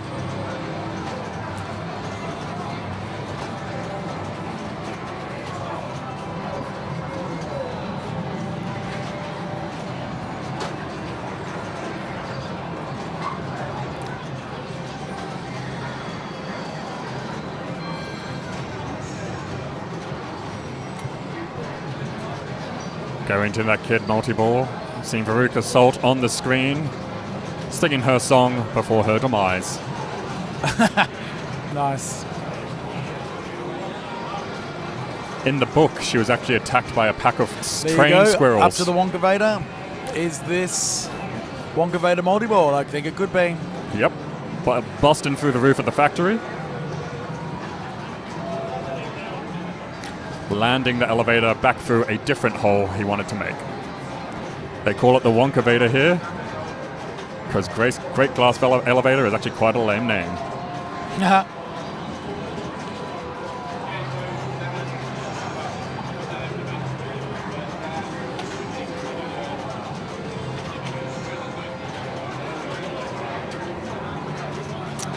Getting some ball save, helping him out there.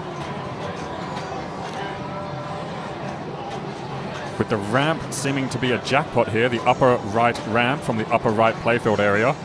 Wanting to bank it off that flipper, there it is. So the shot to be made seems to be the upper right ramp, and the 2 TV shots are lit as well for bonuses. Marty, we need a ruling. We need a ruling over at Indiana Jones.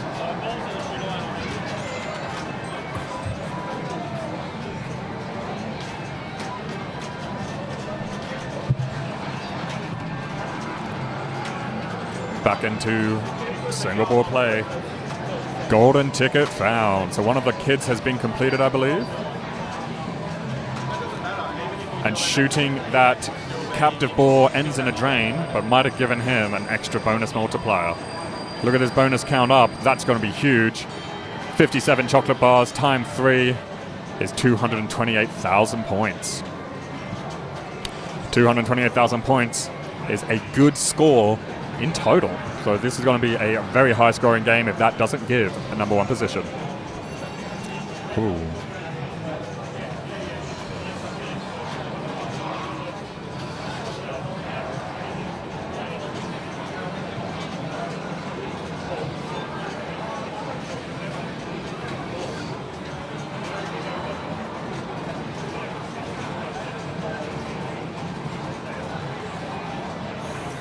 On Indiana Jones, we can see that there's some sort of stuck ball causing a bit of drama. And it's also distracting from the Wonka game. However, there is a tournament countdown. The next player, unless they're a tournament director, needs to approach the game soon.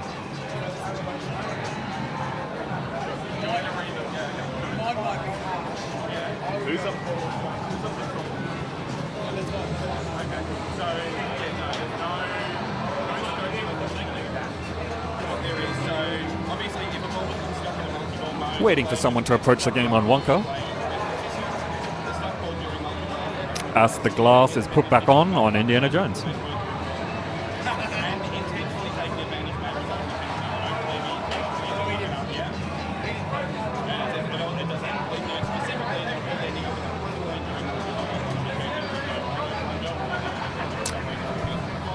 Seeing what the rules in place, there seemed to be some kind of deliberation with the rules over at Indiana Jones. I might go figure out what happened.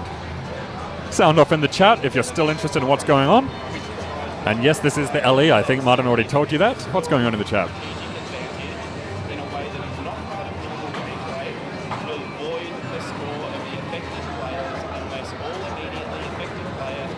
Hey, digital pinball player. I too am a digital pinball player. I'm a big fan of the pinball arcade. I know some people aren't, but I think that what they've managed to do for just general pinball is pretty good. Yo, Rodcom. Yo, Slipnatty. Hello, everyone. Rod, aren't you around here somewhere? Where are you? Seems to be some kind of deliberation of the rules. I'm going to go and see what this was.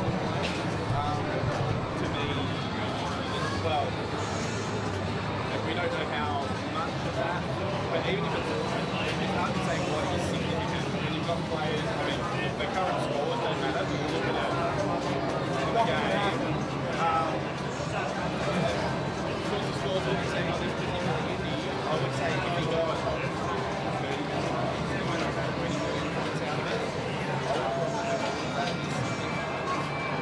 so if I think point the game he gets to play in that fresh game, so he doesn't get a warning or a sanction. Yeah, I'll read it again just so you're absolutely clear, and then you'll have to make a call on this. Any beneficial malfunction which provides one or more players with a significant scoring or strategic advantage in a way that is not part of normal gameplay will void the score of the affected players, unless all immediately affected players.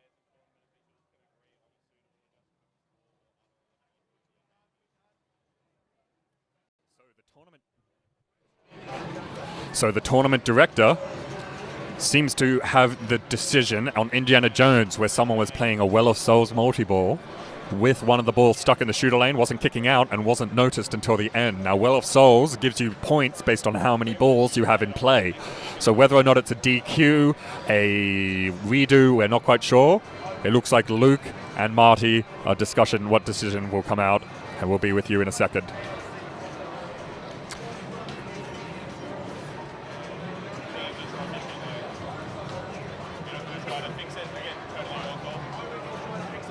Highest Bible, I think you meant bribe, to the tournament director should win the argument. I don't think it will be a replay. I believe it may be some sort of DQ, or has to plunge the ball now.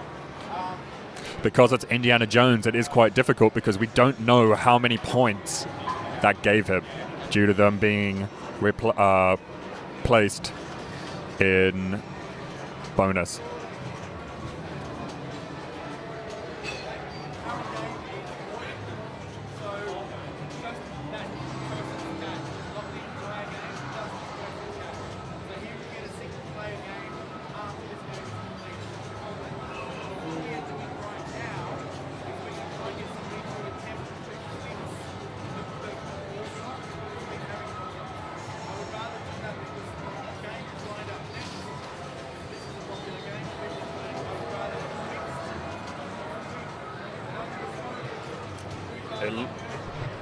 It looks like we might have to...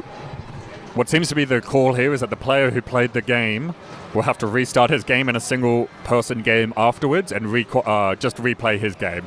It was deemed not to be his fault, and what he will just have to do is restart. We'll keep playing the other three players, however, they are getting someone to look at the ball trough to hopefully sort this out so it doesn't happen again.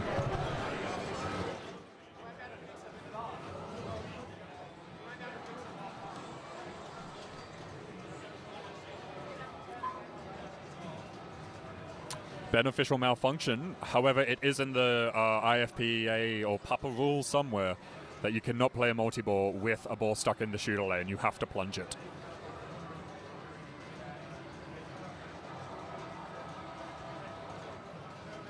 So the reason our Wonka is no longer in play at the moment is because a lot of the tournament directors are deliberating this decision, and some of those tournament directors are in the Wonka game. Yeah, I think that is the prevailing decision. We're going to continue play with the three players who didn't accidentally get the beneficial malfunction.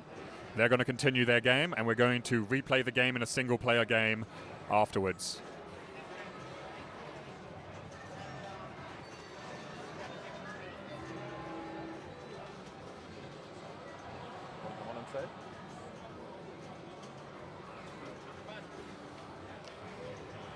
That was your food, by the way. I don't know whether you wanted it in football. Thank you. The nugget's really nice, though. All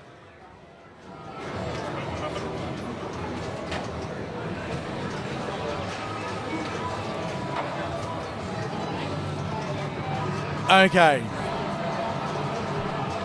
Here we go. So, on Indiana Jones, what happened was he was in multi-ball. It was Well of Souls. And there was a ball in the shooter lane that was not being plunged. It was just sitting there. Can you put it on? Indy so we can video it? No? Oh, because we need someone. Yeah, to I know. put this in the We book. will. I'm just not taking requests. But yeah, thank you. I will. We are. Okay, cool. So we will go on Indy just to make sure. If it happens again, we've got video footage of it. And I'll explain what's happening.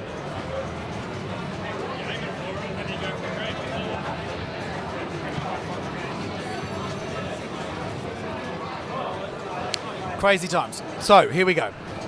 Effectively, yeah, there was a ball stuck in the shooter lane. It wasn't being auto-plunged, so it was considered an advantage. In those situations, you are meant to put your hand up to say, hey, this has happened, make a ruling or a decision. A couple of things. First of all, here we go, Well of Souls. This is where we'll get to see whether we've got this issue with the trough. I can't see the trough.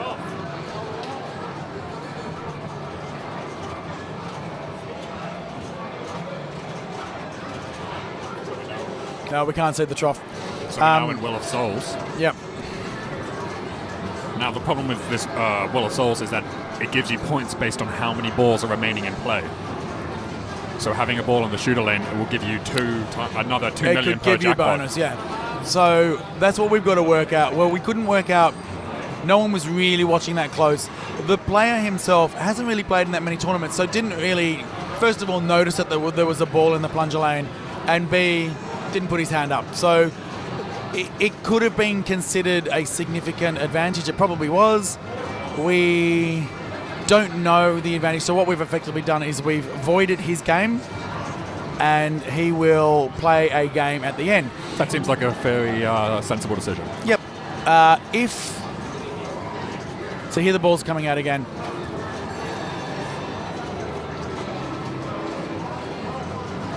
If we see that it's doing it again, we're going to void the entire game and pull it from the bank.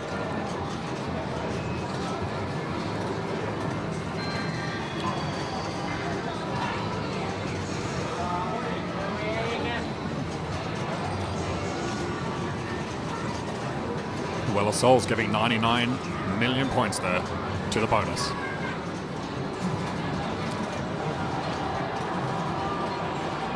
Lovely save there. And a rare backhand up the left ramp. Adventure is nearly lit. Trying for that lock shot, there it is. And this is lock 3, the Holy Grail.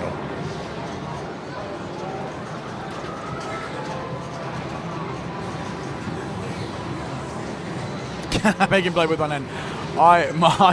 My original decision was, yeah, drain the ball, bad luck, move it on. But we had to do something a bit more sensible.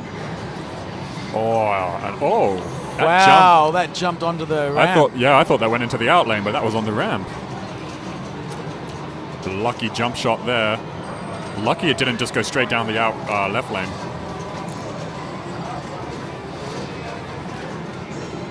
Nearly at Super Jets.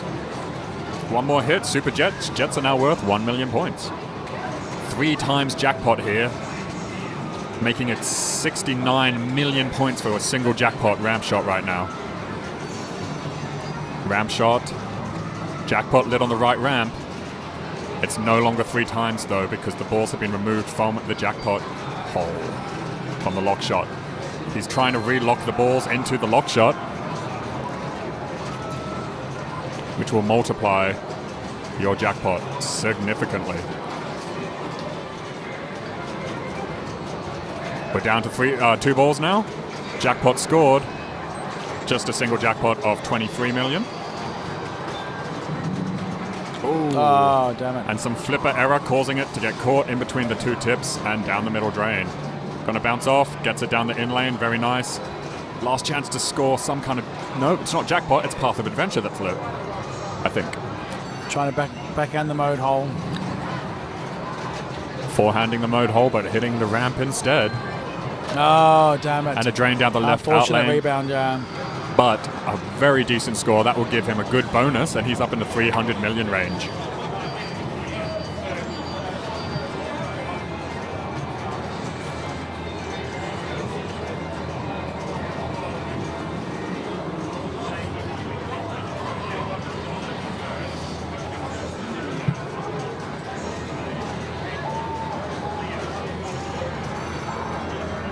another lost friend I've got to go find and help them find the pinball area. So I'll be right back. Unfortunately, you've still got me. How's everybody going? Is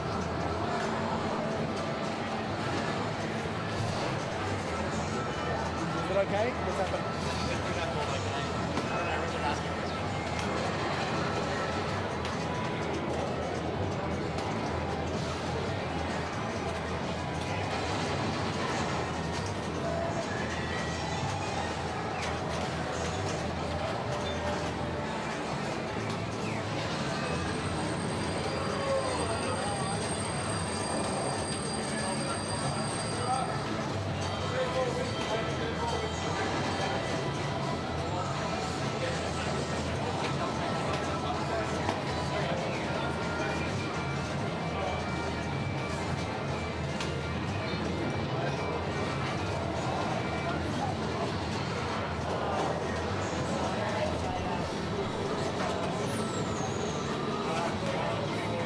Oh, wow. He knows that he was lucky to get that.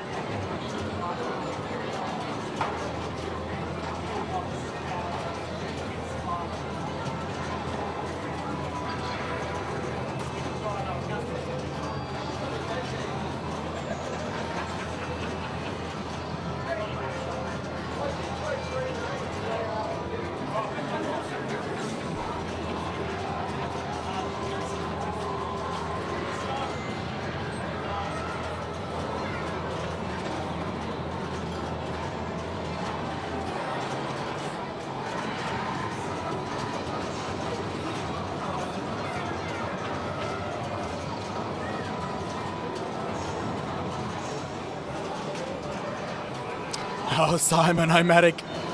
There was a bonus TD dilemma that I had to just manage then as well, but you know. What gin are we drinking? Oh, house gin here. I think it's Gordon's. It doesn't matter. Gin's gin. $7 a gin. I'm happy with that.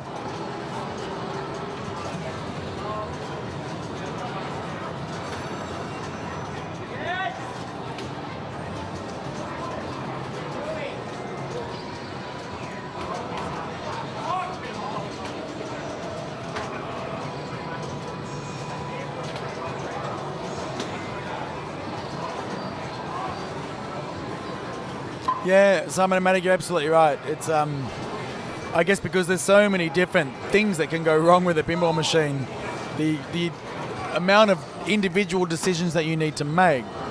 I mean, it's all well and good to say it's a significant malfunction or a minor malfunction, but you've actually got to know the type of malfunction, the actual mechanics of the device itself and the rules to know the impact of it to be able to make a decision.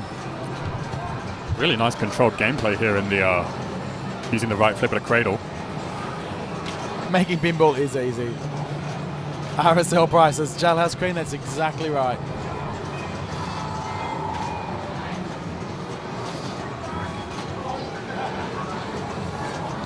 So 2 balls in play on Well of Souls. Ooh, back to single ball play. 66 mil for Well of Souls, not too bad. Oh, nice tip over.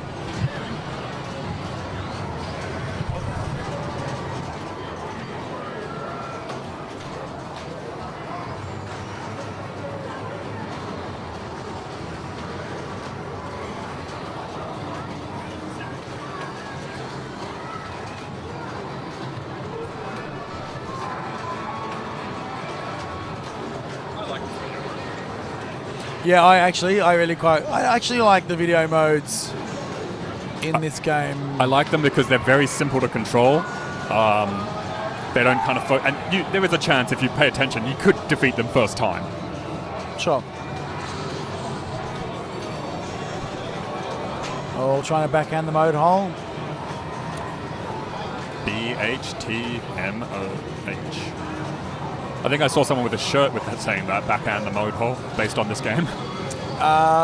Yes, and you'll find that the meme started with my stream. Yes, it did. I remember that stream. I remember that stream and just everyone trying to backhand that mode hole. Yeah, I know. Okay, he's got Castle for his 2-ball multi-ball. Letting the ball bounce across his flippers Nice very bouncing. nicely. Now this quick multi-ball can be worth huge points because all you have to do is hit that same target 5 times. It'll give you a jackpot all the way up to it, and then a $40 million treasure jackpot once you've finished it, like on the 6th and 7th shot. Done. A drain down the left out That's lane. the hashtag, John. Hashtag backhand the mold hole. It really is. Hashtag BH the MH.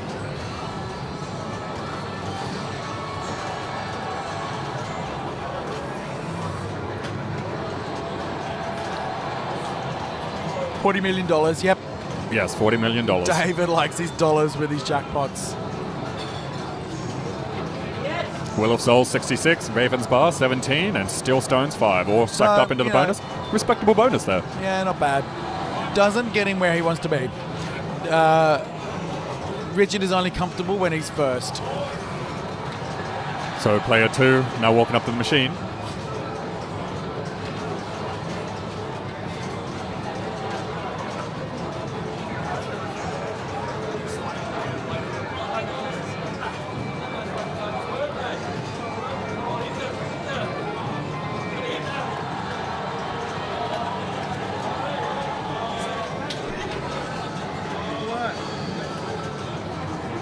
Path of Adventure lit. He has just got all of the Path of Adventure path completed, so I think that's the first time I've seen it on stream personally.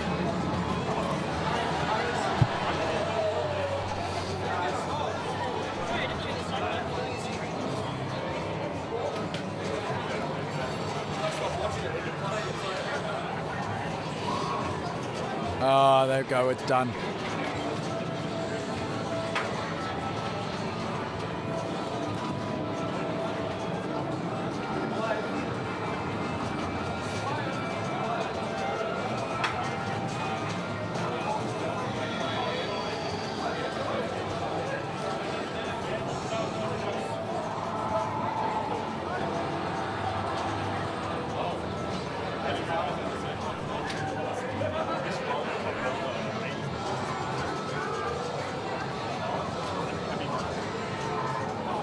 So that player 3 was just plunged, as that game has been voided due to a malfunction earlier.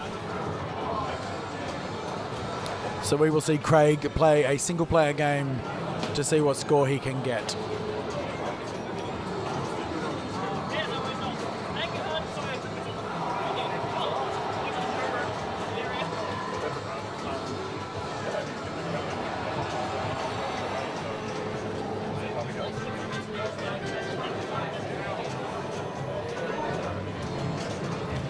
Just saying hello to a friend who I should just tell can't play these machines.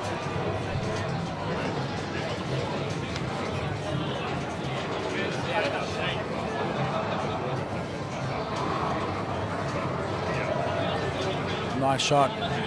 36 mil, close to the high score.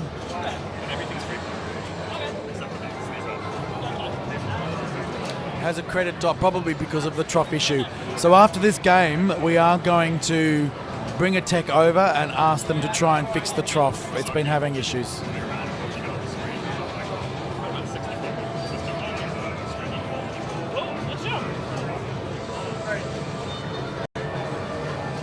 And I return.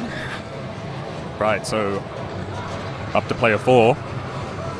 Nice comboing those ramps up to 4 million. Narrow escape being given, even though it didn't go down the left out lane, just kind of nudging that switch. Nice, getting it just off the tip of these flippers and going down the center with an unfortunate drain off the post next to the mode hole.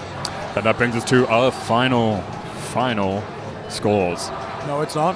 We've still got our single player game to come. Oh, you're entirely right. We have a single player game after this due to the decision by Marty.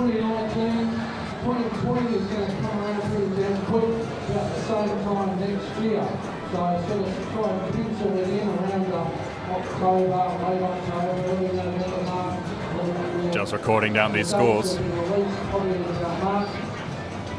at 5 o'clock, all the machines will be turned off. So you've got about 40 minutes. 40 minutes to play as much pinball as you can. until it's all over for another year. So thank you very much for attending, and let's pay it's your attendance that makes this successful and makes us come back and do it again. So, and if you want a t-shirt, $30, and you'll be able to wear it for the next year.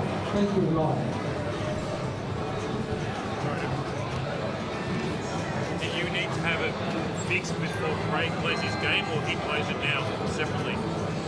I'd say play it now. Yeah, so it's even, yeah. I'll change the camera real quick. Shoot a lane.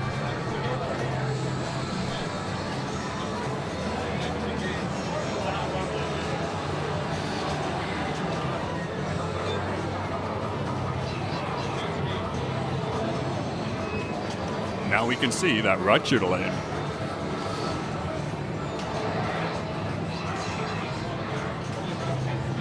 I like almost everything about this machine. I really do.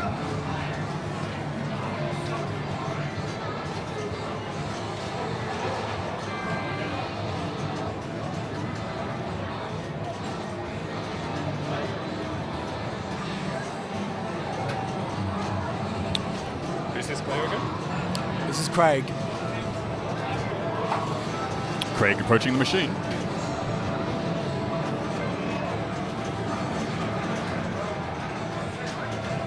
Just saw Damien of Celts walk past.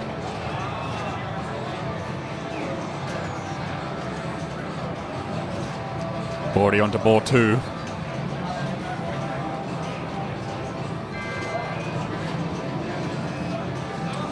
And we have another stuck ball in the plunger.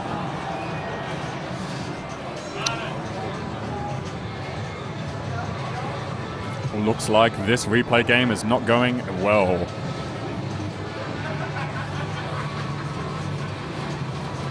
It appears that the switch that tells the machine that there's a ball in the shooter lane may be malfunctioning.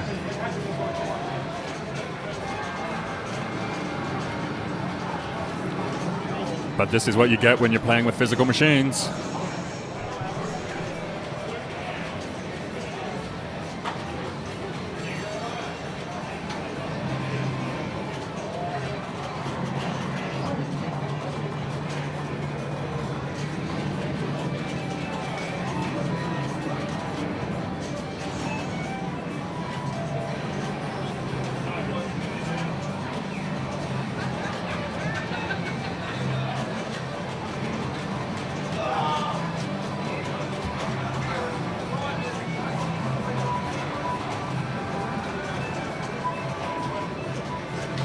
More tournament deliberation by Marty here.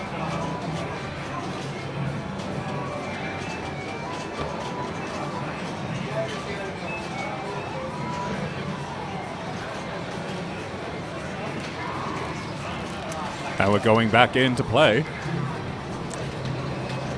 So, Marty, what was that all about? Still, the right flipper was sticking up.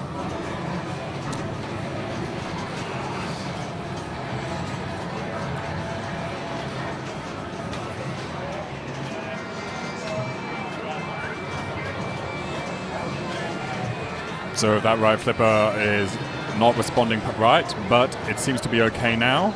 But this may be the last game we see on Indiana Jones. Thank you so much for all your efforts. Put ball 3. And Hand of Fate will give him 10 million points, as it always does. There it is. Tournament mode.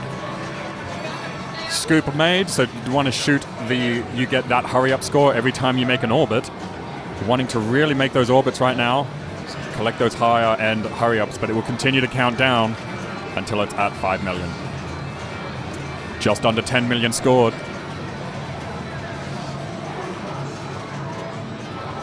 And the countdown still there. Seems to be ignoring the mode a little bit and instead just focusing on those locks. Ark of the Covenant, movie 1, ball 1.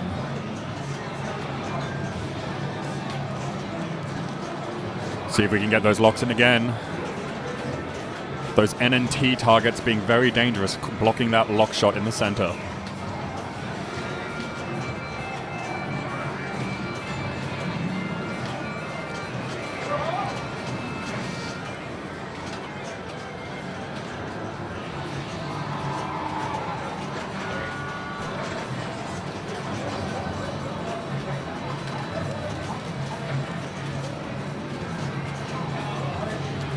Oh, nice control there. Makes it up that right ramp to Path of Adventure. All of the lights are lit on the right-hand side, which is going to give him some trouble since it doesn't lean that far to the right. Straight down the center he goes. Ooh, the path just tilted to the right further than it has ever before. It really has. Continuing Path of Adventure in 5 seconds if he can make that ramp shot. Here we go. He does. We're back up to Path of Adventure, but I don't know how he's going to get there. And it goes all the way round because the path wasn't lined up right. Gets it into the mode hole, gets Streets of Cairo. You need to find your girlfriend in this mess. 10 million. And a reject from the ramp, but a very nice recovery. And another recovery. Oh! An unfit, some flipper mistakes going on there. That left flipper had maybe been down.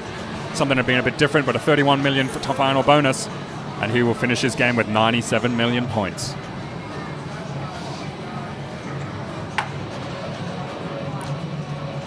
Was this the last game of the round? We got another round. Another one. It's the second last game of this round.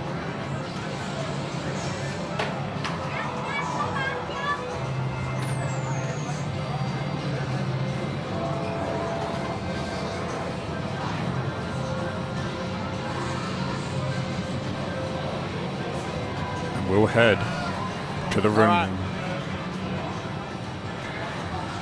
All right. Marty standing up to get the next set of games underway. We just needed to keep these games clear while you deliberated on what will be played next. I think Indiana Jones may now be pulled from the tournament.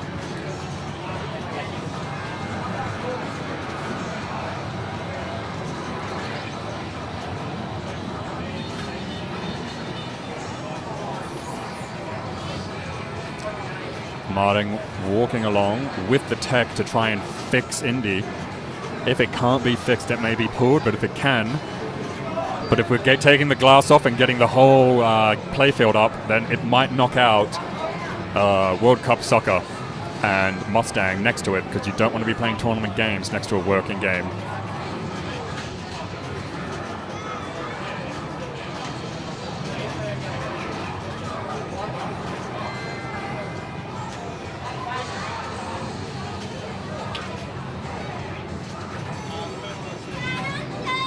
I would buy it. I love Indiana Jones 1993 by Williams Pinball. It's just, for me, just one of the best adventure-based pinball machines. It's got fun modes. You feel like you're progressing.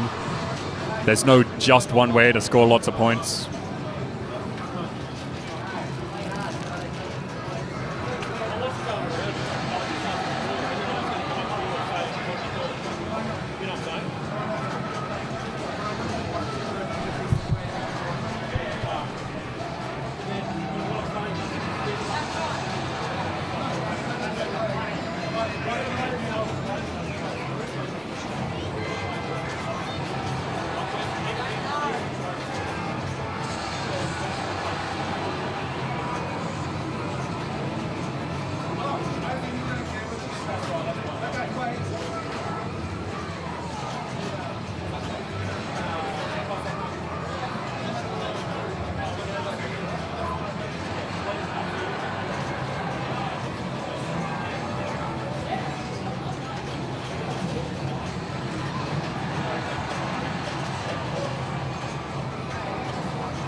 Here we go.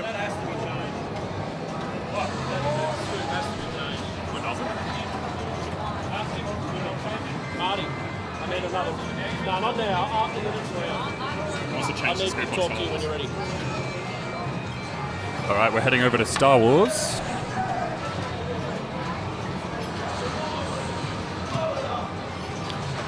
And we have player 2 up on Star Wars.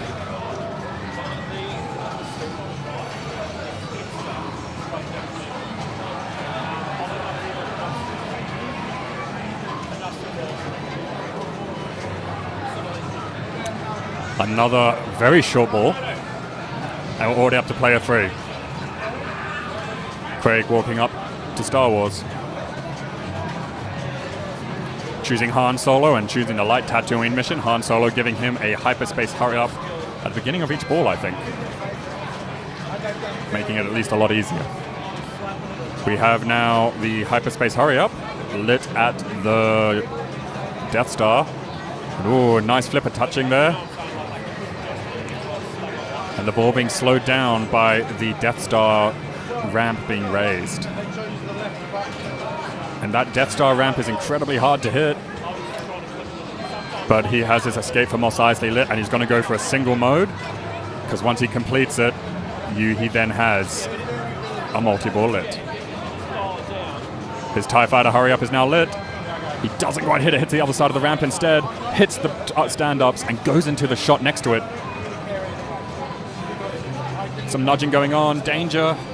And it goes into the right outland, and that is the end of ball 1 for Craig.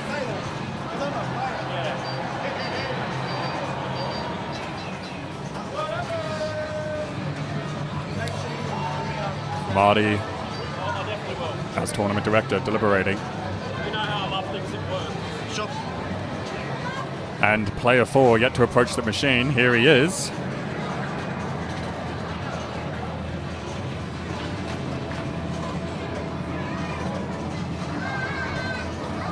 Choosing R2-D2, which is my personal choice, and lighting the Death Star mission. This is what I personally do. I light the Death Star mission and then go for Endor shots. Endor is very safe on this machine. Once you light Endor, I shoot into Endor and start both the Endor and Death Star mission. Once they are both complete, you have 2 different multi-balls just waiting there for you. TIE Fighter hurry up. With the kick out just going off the top of that flipper. TIE Fighter, and hits it. He is tapping that center button a lot, switching hands to his left hand so his right hand can stay on the right flipper, cradling it, and hitting that center target again, and going up into Endor. Backhanding that Endor, it seems to be the strategy that I personally choose. But Endor via forehand can be a bit dangerous, but it's not that difficult a shot, but if it does miss, you are in trouble. It can come flying back down towards your flipper gap. Hyperspace hurry-up qualified. Need to shoot into the Death Star, which is backhandable. I was surprised to find out that you can backhand it up that ramp. I managed to pull it off yesterday. And bouncing off the ramp, going down the escape into the shooter lane, gets shot back out, up the Endor ramp again, nearly out of hyperspace hurry-up, which if you complete 3 hurry-ups, allow you to start hyperspace multi-ball. And another easy backhand up Endor. Endor is still running along with the Death Star mission. And his multiplier is at 5 times. Oh, lovely off the tipper movement here. Wanting to slow it down. Scoops it, trying to get it backhand into Endor, but instead backhands the right ramp.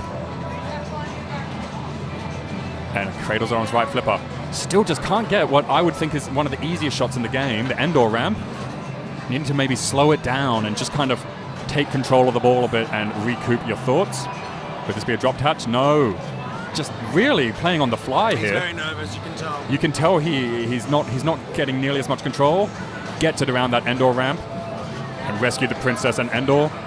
Once both modes are completed, he will have a choice of 2 multi-balls to choose that will be lit at both Endor and the Death Star, and a power drain down the middle after a ramp shot. But I would be fairly happy with that. He's into his modes. He only has a few more shots to complete them. And he has 2 multi-balls after that.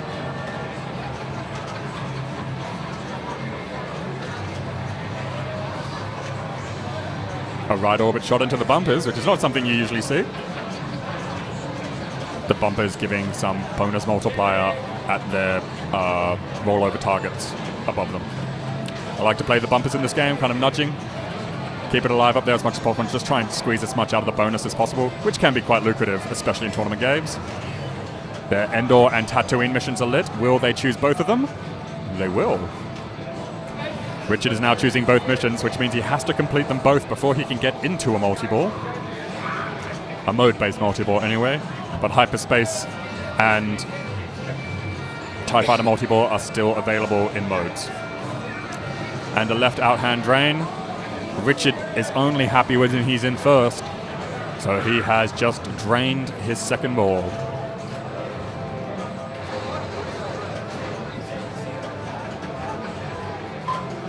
Player 3 still on 4 million, but player 2 a little bit above, matching Richard on his first ball with the ball in hand.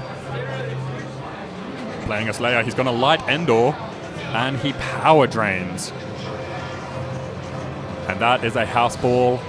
Walks away from the game. Still in second place. Thank you, Digital Pinball Player. I appreciate the comments. Yeah, unfortunate misflip there from Curtis. He's been playing good all weekend, so I'd say, you know, you're allowed to have a mistake every once in a while, but you don't want to be doing it now. So what are the standings in this game for the next finals? And a harsh inner train. That was a little bit of flipper error there. Probably could have been saved, but the reaction time and the stress and the pressure could definitely get to you. Yeah, we're getting to the pointy end now, so... That's why I stopped playing competitive pinball. It's too stressful at this point. Is that it? Are we ball 2 or 3? I can't say. I believe we are on ball 2. Okay. I'm struggling a little bit. We've got TIE Fighter multi-ball available at this hurry up if he can spam enough, since this is his second hurry up, I think. There it is. There is TIE Fighter multi-ball. He is into it. Let's do it. TIE Fighter multi-ball lights everything for jackpots. I believe the jackpots also raise when you hit the stand-up targets. And then once you've completed all your jackpot, there is a super jackpot lit at the ramp. Ball save. Once you're in TIE Fighter multi-ball, you can't bring any modes into it, but you can bring TIE Fighter multi-ball into modes. And a double drain at the super jackpot, and that is out. 11 million in bonus.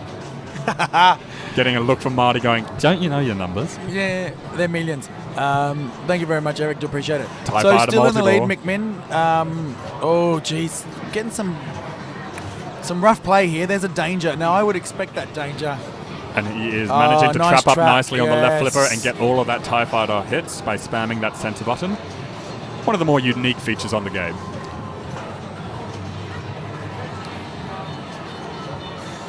And a nice controlled little flipper, just making sure that it stops there. Hyperspace hurry up lit, he's going to go for it. He does and makes it perfectly. Getting that orbit light show going on with that rail. Didn't have his multiplier on it, unfortunately, but it's just too quick. And straight down the middle. Done. What will his bonus be? Might push him up into a third. That puts him into second place, but that was his final ball. So now he is sitting there to see whether player 2 or 3 overtake him. Curtis approaching the machine. Light Hoth missions, what will he choose? Can you let the group know? Are you able to let the, is it your group? Yeah. They know? Hoth and the Death Star are lit for motions. Hyperspace activated. Will he get this Death Star shot? Doesn't quite get it in there, but hits the mystery scoop at Tatooine. Coming out of this mystery scoop is going to be... It's the scoop of death. It's dangerous, but you can get it off the right flipper most of the time. Off the left flipper that time. Reactionary is good. And TIE Fighter hurry up. Landed. He's spamming that button. Got to keep it controlled, but he has an escape there, which will help him out. And beautifully sends it right up the ramp. With the hyperspace hurry up, now timing out. Getting a... Endor, so he's got... Oh, here we go. Video mode. You got Hoth. Right out of the gates. Using the power button right out of... Hyperspace. There it is. Nice, clear path right now. Come on, spam that button. There it is. Nice. Oh, yeah, very good. Nice. Making his way around. I see a gap on the right-hand side. Will he take it? He does. Going to the left. If I were him now, go to the left, go to the left, go to the left. He knows what he's doing. And spam. He's Yeah, not out. bad. 12 mil, no multipliers. No multipliers on it. All right, Cloud City, he's got his Hoth mission slip, but that is it. He does have a couple Death Star missions, and he's going to stack a Hoth mission with a Death Star mission. I would have stacked a Tatooine, but this game's rule set is actually quite in-depth. And the more I play it, the more I quite like it. Back. So escape was lit via the force targets. You can relight that ball escape via the force targets again, and it goes straight out that escape lane. But that sets him quite nicely for first place, I think. If that's for first place, however, player 4 can come back for sure. Definitely come back. But that knocks Richard Rhodes into third place. So it's all up to a Hawaiian shirt here. Oh, this is Craig. Craig. And if he can get that TIE Fighter multi-ball, it is over. And he doesn't quite spam it enough.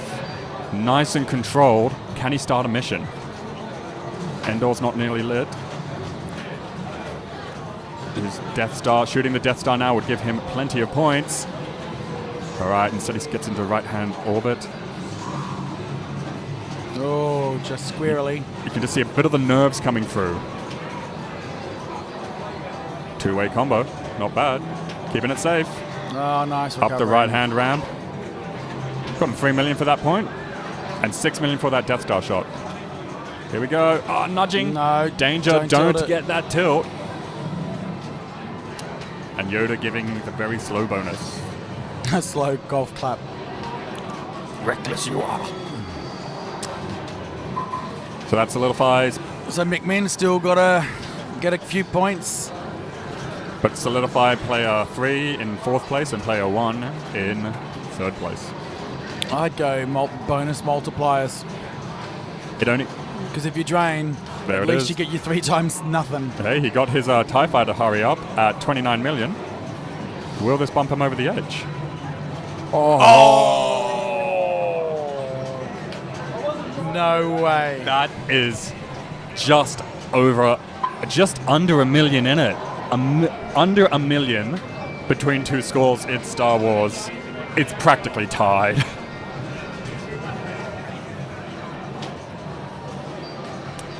Congratulations to all those advancing. We're putting the scores in now. We'll just go to the room view. Oh, you need the scores.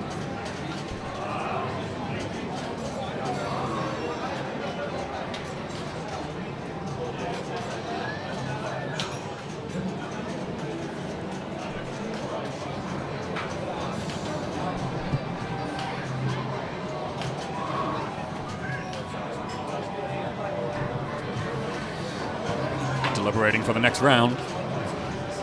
So we're just waiting for Indiana Jones to start. They've just replaced the opto board in the trough, so it should be working soon. You can see the commentator room with the work being done on Indiana Jones just being completed.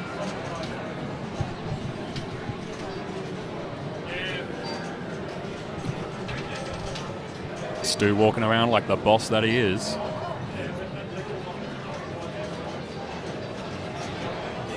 And we are thinking about game selection.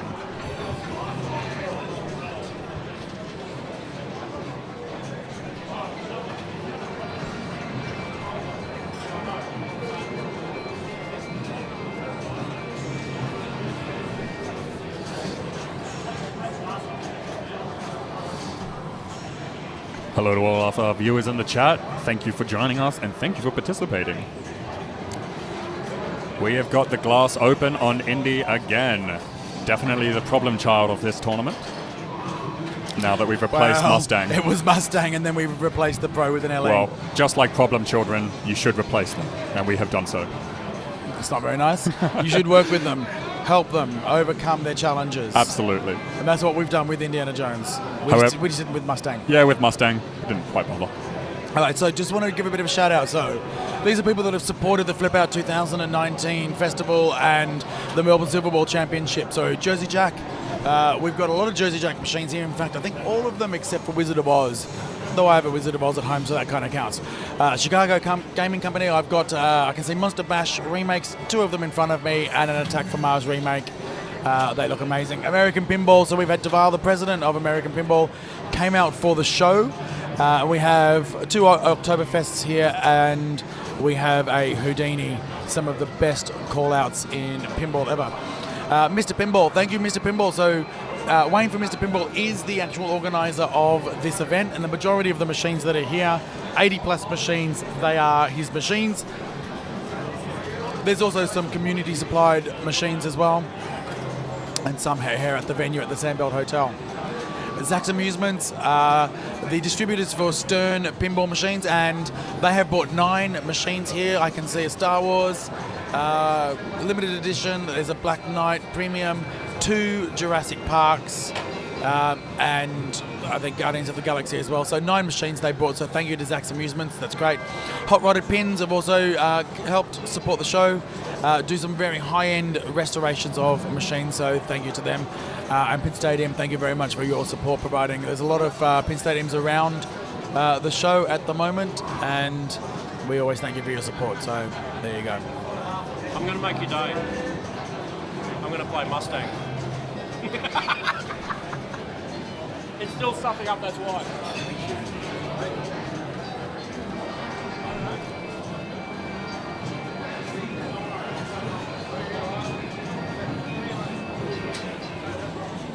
Oh, Curtis was amazing. Just a really, really solid player. I'll tell you what I did notice. I think he's got really, really good rules knowledge, but great flipper skills as well. So I hope that Curtis comes back for the Melbourne Silverball Championship next year as well. I hope to see him in a lot of tournaments. Very, very talented player. So it was very good to watch.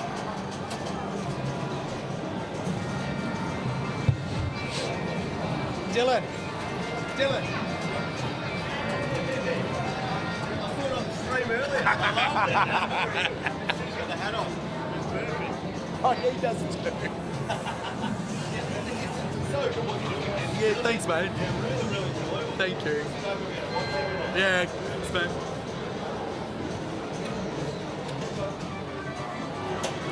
Oh, Molly Hills, hello.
All right, here we go, guys. We've got Indiana Jones is about to start.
All right, here we go. We've got Daniel Luth up, first player.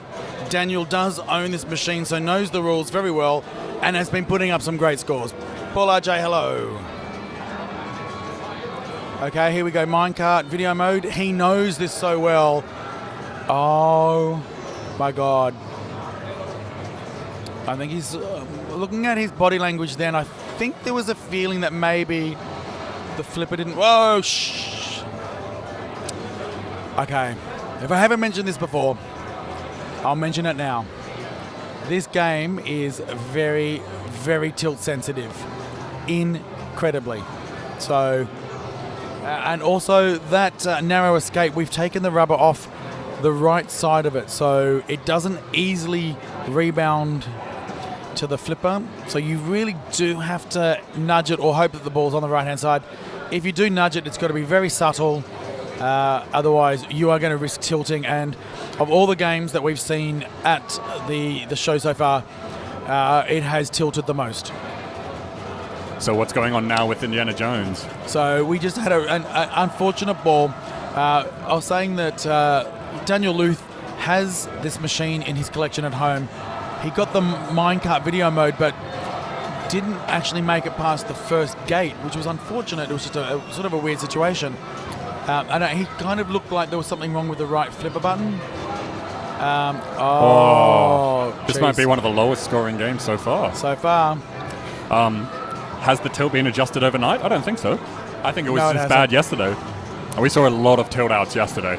A lot. Some very high scoring bonus tilt outs. Yeah, Pat Nichols, I'd love to see you down here in Melbourne for a tournament one day. Be good to catch up. I know you have been here before, but be good to do it again.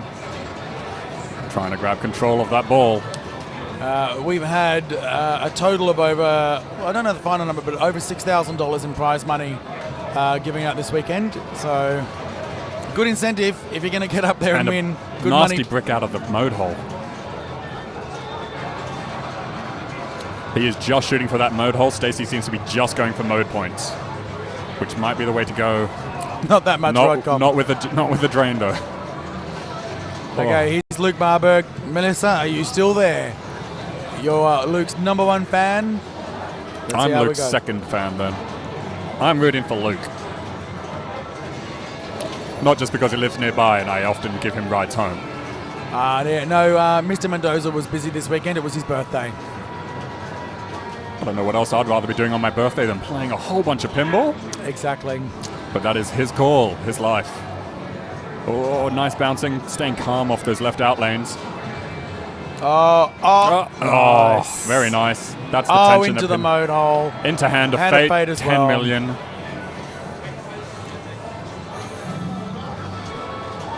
Shoot ramps across the bridge. Each time you shoot it, I think it gives you 10 million points. Oh, that was almost magical. But it was nasty at feed out of that scoop. It's not done that. I think we need to test him for psychic abilities to make sure he's not manipulating the ball with his mind there.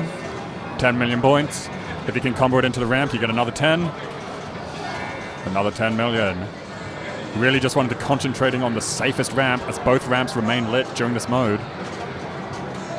Ooh, a little bit of lag on the stream there. Ladies and gentlemen, we're just about to close. And that's going to go in, and it is a drain. He gets 25 million from Rope Bridge in total, and that is the highest score we've seen so far on the first ball.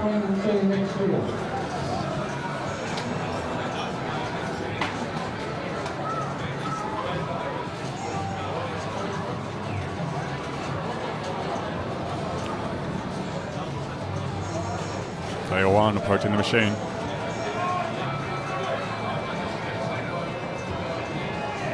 Has everyone checked for super magnet rings? No, but I think we'd see them on the stream if they were placing their hand on the glass. Oh, another house ball. That's 2 house balls down.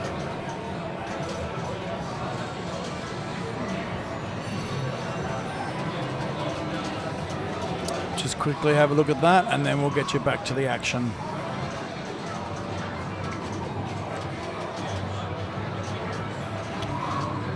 This year's tournament going off without a hitch and beautifully due to Mardo's amazing organization. And do we have another problem with Indy? Where is the ball? There it goes. Ball is out. Hand is off. Marty, Stu is back in. And he's now flipped the ball, so it is now back into his control. He just power narrow escapes. You just missed it, but he got a power drain that got a narrow escape. What you missed was the fact that is Stu, who is the head of tech here, and he went off to do a tech ruling on this game on his ball as the ball dislodged itself. So we saw you throw your hands into the air. But he got thanks, Brett. A nice, friendly, narrow escape. That was so fast, you might not have even seen it. Trapping in the ball up. Come on, Hand of Fate. Hand of Fate, and that mode hole. Very hard to do with either the backhand or the forehand. Probably safer in a backhand, though. Yeah, it is safer, but I think it's harder. It is much harder, but that's the payoff you have to do with high-end pinball. All right, that's the end of Stu's second ball. Stacey approaching the machine.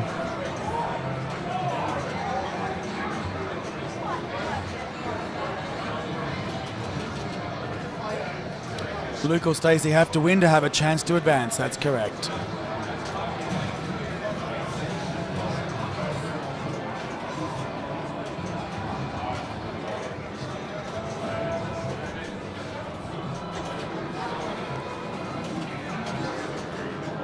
It's tilting out. Stacey probably trying to desperately keep that ball, knowing he hadn't started any modes, so the bonus wasn't really worth much. Might as well try to save the ball.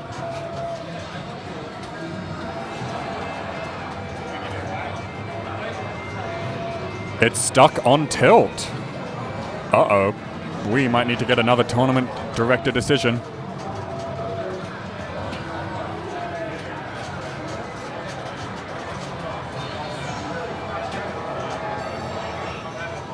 The ball may be stuck somewhere. There we go. It has entered trough, and we have got no tilt through. Luke is going to take his 1 minute of tilt time. As someone can hear the AC/DC Hell's bells in the background.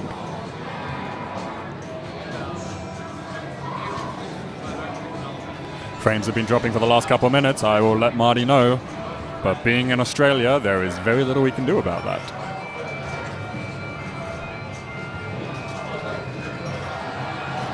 Luke still taking as much of the time, tilt reset time as he can. Looking at his watch.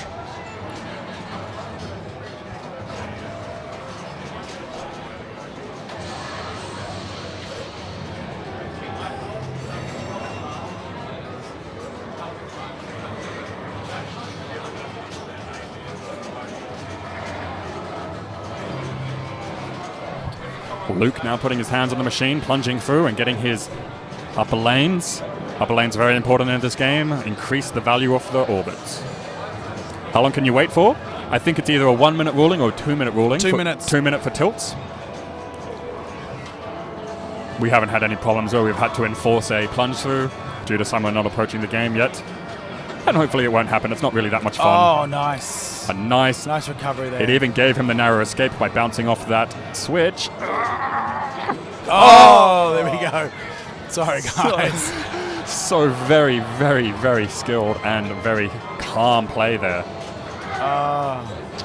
And then a frustrated gasp as it goes down the center. Oh, hey, Goey.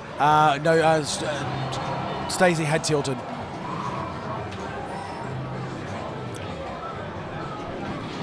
Daniel approaching the machine. Ball 3, so this is the game. Final game of the semi-finals. And a very calm bounce across. Oh, opening that lock shot and getting it straight in. What lock is it? It's lock 1. Each lock on the DMD has a different artifact in front of it. Depending on which lock it is, you can tell whether the artifact's from the first, second, or third movie.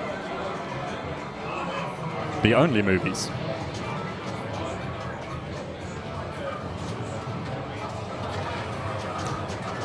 We have got a ball search going on as the ball lock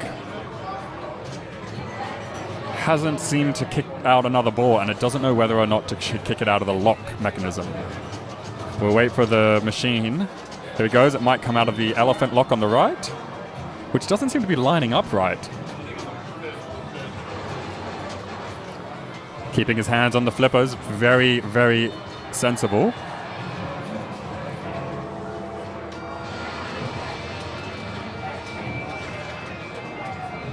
Oh, there it comes. It comes out of the lock, which is why you keep your hands on the flippers. Very good. The ball search found it. And it's now back into play and straight down the left out lane, and that is it. It's unfortunate. Which is... It sort of does take you out of the moment. You lose your momentum. It can be a real problem, but that's pinball. That's the nature of a physical, mechanical game. The mechanics are part of it.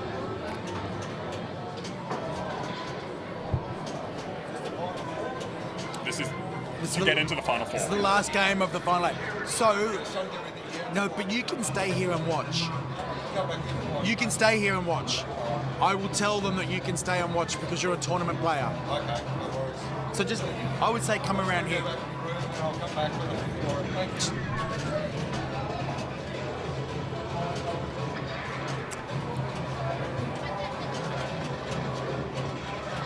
it. All right, we are into quick multi-ball. Wanting to hit the captive ball next to the bumpers. You can get a lot of points during this multi-ball if you can successfully hit that captive ball shot accurately. But instead, getting the ball one lock, and that should come out of the right-hand side lock. Rod, come down. Let Wayne know I said you could come out.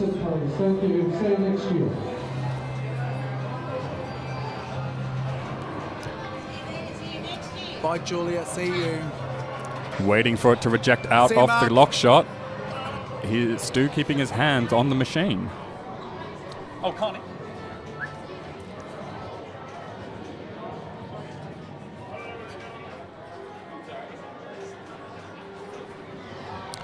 Still waiting for this lock ball search to sort itself out.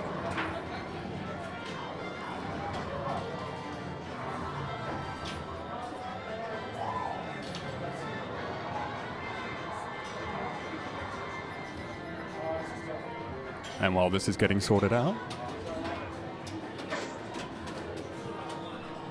there it comes out of the lock shot. Hello, Pretzel. How are you? Hope you're getting good reception in the car.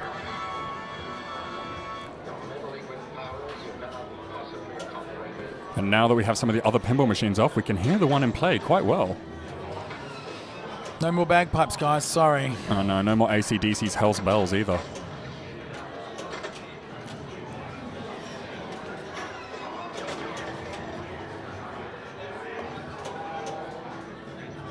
What game do we need to raise? Path of Adventure.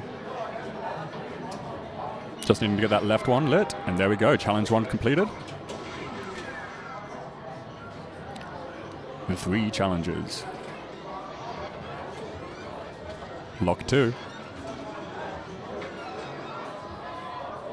You're saying it's too floaty.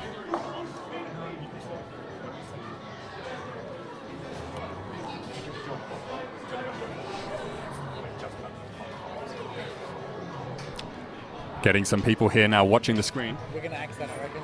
Pardon? Axe it. If Do it's we want gonna to complete this game? Yeah, no, we're going to complete the game. I'm just saying, for final. So it looks like Indiana Jones after this game is going to be axed due to the mechanical issues. 3 challenges completed with 15 million is going to be put out into bonus. As Stu keeps his hand on the flipper, knowing that the ball search will eventually kick it out. We are on ball 3. We're going to finish this game, and then we're going to axe it for the finals. Yeah, we're taking it out of finals. So it's been, honestly, I think it's been one of the most entertaining games to watch. Mostly just due to the nature of the bonus and the tilt being so high. It's been really exciting streaming. Stu very patiently waiting for that ball to come out of the lock mechanism. There it comes, and he does it. Ooh. Nice save. Very nice save. Oh, Ooh, bad nerves. backhand. Hitting the sling. Looking like he's going for Over that the mode mode. shot, Oh, there and it he is. does so. Choose Look at wisely. him, he knows. Okay, focus. Where is it?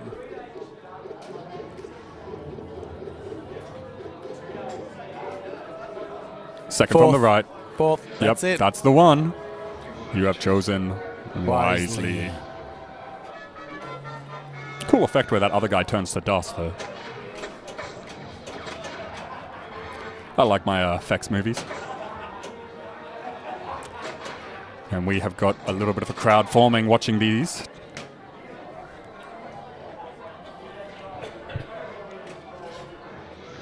Ball 3 locked. All right, he goes now into multi-ball, coming out of that elephant lock. Hopefully it will work well. We've had some troubles with the mechanism. It does. Wanted to hit those ramps to light his jackpots. He has lit his jackpot on the right ramp now. 3 million added to the jackpot. None of the balls relocked, and both balls drained down the outside with Eternal Life, giving a couple of them back. How many will it kick back? Only giving one of his balls back. He did not manage to get any of the jackpots. Into Streets of Cairo, where you want to try and find your love interest in the Cairo market. Those 4 shots lit. I think it's random on which one actually contains your goal. Path Adventure lit. Beautiful slap save. Danger down. Oh! No. Yeah. And Okay. Stu walks away. Do I need to mention it again, David? I don't think This so. game is so tilty. Other players around him have their mouths over their face. Okay. No one can believe what just happened. The other players are actually consoling him right now.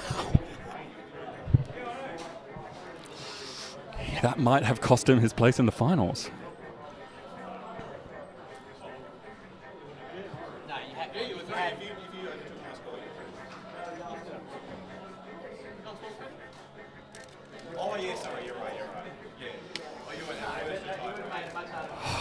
Everyone needs to buy Stu a beer right now. What constitutes a yellow card? I think Many things. Being a dick is probably the number one. Just if your behavior is also distracting and disturbing Yeah. other players, yeah. you got to be polite to the players next to you. You can't be screaming too much. It's very rare that you have to give out any sort of cards. And usually they would get a warning beforehand. Well, that's what I was going to say. Mostly what I would do is I'd pull somebody aside and say, hey, don't do it again. Otherwise, we're going to get serious. Yeah. Which is in a way a yellow card. It's a pre-yellow card card. God, this is the final game of this round. And the final Stu ball. needed to really win and just tilted his ball, unfortunately. So all his bonus gone. Each ramp now lit for 10 million points for Stacy. Stacy needing to climb up, I think, in order to secure his spot in the finals. Oh, nice. Keeping himself nice and calm. And the Oh, power. wow. It Jump looked like over. a power drain, but it was actually onto the ramp. Oh, And a narrow escape. Unbelievable. That narrow escape is even narrower than usual. Another 10 million going across that ramp. Added to his bonus. And he's an out. outside drain, leaving him probably with only about 20 million in bonus. 25 for the bridge bonus. And Stacy is out. And we now can just plunge through the final ball. Luke has brought out first place and doesn't need to play. What a drama-filled game. That's pinball, guys. I need to get some water. Do you want water? Are they down there?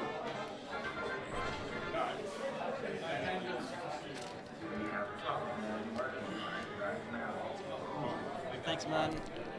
Get off. Thank you, Take mate. my cameras. Yes, thank you. Thanks, mate. Well run event again. Thank you. So we're just going to add some scores in.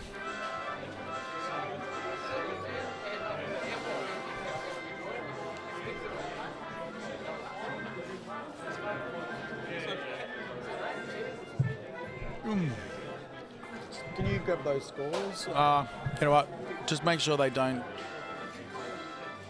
Let's grab those scores. Like, I should spook your art to.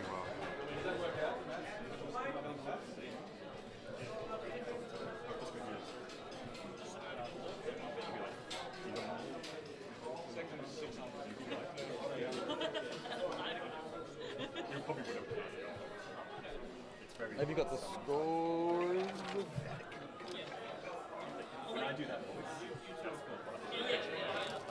Like a skull and a dune buggy with lots of head. So I don't know.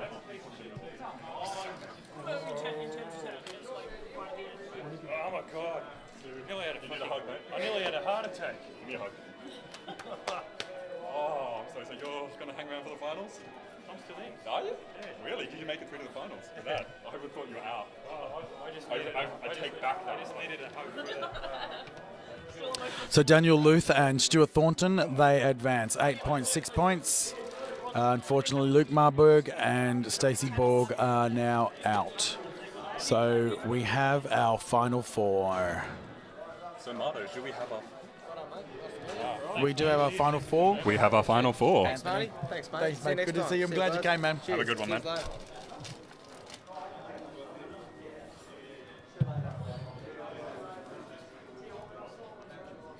So there we go. So we've got Richard Rhodes, Michael McMinn, Daniel Luth, and Stuart Thornton are into the final four. So we're just going to build that now and see how we go.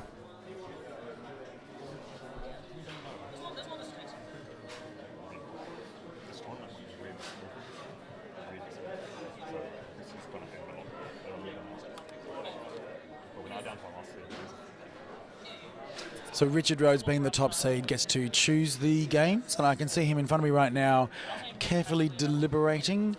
Just to let you know, in case you don't know, Indiana Jones is out. Sorry? You're a bit done with it?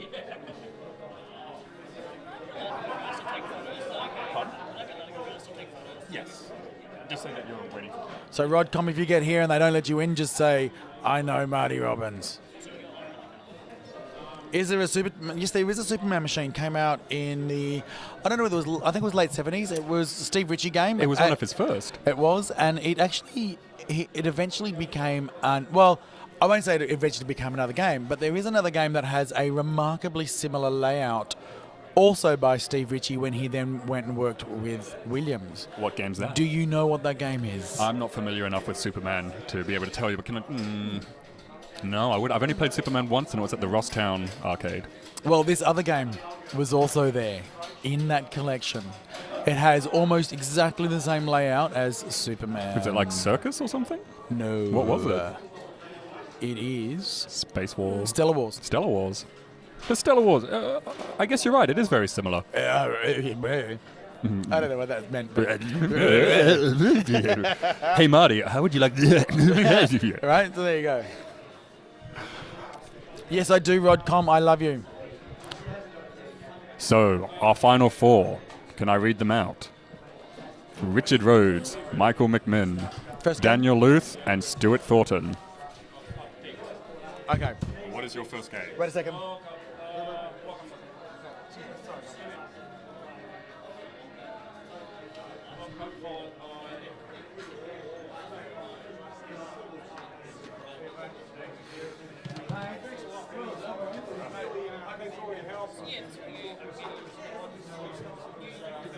No, I had I didn't actually catch it. It was 1:30.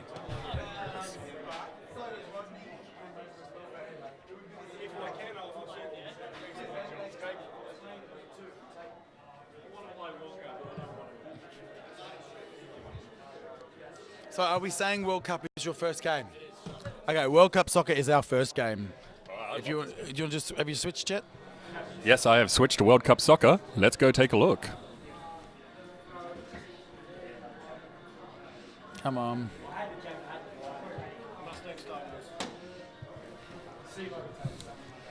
Game 2 is Mustang, is that right? And then Star Wars as the finale. So we have got our final countdown of games. Should I go turn off the rest? No. Leave them. They look so pretty. For the stream. It looks pretty. First game was World Cup Soccer. Then I just need the order of play. You're shocked that it's World Cup Soccer, considering how many times he has blown this game up. Is that what you're saying? Sarcastically? I'm shocked. Sounds absolutely shocked. Bronco man, how are you, mate? I hope you're well. All right, everyone, put your bets in. Camera looks crooked. Which camera looks crooked? I'll go play it. No, let me do it, please. All right. Because this is the final, we will go and fix that camera, which is ever so slightly crooked. So, the keys to this game are the goal. You light the goal by doing the 4-star rollovers in the center of the field. You see them flashing red right now. Goals also give you advancement towards your TV awards and the TV scoop, which you can see lighting up underneath the soccer ball. As well as the lock shots. The locks are achieved by shooting white lit shots around the board. Once you do 5 lit shots, your locks will light at the ramps. Locking a ball in the ramp will shoot another ball out of the plunger. To get into the multi-ball, you put it into the final draw scoop, which is one of the hardest shots in the game, very dangerous, is not used for modes, only to start them. Once you get it into the final scoop, you have to plunge another ball. Your other 2 balls will be released, and you need to try and score goals at the goalie. Relighting the jackpot every time you score a goal will advance your jackpot 5 million by shooting the ramps. We are now starting our game with our last players.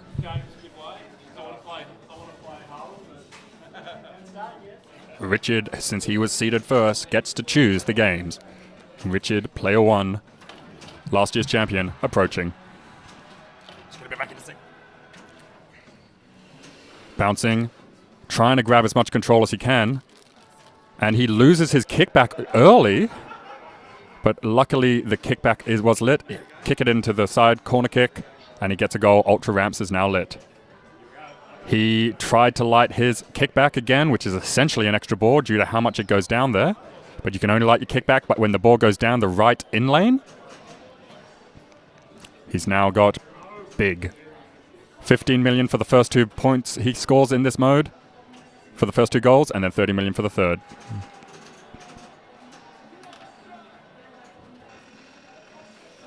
Stamina. 2 of the required lock shots completed. Need to hit 3 more of those flashing white shots in order to complete locks. The goal is now lit. It's still lit for big as well. And he hits off the goalie who just jumps in his way. And again, coming out the left orbit, And some nice controlled play. Oh, he's losing control a little bit, but he really does manage to keep his cool in this game. And, a bad reject from the goalie, and it is straight down the middle with just under 100,000 points, but his bonus is going to be huge, and puts him up to 143 million points. Stu approaching the game. Big man Stu managed to make it into the finals even after that shocker last ball on Indy. And he's still on it to win it. Gets it straight into the goal off a rebound from the soccer target. And goes for a right shot to the left ramp. Bricks it. It's out of control. Is he going to try and just slow it down a bit? Gets a nice left ramp, which can be a tricky shot. But once it goes up there, it's nice and smooth. Gets a right ramp to the right flipper. And tried to get into the left orbit. Doesn't quite manage to get it, but bumps it off the left flipper, puts it onto the right, jumps up and into the kick out on the left-hand side, gets a feed to the left flipper nice and slowly. Still trying to get those white shots. He seems to be going for a lock strategy. Gets that left ramp. And is only 1 shot away from lighting his lock. He gets another goal. Ultra goalie is now lit. 5 million points, 2 each hit to the goalie, and he gets a right outlane drain. Walking away. That was a respectable first ball. He's got most of the way to his multi-ball started. And even though it may appear that Richard is way ahead, there's really not much in it at the moment.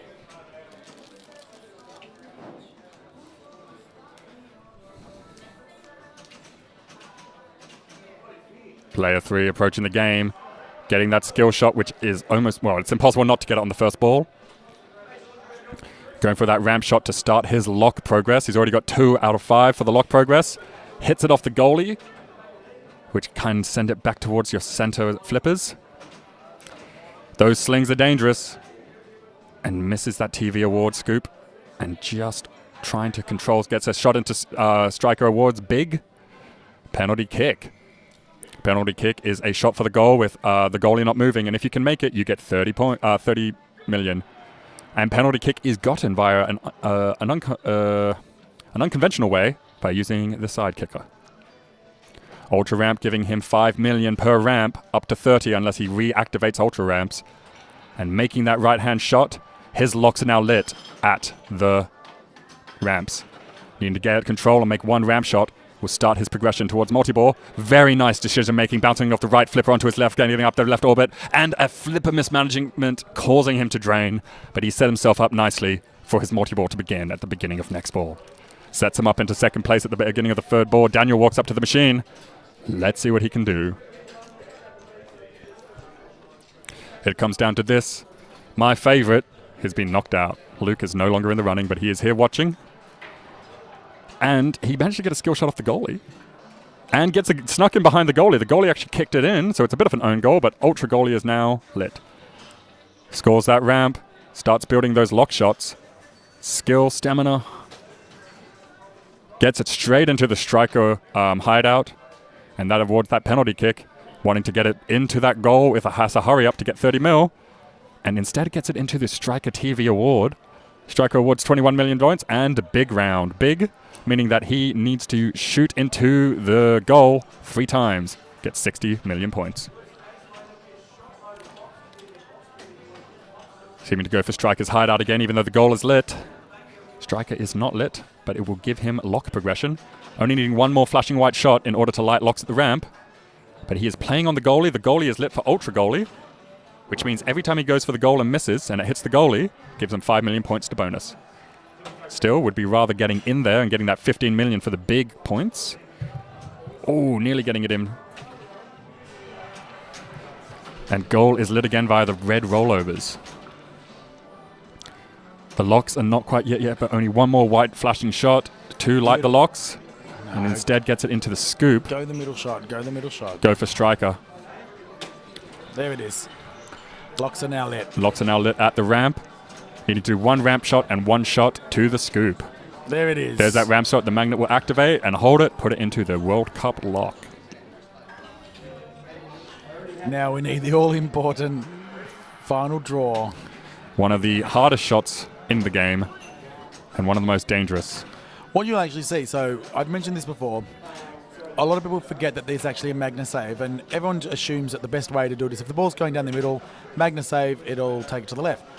But you'll see, hopefully Richard Rhodes will do this. I saw him do it earlier. Yeah, so you can do it as the ball's coming along the ramp down to the left flipper, hit the button with the flipper up, and it will then safely put the ball on the flipper and then into final draw. Let's see if we can see it. It's magic when it happens. The other way I like to shoot final draw is actually going for the kickback relight. Yeah, we've seen it rebound quite a lot that way. From the right in-lane rollover so close. to the kickback relight shot, often banks straight into the scoop. On, do it again. Oh, no. A little bit to the left. Come on. No, it's danger. Don't tilt. My hands are clenched. Here we go. Come on, man. Come on. Yes! It is. And there is the multi-ball. We're getting some reactions from people watching the stream screen in the room. We've got a little bit of a crowd. But multi-ball is now lit, wanting to go in for the goal. Got his first jackpot at 40 million. Each ramp will relight the jackpot, but you can also press the extra ball button once in the multi-ball to relight the jackpot for you. You don't need to necessarily always shoot the ramp. 50 million for the next goal.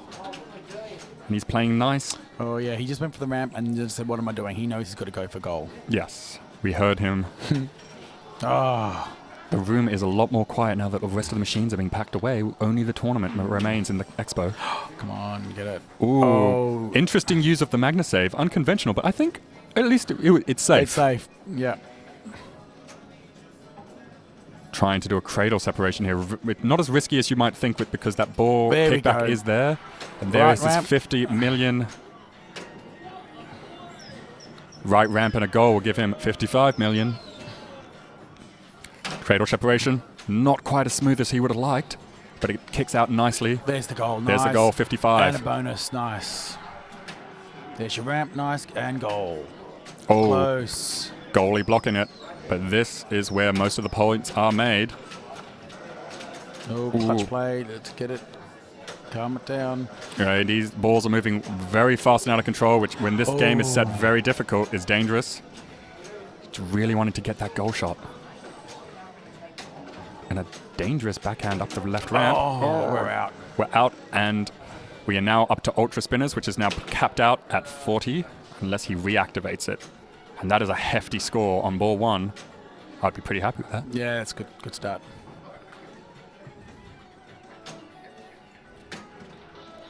There you go. Traveling to Dallas. The problem with that shot is when it kicks it out, no. it puts it onto the slings. That was savable. That was probably just too quick from a right to left. All right, Richard, player 1, walking up to the machine. He was the one who chose it. And Richard does use the Magna Save. We've now seen 2 people use the Magna Save in this round. So yeah, and Richard has just consistently blown this machine up. So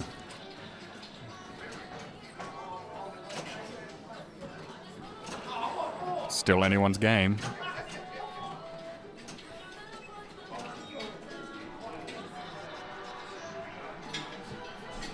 Penalty kick, 30 million points at the goal if he can do it in the hurry-up time. Doesn't even go for it. Instead, gets a brick out of the left ramp. Shame. Went for the lock shots, but he's now set for all of his locks at the beginning of the next ball. Stu walking up to the machine. Going for that goal shot right off the bat. Get your locks, buddy. And his locks at the ramps are lit.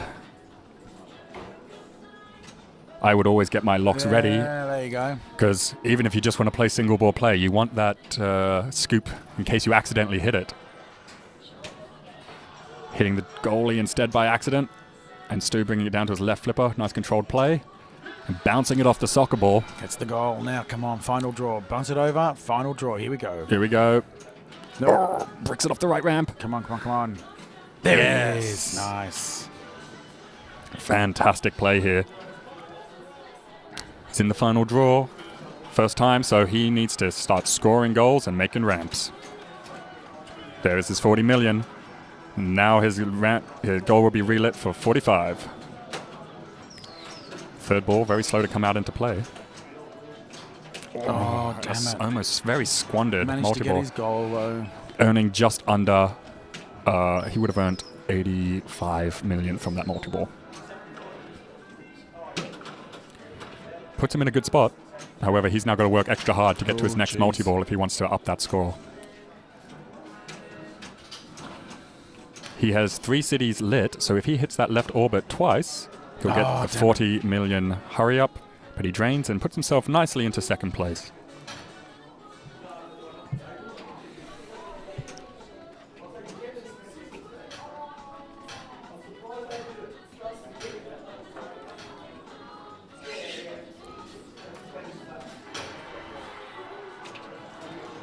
There we go. Gets the Lovely goal straight backhand away. straight into the goal. Yeah, on the fly. Here we go. Locks are lit. Up there we go. Into the trophy it'll go. I always like that lock mechanism. I think it's very nice. And the scoop is now lit for final draw multi-ball. Ooh, I almost rebounded it off the ramp into it.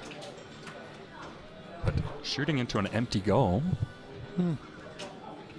Oh, come on, move it over. Bounce it over. Relighting the goal. Bounce it over. Here we go. No, don't backhand, please. No, I think he's going for some goal points. Get some of those ultra spinners up and running. Ultra jets for his multi-ball. Oh. Hey. Oh. Oh. On the fly, dude. And it's out of the right-hand side drain. That is the end of his ball too, but it's still anyone's game. And Daniel now approaching the machine. And he is well and truly in Good, first comfortable position. lead. Yeah. But as we know, any of these people can blow this machine up. We've seen all of them do it. Well, if we just want, like, most of that lead was made on one ball, which means anyone can catch it up to him on one ball. He does still have a ball over everyone else in hand at the moment.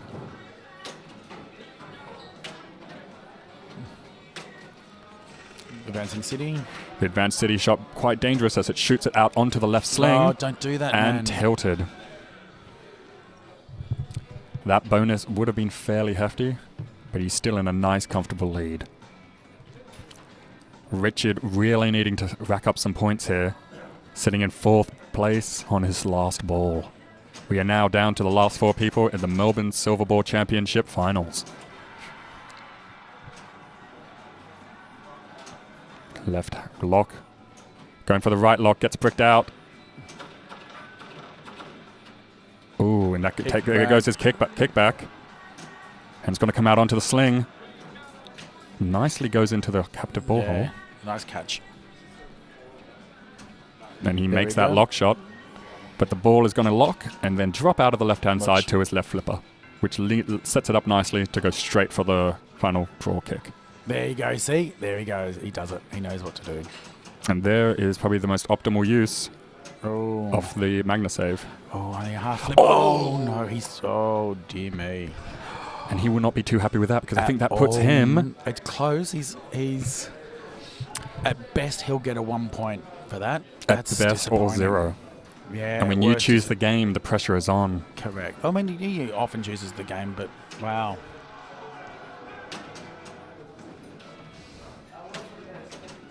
Stu butting for a 2nd place here, trying to climb up to 1st. Oh, whoa, wow. I don't know if that's going to be enough to keep him into 2nd place.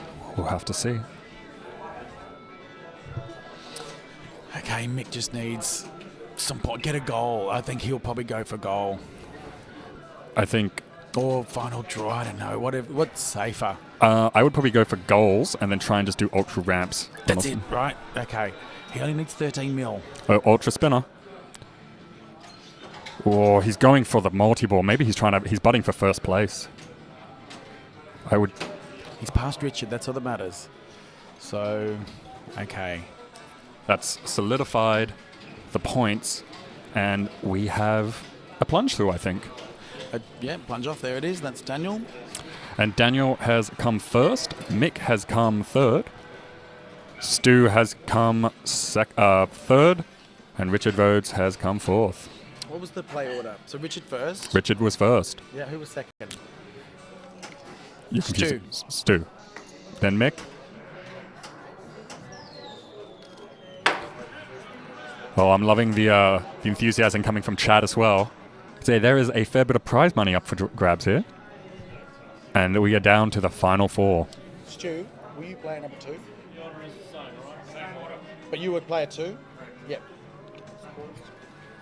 Did you write down the scores? Oh, great. Thanks, mate.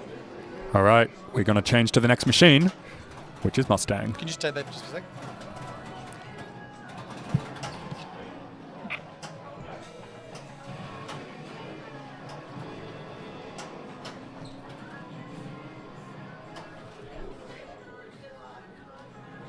Marty just using the stream to record the scores. Go.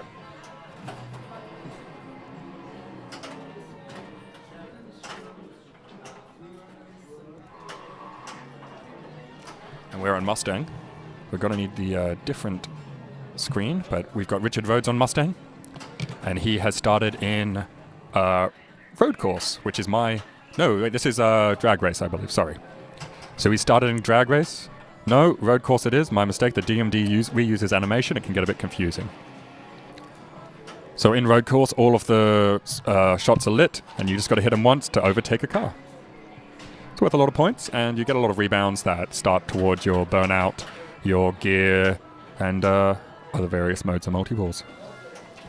So Richard seems to be just trying to complete modes here. 18 seconds left to complete it. We can see different people he's passing, sometimes from other pinball machines.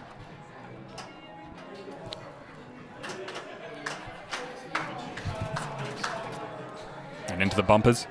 Going off that left sling, he nudges it, trying to command the ball to make sure that it comes down where he needs it and wants it to. A weird bump over there, but he manages to keep control of that, but it lands on top of the right sling and is going out with a lot of horizontal force. It's not what you want. You want more vertical play. And he traps it nicely onto his right flipper. And he goes for a backhand off the burnout, but he doesn't quite get the ball with enough momentum.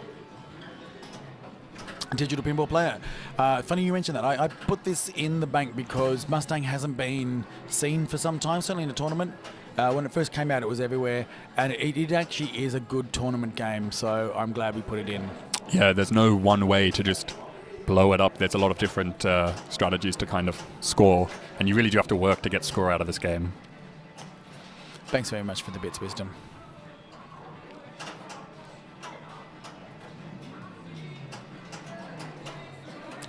Good music on this machine too. You can choose what song. We get a burnout, which is another overtake. And now he overtakes first place, I think. There's the So he's got alien from burnout- Attack from Mars. Burnout multi-ball is lit. In the scoop, just nearly. Now there is a 1 million point multi-ball. That is an unfortunate I think that was pilot error. pilot error is what it was. Oh, well, he's got multi-ball there ready for next time, so.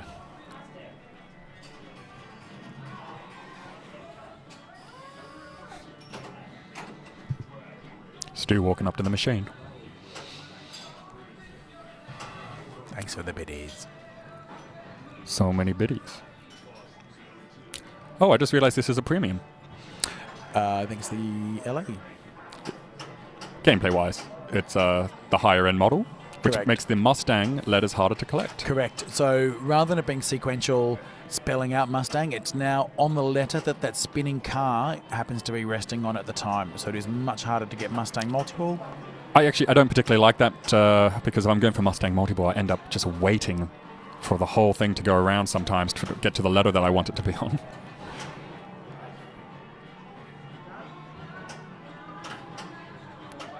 Nice controlled play by Stu here. He gets it into that scoop, which is the store scoop. He wants those shots on the right. They are safer. I try and play with my left flipper in this game a lot more than my right. I think also the gear shift targets are a lot safer with your left flipper than the right. But in my opinion, shooting off the RPM targets is the safest way to get to the gear targets instead of that straight horizontal shot. Vertical shot. Oh, there it is. Nice control by Stu. Preemptive of the ball movement. Come on, Stu. What's it going to do? Yeah, got that target now. Just needs to get the captive ball or that target again. Oh, close. I would be going for the captive ball because it also advances your burnout. Only after you've completed a mode, I believe. Okay.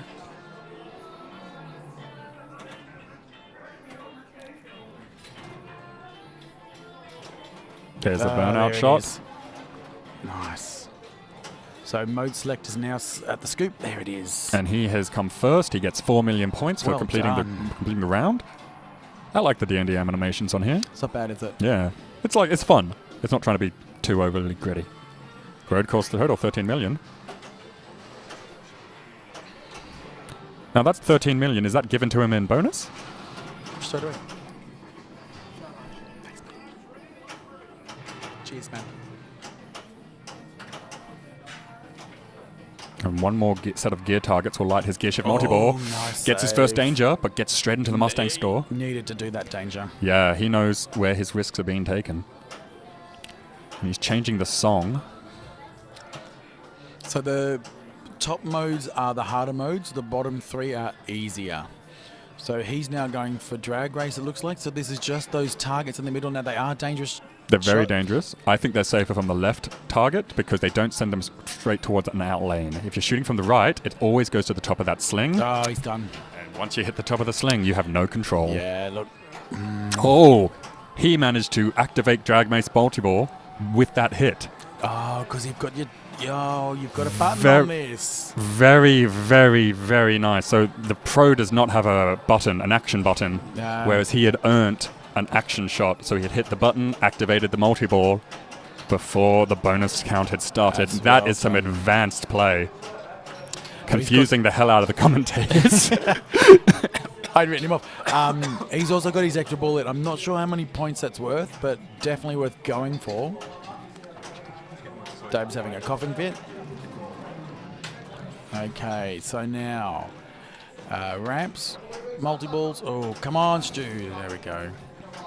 He's done. Stu with one ball still in play. This is a really good first ball. He hasn't even got his bonus count in yet, and he's already caught up to Richard. Oh. So he knows. He knows to go for that captive ball for burnout. I've been a big advocate for the captive ball this weekend. Yeah, I must admit you have. That is true. I've been watching everyone drain trying to get to Gears multi-ball. And while it's maybe worth a lot more, most people don't even get to it during qualifying. Nice controlled play with that slap. Ooh, ricocheting off that target. Nice. Okay, there we go. So he knows he's got burnout ready to go in the scoop. Now, burnout has nice. a 100 million point jackpot that's available pretty much from the get-go. And how do you get that, David? You score the ramp jackpot and the left-right loop jackpot. Then you do not score the jackpot at the burnout. Instead, you shoot left ramps. That'll spell combo. And then once you finish spelling combo, you have to shoot the right captive ball very quickly in a combo with the right ramp. 100 million point combo jackpot. No way. So right now, if I were him, I'd be shooting for that left ramp 5 times. Left ramp is where he wants to be. And actually not collecting that captive ball jackpot. Of course, I don't know whether he's aware of this rule. And it is a very risky rule because if you screw it up, you're left with pretty much nothing.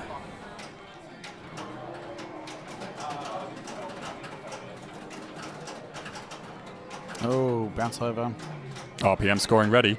He's going to have a upgrade scoring ready fairly soon, if the way he's going, which can be quite lucrative. Upgrade scoring, making hurry-ups on each of the scoring bones. Look at that drop catch.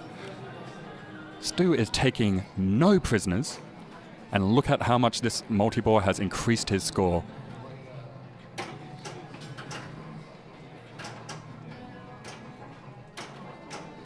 And he is playing essentially a single ball game with just one flipper, which is what really a lot of high-end players do. He just needs it up the top so he can get the pop bumpers to relight his jackpot. How many has he got? He's going to nudging it a bit. Yeah, better play up there. Come on, bring it down.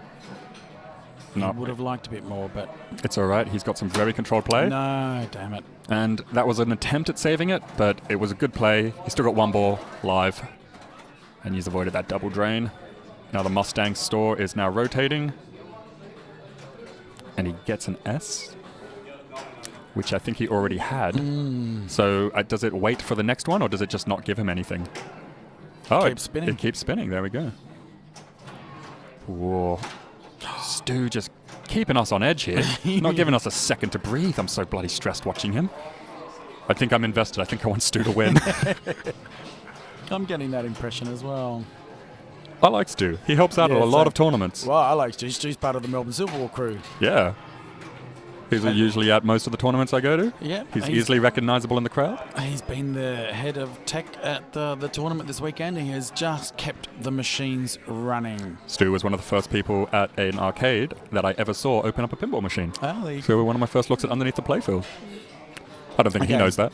So he's got Gears multi-ball set with 4 nice balls. slap save. Is he going to take it, or is he going to press his luck? I would take... Oh, wait, he's on ball 1? He's on ball 1. Press your luck. Press your luck for sure. Press your luck. Go for 6 ball because the jackpots are way bigger if you start a 6 ball. No, he's definitely going for 5 ball. Thanks, Raider Dave. Oh, no, he's going for it. No, he can cancel it.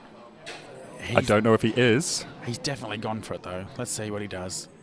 Is he going to double flip out of it? Well, he's changing a mode. Let's see if he double flips out of it. Or it might, because the mode was lit, it might not give him the multi-ball start. Here we go. What's he going to do? He's taking it. I would go for it.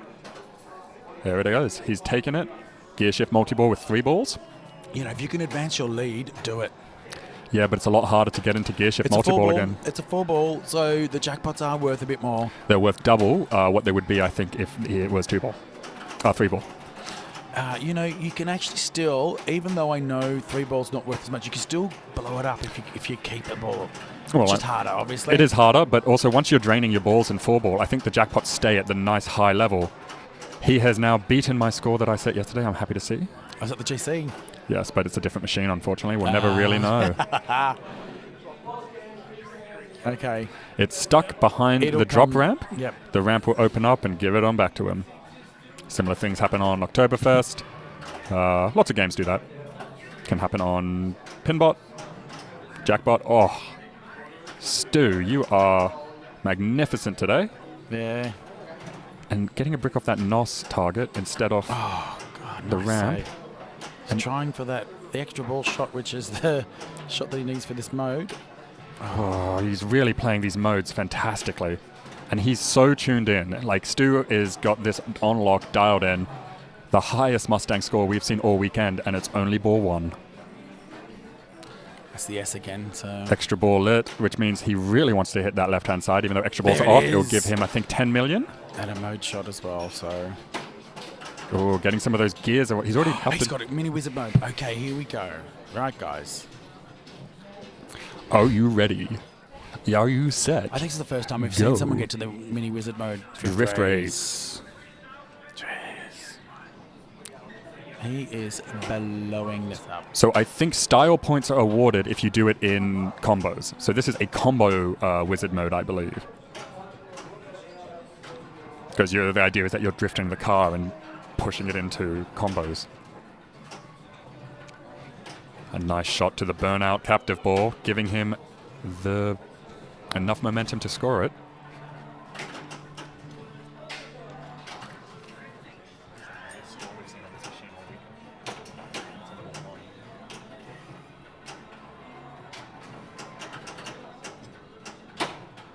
Oh, nice. Oh, God. Just some great play on this game. Oh, there we go. That's the end of his first ball. And he's getting a bit of a clap from the crowd. Phenomenal. Drift total 45 million. Let's see what his bonus is. All of the different upgrades times 4. Bonus worth almost nothing. 243 million ball 1. Oh, Stu. So I'm fairly sure Oh that's my. GC. And let's see what Mick can do. It's a little bit intimidating walking it up, but he's going straight into drag race multi-ball. Well, drag race, hoping obviously to start the multi-ball. Shifting. And he's just going for the shift targets during the drag race. No. Don't forget, we have got the wide flipper gap, so some shots you think you might get with the slap save, not so easy on this game.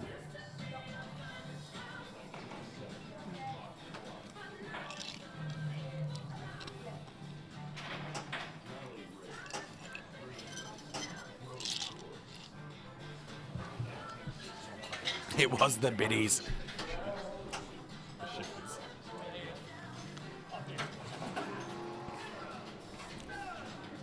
Going for stunt driver, which is also a very combo-based mode.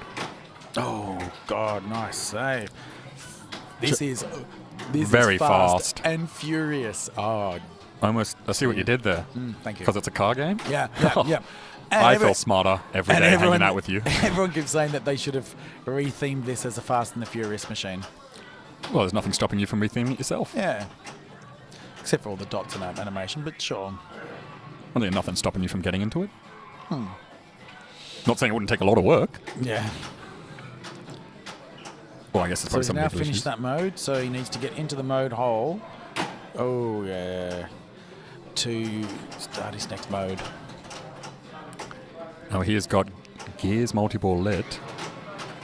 And he has now shifted into a 4-ball multi-ball. Ooh, would have gone into the hole if the roadblock sign hadn't been up. It's a bit hard to see, but there's 2 drop targets in the center of the playfoot almost. The original Scaleri brothers.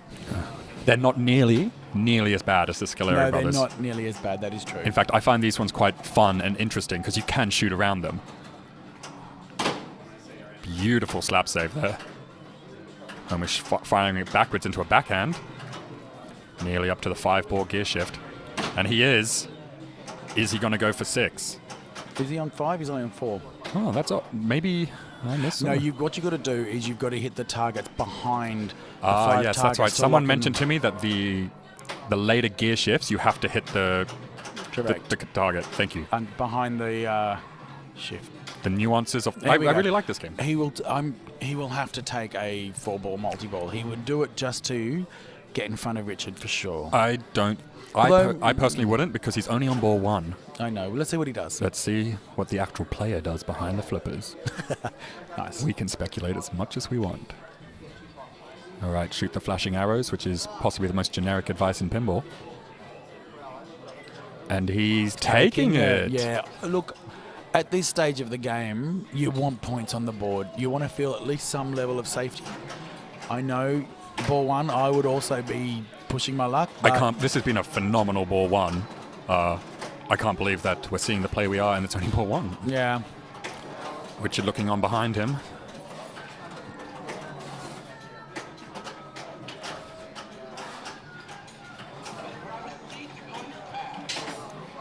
Game 2 of 3 in the finals.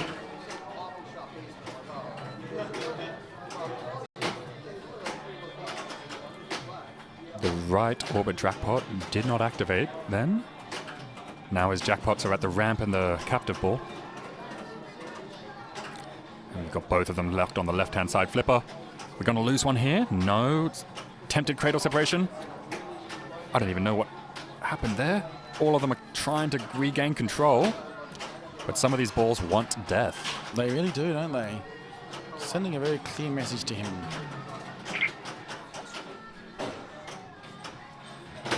Ooh. We're back down to 1 ball. Nice nudging to try and just keep it under control. And he also got that in-lane, which is what you do for the outer ball. You complete the forward in-lane targets. Oh, beautiful nice. save. And again. Jeez. This tilt, not as tight as some of the other games, perhaps. Having not been in the tournament all weekend and being fine. Captive ball, Thanks, one more for multi-ball. Now this is the multi-ball where Stu got most of his score, and I still stand by it. Team burnout multi-ball.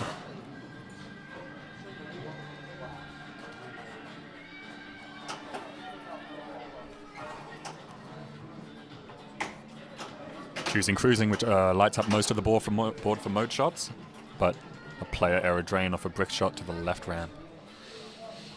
Where does that leave him?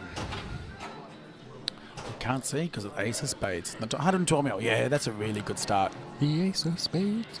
I think this is the first game to have a... So he's going to go his multi-ball for sure. This will be his burnout. Richard sometimes will always go for the highest gear multi-ball, but he's already cashed that in. I wonder if he's going to go for that $100 million combo. Not dollar point. It was worth $100 million to me when I got it. I felt good about myself. You felt like $100 million when you did it. Yeah. And then I played Thunderbirds. Oh no, he's down to 1 ball already. Jeez. And he loses it. No way. He's still got another ball in play, and as we just saw, all of Stu's ball was on a single ball. That is true. So Stu's only played 1 ball, which means anyone can overtake him on 1 ball. Although that is a very lofty goal. It is nice. I mean, he's got 2 modes to complete to get to the final wizard mode. That can be done. Love Fool by the Cardigans in the background. Is that on the machine? No, it's on the main speakers where they're playing copyrighted music right onto your stream. Oh, great. Hopefully you can't hear it, guys. Featured in one of my favorite films.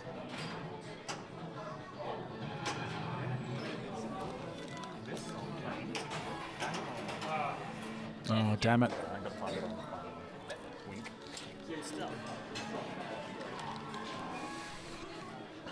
And my glass is falling off, and readjusting them.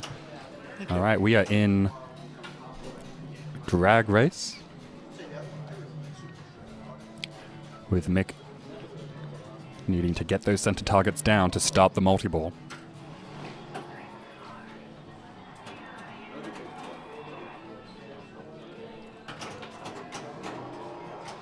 All right, there we go.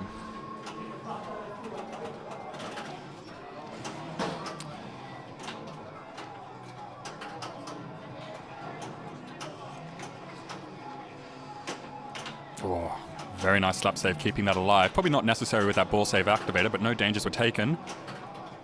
Will they come back? Are we got a break? I Grace don't period? No. think it will. That was well after the ball save had stopped flashing, and it will count it as being rejected on the left switch, on the out lane. Yeah, I want the wizard mode as well, Pretzel. That'd be great to see. Team Stu.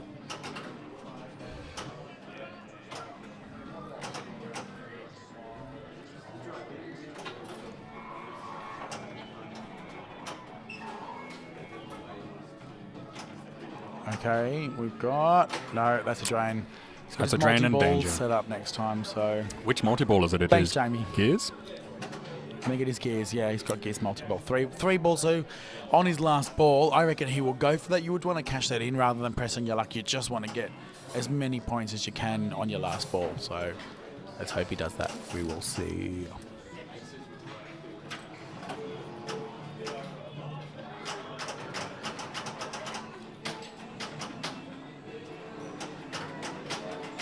Oh no, mate.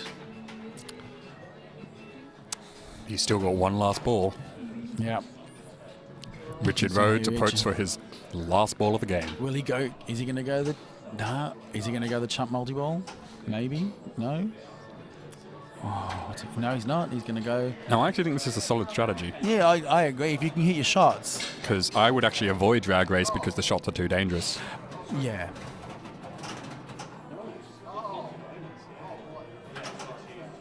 It's much harder to see. First danger. Jeez, that was close. Of course, he knows he needed to do it because he wants that first place points. Now there is a bit of prize money on the line, which adds a lot of pressure. Yeah. $2,000 for the winner of this tournament. Are you? Wow. Yeah, $2,000. $2,002 to be exact. It's like 101 Dalmatians. And a trophy. A big kick-ass trophy as well. I think there's about $600 for the second place. So it's not bad. And We've had all up over. Oh, no. Out left drain, and he tilts it in rage. Tilts it. Rage tilt. Yellow card. No, I'm kidding. I'm not bothered. He tilted. Putting him in at least third place on this game, meaning he can only get a maximum of 1 point.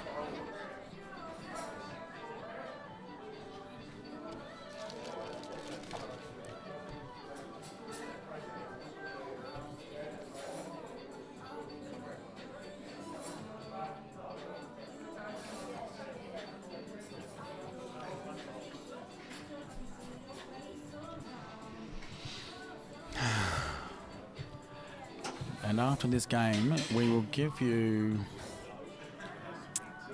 Yeah, pins rule. It's Stu is a really good player, so you just can never rule him in or out. You just don't know. Stu is more than capable of taking first place at any tournament he's in. Like, easily. He's a very threatening player if you were trying to take first place. Yep. I don't like being put up against him in head-to-heads. Well, I do because he's a nice guy, but it's definitely challenging. Well, I remember the game I always remember with Stu is that I put up, I can't remember, let's say it was 80 million on Transformers and he was on 5 million and it was last ball and I thought, oh, I'm pretty safe. He just clawed back and overtook me and won. So that's what he can do. He is back into Burnout multi-ball. Once again, Team Burnout really seemed to be the dominating strategy. I believe that's my strategy, isn't it? No, it's my strategy. I haven't told you what my strategy is. But my strategy is I would be going the hard modes as well. So, look, he's still in a mode. Let's see if he can complete it. Get up that ramp. He's pretty dialed in. He's just really trying to solidify a lead. Oh, and just the calmness at which he plays. I'm here panicking just watching him, and he doesn't even break a sweat. That's true. Must be the confidence of being a very tall man. There you go. He is quite tall. Oh, very nice slap save across. Get that ramp, buddy. There it is. He's now in police pursuit. One of 2 pinball machines that encourage speeding. Oh, we go. Here's another multi-ball. Take it, buddy. Take it. He will, I believe, because it's his last ball. Here we go. Stu going into gear shift multi-ball. Inner mode, hopefully this will get him completing it and then onto the wizard mode, because this is the final mode to complete. Now he hasn't completed cruising. Oh no, sorry, there's a light on it. You're right. You are So correct. he will have to go back and just finish off the last couple shots he missed from his last trained ball.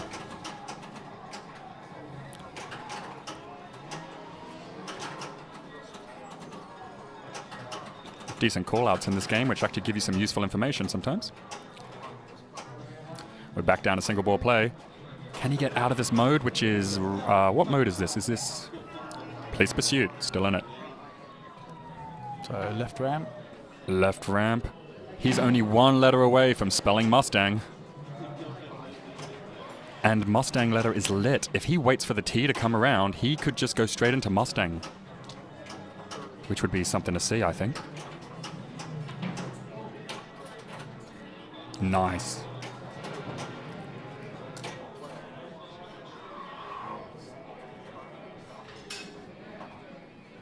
So that mode is complete. But that was a fantastic game by Stu. He's getting a round of applause from everyone here watching. And Mick. It's very intimidating to try and follow up on a performance like that. He'll be really trying to get himself into at least third position and try and squeeze out a point. Let's try and free up some resources here. On the computer. I can't. It's all here. Hopefully it'll ride itself, guys.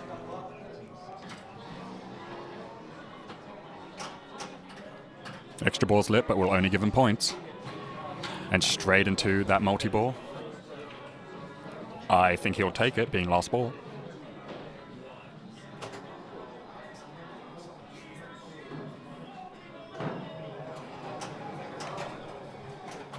Wanted to start this multi-ball by getting all your major shots and wailing away at the gear shift targets.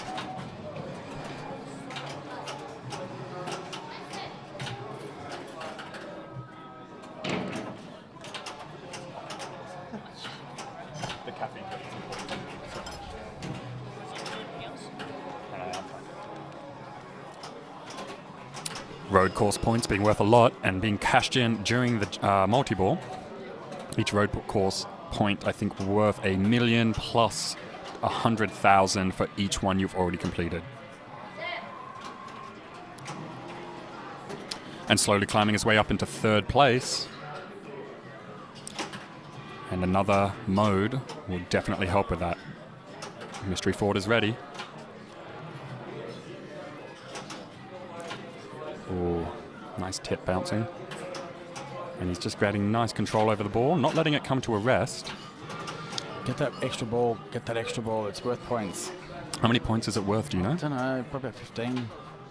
Oh, very fast reject off a brick ramp shot. The problem is that extra ball shot is actually deceptively dangerous. And if you miss it, you add a lot of horizontal power. There we go. Multi-ball. Burnout multi-ball. And he also gets his mystery. Not much, but a chance to change mode. This will get him above Richard, maybe. If this gets him above Richard, yeah. All he would need to do is get, I think, 6 shots in this, and he's above Richard. And he's stacked it with Police Pursuit, which can be a very lot of shots. High baseband, yeah. I would actually probably be playing Police Pursuit in this Get your extra multi-ball. ball, buddy. Those jackpots coming in at only 2,000. Extra ball. Let's see what that did for him score-wise. It's pretty hard to tell on this one. And he's re-qualified burnout multi-ball, so once his last ball drains, he can just go straight back into it. That's big. That might actually help him get him up to Stu scores. Yeah, 59 mil. So he is now in third place. He is now chasing second position, needing to double his score. Back to 2-ball play. And back to single ball play, but multi-ball should be lit. There it is. Burnout multi-ball is requalified. Get it into that scoop. Oh, jeez. Come on, buddy. Come on, get it into the scoop. Oh, it is just not controllable right now. Getting that burnout shot, but not getting the scoop, and it is powering down that in lane. Very lucky. Oh, just not seeming to be able to get it, and there we go. Everyone watching seeming to breathe a slight sigh of relief there. I just saw everyone's shoulders go. Oh. All right, we are now back into burnout multi-ball.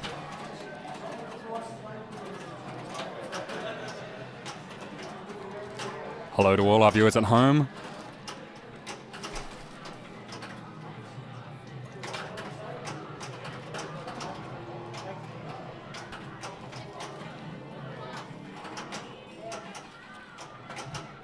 Getting his extra ball lit, which will be worth more points. And his jackpots were lit at the ramp and the left and right. Oh, nice save. Saves his final ball. He's got an extra ball lit. He might try and just re-qualify burnout. There we go. I think qualifying burnout is a lot safer than gears, obviously. Ooh, not enough power, but he gets an S in gears. And he's just trying to get that right orbit shot to finish off this mode. And that should give him about 5 million points just for the shot and the mode completion. Oh, very nice control of the ball and lowering down that left flipper just in time. There it is. Police pursuit, 2 shots left. He got 4 million for that, I believe. That's pretty good. And the spinner as well is juiced up nicely. He's got 1 shot left. Now he's got... Oh. And he is clawing his way into second place here with only 19 million left to go. Oh, 17 million. There we go, 1 more shot. Oh, damn it. Let's see what the bonus is, though. We are seeing some hands over faces here. Didn't quite get himself into second place. So that solidifies him into third. Look at Daniel approaching the game to try and climb from second to first. He's got to double his score to catch up with Stu. But Stu has really just blown everyone away with that game he was playing before.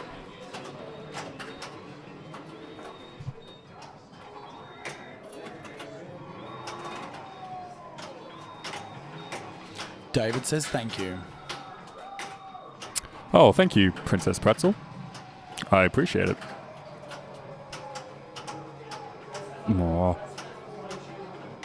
An unfortunate player pilot error there, causing a dropped ball to fall. Extra ball's lit for points. Yeah, you're going to have to move that machine. That machine, we've got a single danger, so there is a lot of wiggle room we can now see on this machine. But we have seen it tilt, but only in a rage tilt, but it is possible. An S in gears. He only needs to hit those 3 center targets to qualify gears multi-ball. I would be going for that 3-ball multi-ball right now. Going to change the song or car he's in. Choosing not to listen to Frankenstein by the Edgar Winter Group. It's a shame, it's a great song. It's one of my favorites. Never heard of it. You haven't? Jacked Up, thank you very much. It is a great song. And it's in 2 pinball machines.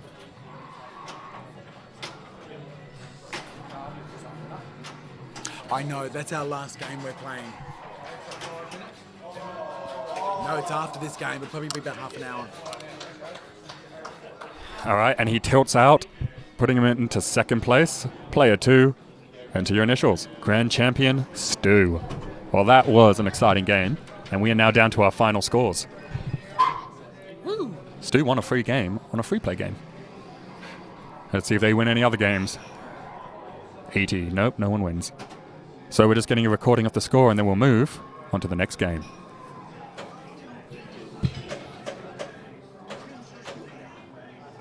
Richard already starting the second game before we've even counted the scores on this one. And we should be ready to change any moment.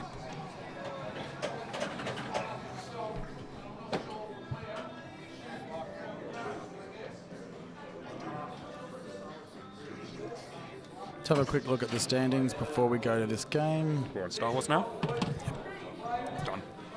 All right, this is our last That's how game. it sits. So Daniel Luth and Stu Thornton in the lead with 6 points. Richard Rhodes is on 0. He cannot now win this championship. He also just drained his first ball.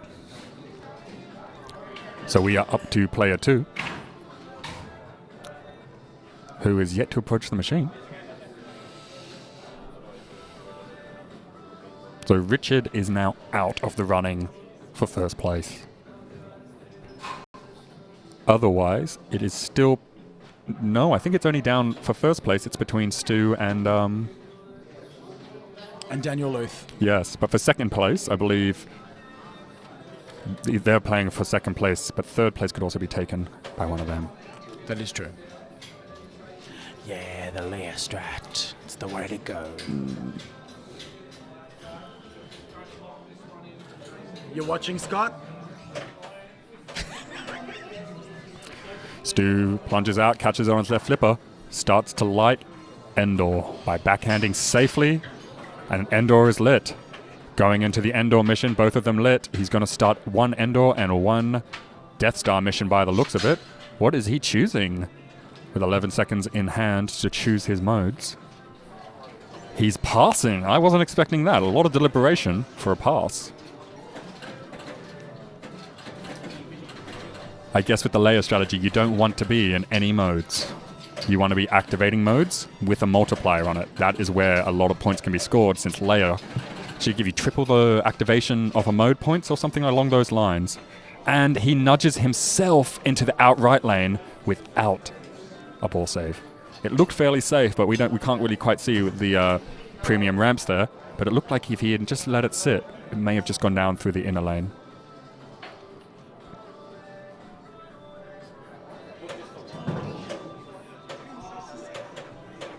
Player 3, Mick walking on up and choosing R2-D2 and lighting the Death Star perhaps seems to be his choice. He's just getting his multipliers into place, and he plays the strategy that I plays. Sorry?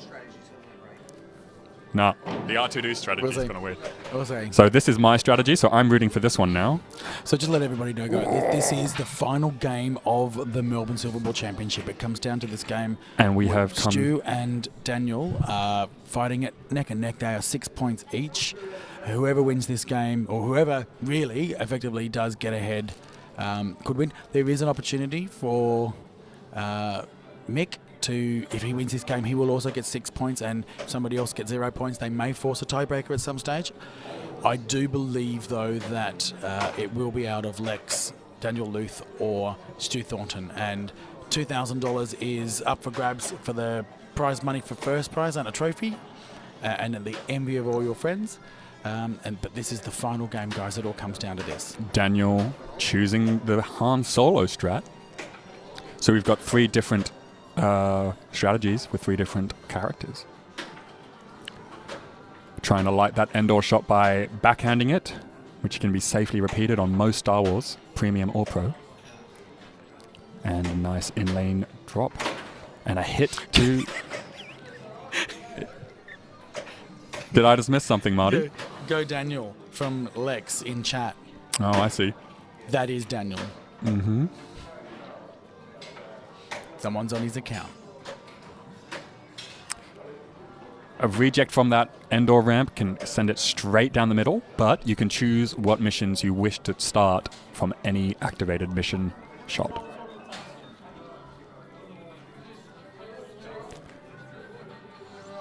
And he has chosen Escape from Mos Eisley, which also has given him his TIE Fighter Hurry Up.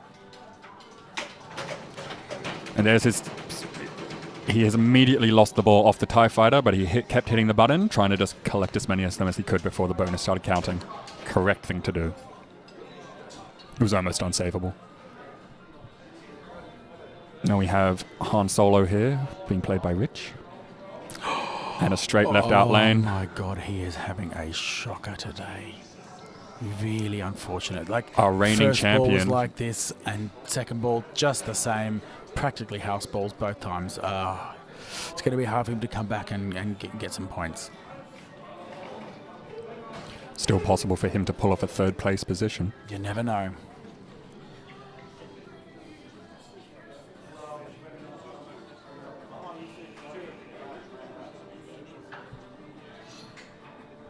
as to considering what his strategy is going to be.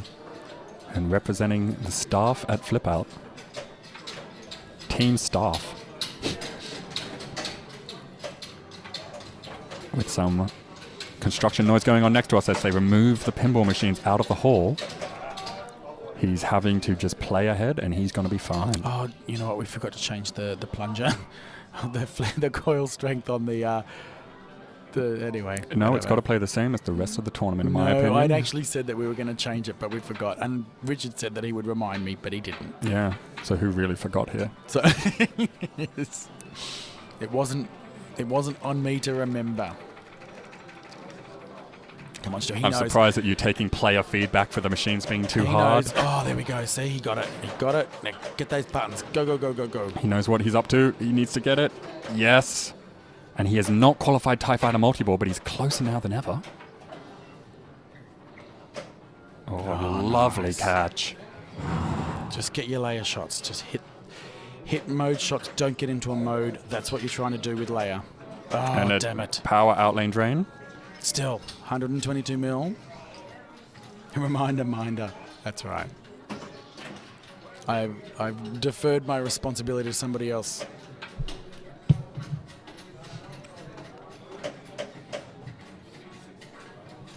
My assistant going to get me water. Nice. Now I've got a few friends here who have come along to see what my hobby's all about. It's really nice to be able to share it with people.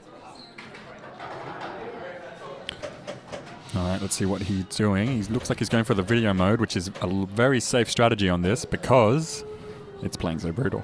Because it's playing so brutal, but It's saying you get it brutal. multiplied though, at least. If you're playing, the hardest part of playing this pinball machine is actually playing it. Yeah, that is true. So he's got 6 times multiplier. Nope. 6 times still. Oh, damn. Layer is hard to execute. Not on this. You've just got to hit flashing shots without getting into modes. And I'm telling you And now, it's an effective strategy. Stu is doing it. From the amount of games that we've seen, we've streamed this for, this is the 3rd day, right? And we have watched hundreds of games of this. And I can tell you now, if people had chosen Leia over whatever character they chose with the way they were playing, The they average would have would had 3 times the score they had. The average score would have been so much higher, yes. Oh, very big move. Lex. And he gets a danger for it, but a nice smooth enough rub on the carpet here, where you're playing on carpet, which does change the way that the games move. Because they don't move at all, really. So Well, that's they a do hefty- apparently. That's a hefty. See, look at that. See that from the kick out? You've got to be on your toes. It is just right down the middle. Looks like some really tight pinball being played here. You can backhand that right ramp, and his escape is lit, so he is safe there, but cool. you really want to try and keep that escape in hand. Ooh. Oh, Nice beautiful slap slap save. Oh, another one? Slide. Oh, And it tilts out. We expected that. Really good effort, though. I'm not going. I was going to go move the camera, but we're almost done, guys. This is last ball. The last ball. Of the Melbourne Silverball Championship. Let's see how we go. Player 2 and player 4 are both sitting on 6 points. He just got a danger. Yes, it nearly went straight out the right outlane. So it's really up to player 2 and player 4. Player 2 being Stu, player 4 being Daniel. Whoever gets the higher out of the scores will win the championship.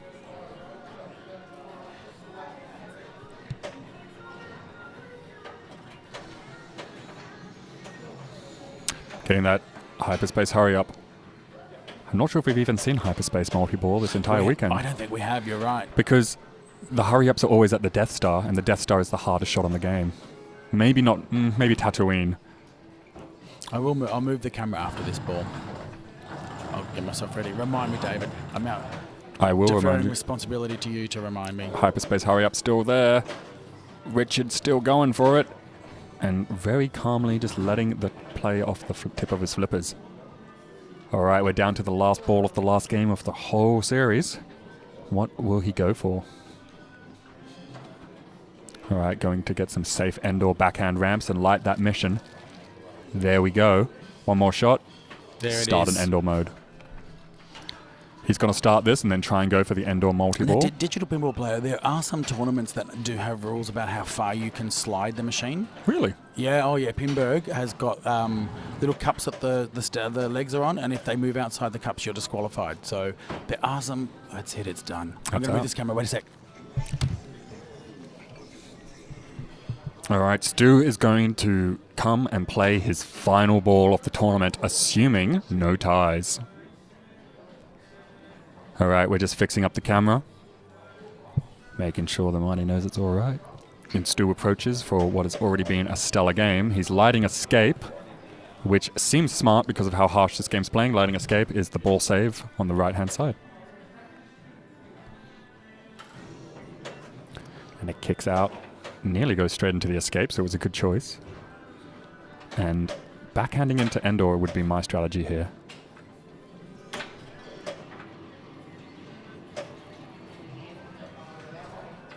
Thank you for all the bits. Wisdom to the wise. Thanks, Stephen.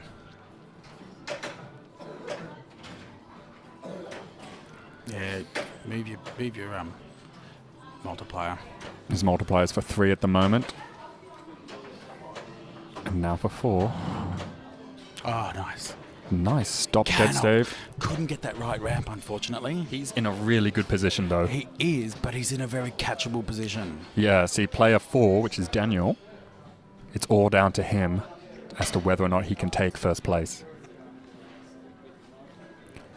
Mick approaching the machine. If he can pull something amazing out right here.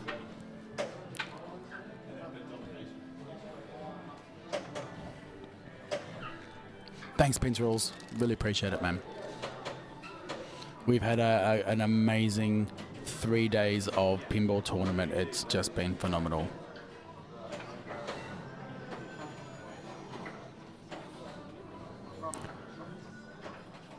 Going for that Endor ramp and trying to just bank the hurry-up target and out the left-hand side with a danger, and that is the end of his tournament. That's Mick. That is Mick McMinn. Now this is the last ball. It all comes down to this. If he overtakes Stu, he will win the Melbourne Silverball Championship. Let's see how we go. If he doesn't, starting at he will come 65, second, he needs to more than double his score. which is very doable. It is. All right, he's going for the TIE Fighter hurry up straight out of the gate. Ooh, roll down from the ramps. It doesn't activate the switch, even though it kind of bumped into the side. That was a close one. It may have. He goes for a forehand towards it. Very fast shots. Just can't seem to get it. Doesn't let it roll out. Is nudging. The pressure here must be phenomenal. Up the right ramp, he started hyperspace hurry up, but I would be ignoring it because that is such a dangerous shot. But it might be enough to get him through, and he gets his hyperspace hurry up for 11 million. And his Tatooine missions are lit. I would be trying to get any mission hole. Start that Tatooine multi-ball. Tatooine multi-ball will be enough, and there it is. What will he choose to do? Escape from Tatooine? Or navigate the asteroid field? He chooses to navigate the asteroid field over a multi-ball. Well, because it's guaranteed points, I guess, you know, and play to your strengths, maybe. Oh, Oh, very nice. Okay. I'm seeing why he chose this. Expert. Someone knows what he's Here we doing. go. Even then, this is probably It's not multiplied, though, so it's not going to be worth a lot of points. probably around 20. No, not even, probably about 10. Probably 12. I'm going to say 12,300,000. I'm going to say 11. 5,000. 5 million. I shouldn't laugh so loud, sorry. It's not him, it's the game. Thanks, Peppers. Suits that Hoth shot again. Escape from Hoth, or... Okay, he's going for the Hoth multi-ball. Not using the multiplier. Not using the multiplier, yeah. But in this multi-ball, this might be it. Enough to catch up to Stu. And the difference between second and first place is pretty big in prize money. Yeah, $2,000 versus 600, I believe. And he is really doing well in this multi-ball. That will be given back to him in the ball save. He's shooting that Hoth shot, collecting 6 million. He's really catching up to Stu now. Wanting to hit those blue lit shots and then collect them at Hoth. Oh, yeah, he's ready to pass him. What's Stu's score? Is that 150 or 130? That's 153. Danger 1. Danger. He's out of multi-ball. He's out of multi-ball, but he does have Tatooine Has lit. bonus as well. It's a bonus and Tatooine. It all comes down to this for second and third place. Getting into the Tatooine shot is key. Come on. Get into the Tatooine shot. Get it. There it is. So he now has a multi-ball to try and overtake again. I think this could do it. Where is Stu? Stu's watching from the camera. There he is. Ooh. He's 20 million behind, and we're not sure what the bonus will be. But this is it. He lets it drain. Well, that must be 135. No, it's 155. Is it? What's Stu score? No, you're right, it is 35. So he's now walked away. He is won. And TIE Fighter multi-ball has been activated. TIE Fighter is activated as well. Bloody hell. So we have now... It does. It does say 153. So for those at home, it looks like 153, but it is 133. We had a few people in the room actually get that. So we have now got our winner, I believe. So let's put in these scores, and we will go to the splash screen and allow Marty to make an announcement. Thank you so much for joining me. I'm going to sign off from the Melbourne Silverball stream. I've been David, and I've had a lot of fun talking to you all. David, you have been amazing. Thank you, everybody, for watching. Before we get to the final screen, so just whilst you're all there, let's just say one last... I've moved them around. A big thank you to our sponsors and supporters, Jersey Jack Pinball, Chicago Gaming Company, American Pinball. Mr. Pinball, he's the person that has actually put this event on. It's been amazing. Zach's Amusements bought 9 machines here. Thank you very much, Scooter, for coming along, and Zach for sort of supporting Hot Rodded Pins. Thank you for supporting Pin Stadium, always for supporting me, Melbourne Silverball, and also to this as well. So thank you to all the volunteers who helped make Flip Out 2019 happen. Absolutely. And I hope to see all these people in the chat try their best to make it for the next year. Correct. So we are going to do a presentation. All right. Have a good night, everyone. I'm going to take Thank away you, from the David. mic. You got the final score? Oh, thanks, mate. Have you got the final scores? Stu, have you got the final score? Oh, sorry, man.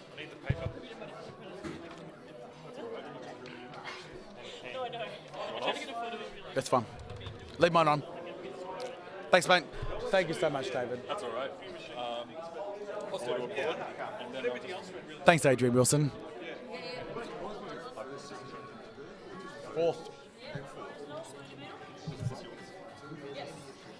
2,600, 300, and 150.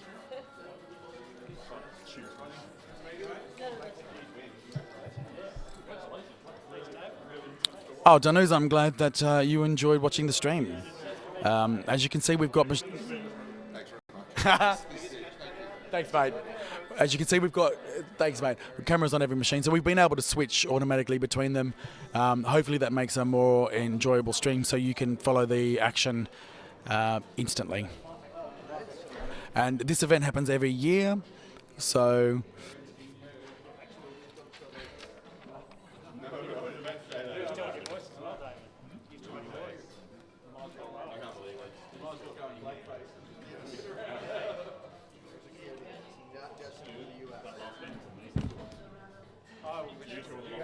I was not playing well, I was playing nervously. Oh, was it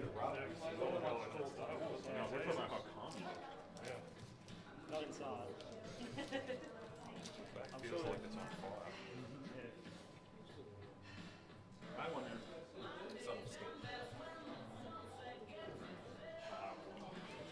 I want to show it, but I'll do YouTube.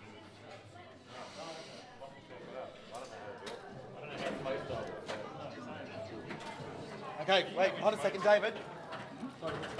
I read. Sorry, mate. Some read stuff that's saying do hands. Yeah, but you obviously know which way. But with hands of everyone, you only have to finish one. They're linked. I'm bugging up the asteroid belt, like no multiplier. Oh, right. Yeah. Bugging up a lot of things. Video mode sucks. Okay. All that time. You got 5 million. Yeah. How are we going to do this? What do you reckon? We won't do it like that. Okay. I think Rich is there as well. Awesome. All right, guys.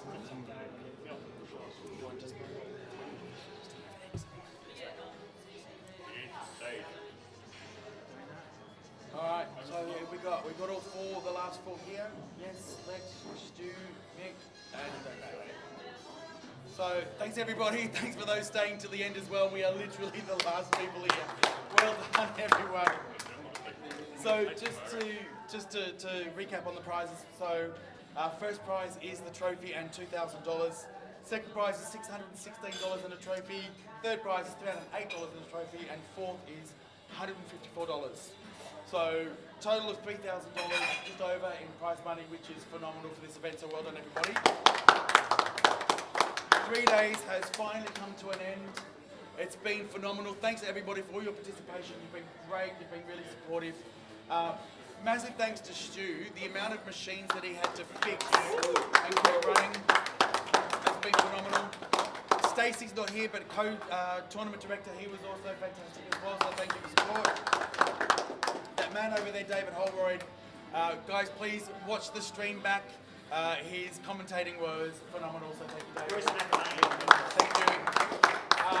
And Lex for scorekeeping, and Luke for supporting with some decisions, and Mick for doing scorekeeping as well. Thank you, everybody. You've been phenomenal. Thank you, Marty, for putting it together. That's right, it's been lots of fun. So, first of all, congratulations to Richard for coming fourth. You will get $154. Come on over. Oh, yeah, that was a bad final. I know. We saw it, and you were just getting some bad drains. Yeah. Sorry, it happened. I might choose Wonka now. In future.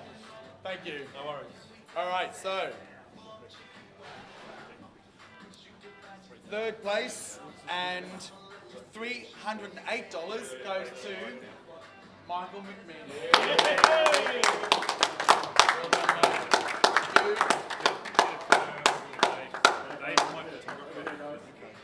Ready? 3, 2, 1. Good stuff. Thanks, mate. Well done. All right, so we all saw it. It was a fight to the death. Both on 6 points going into the last game. It was whoever was going to come top in that game was going to win. The second place, unfortunately, but still with an amazing effort. Stu, you get this trophy, and you also get $616. Well done.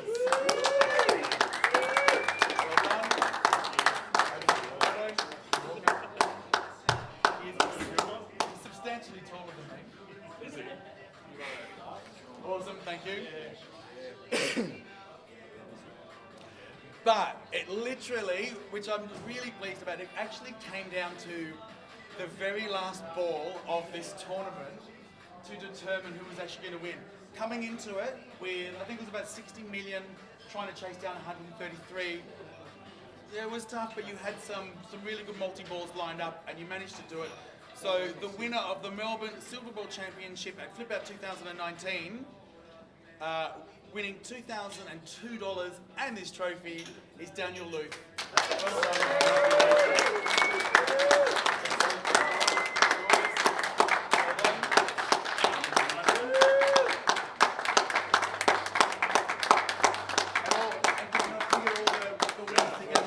Well done.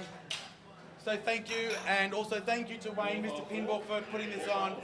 You've been phenomenal, appreciate it.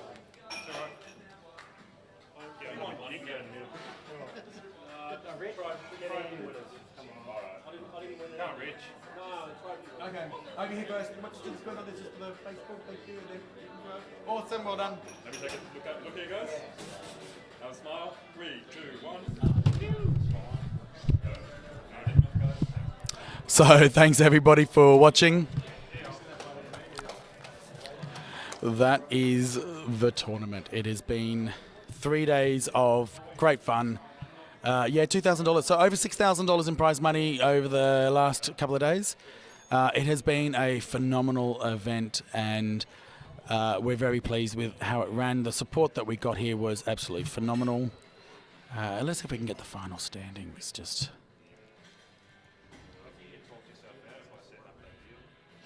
there you go. There's the final results. Daniel Luth first with 10 points. Stuart Thornton with 8 points second. McMinn third with 3 points, and Richard Rhodes. Richard Rhodes had, and he just said it as well, he just had a very unfortunate last round with 0 points. He was just getting some really shocking drains. So That's what it is. That's pinball. Thanks very much, Digital Pinball Play. Thanks to everybody for watching. Thanks, Axel.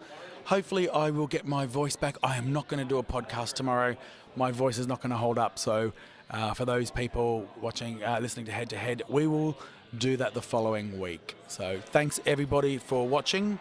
I stream on Wednesday nights and Sunday nights. Please like the channel. Subscribe if you want to, but please like the channel so you can get notifications. We will do this again next year. And we're actually aiming to have 2 tournaments like this next year. So thank you, Boxy. Thanks, everybody. Thanks, Pat Nichols, for watching. Hope to see you soon, man. Thanks, Voistra. Good to meet you. Thanks, Eric. Hopefully my voice will come good tomorrow. Now we've got to pack everything up.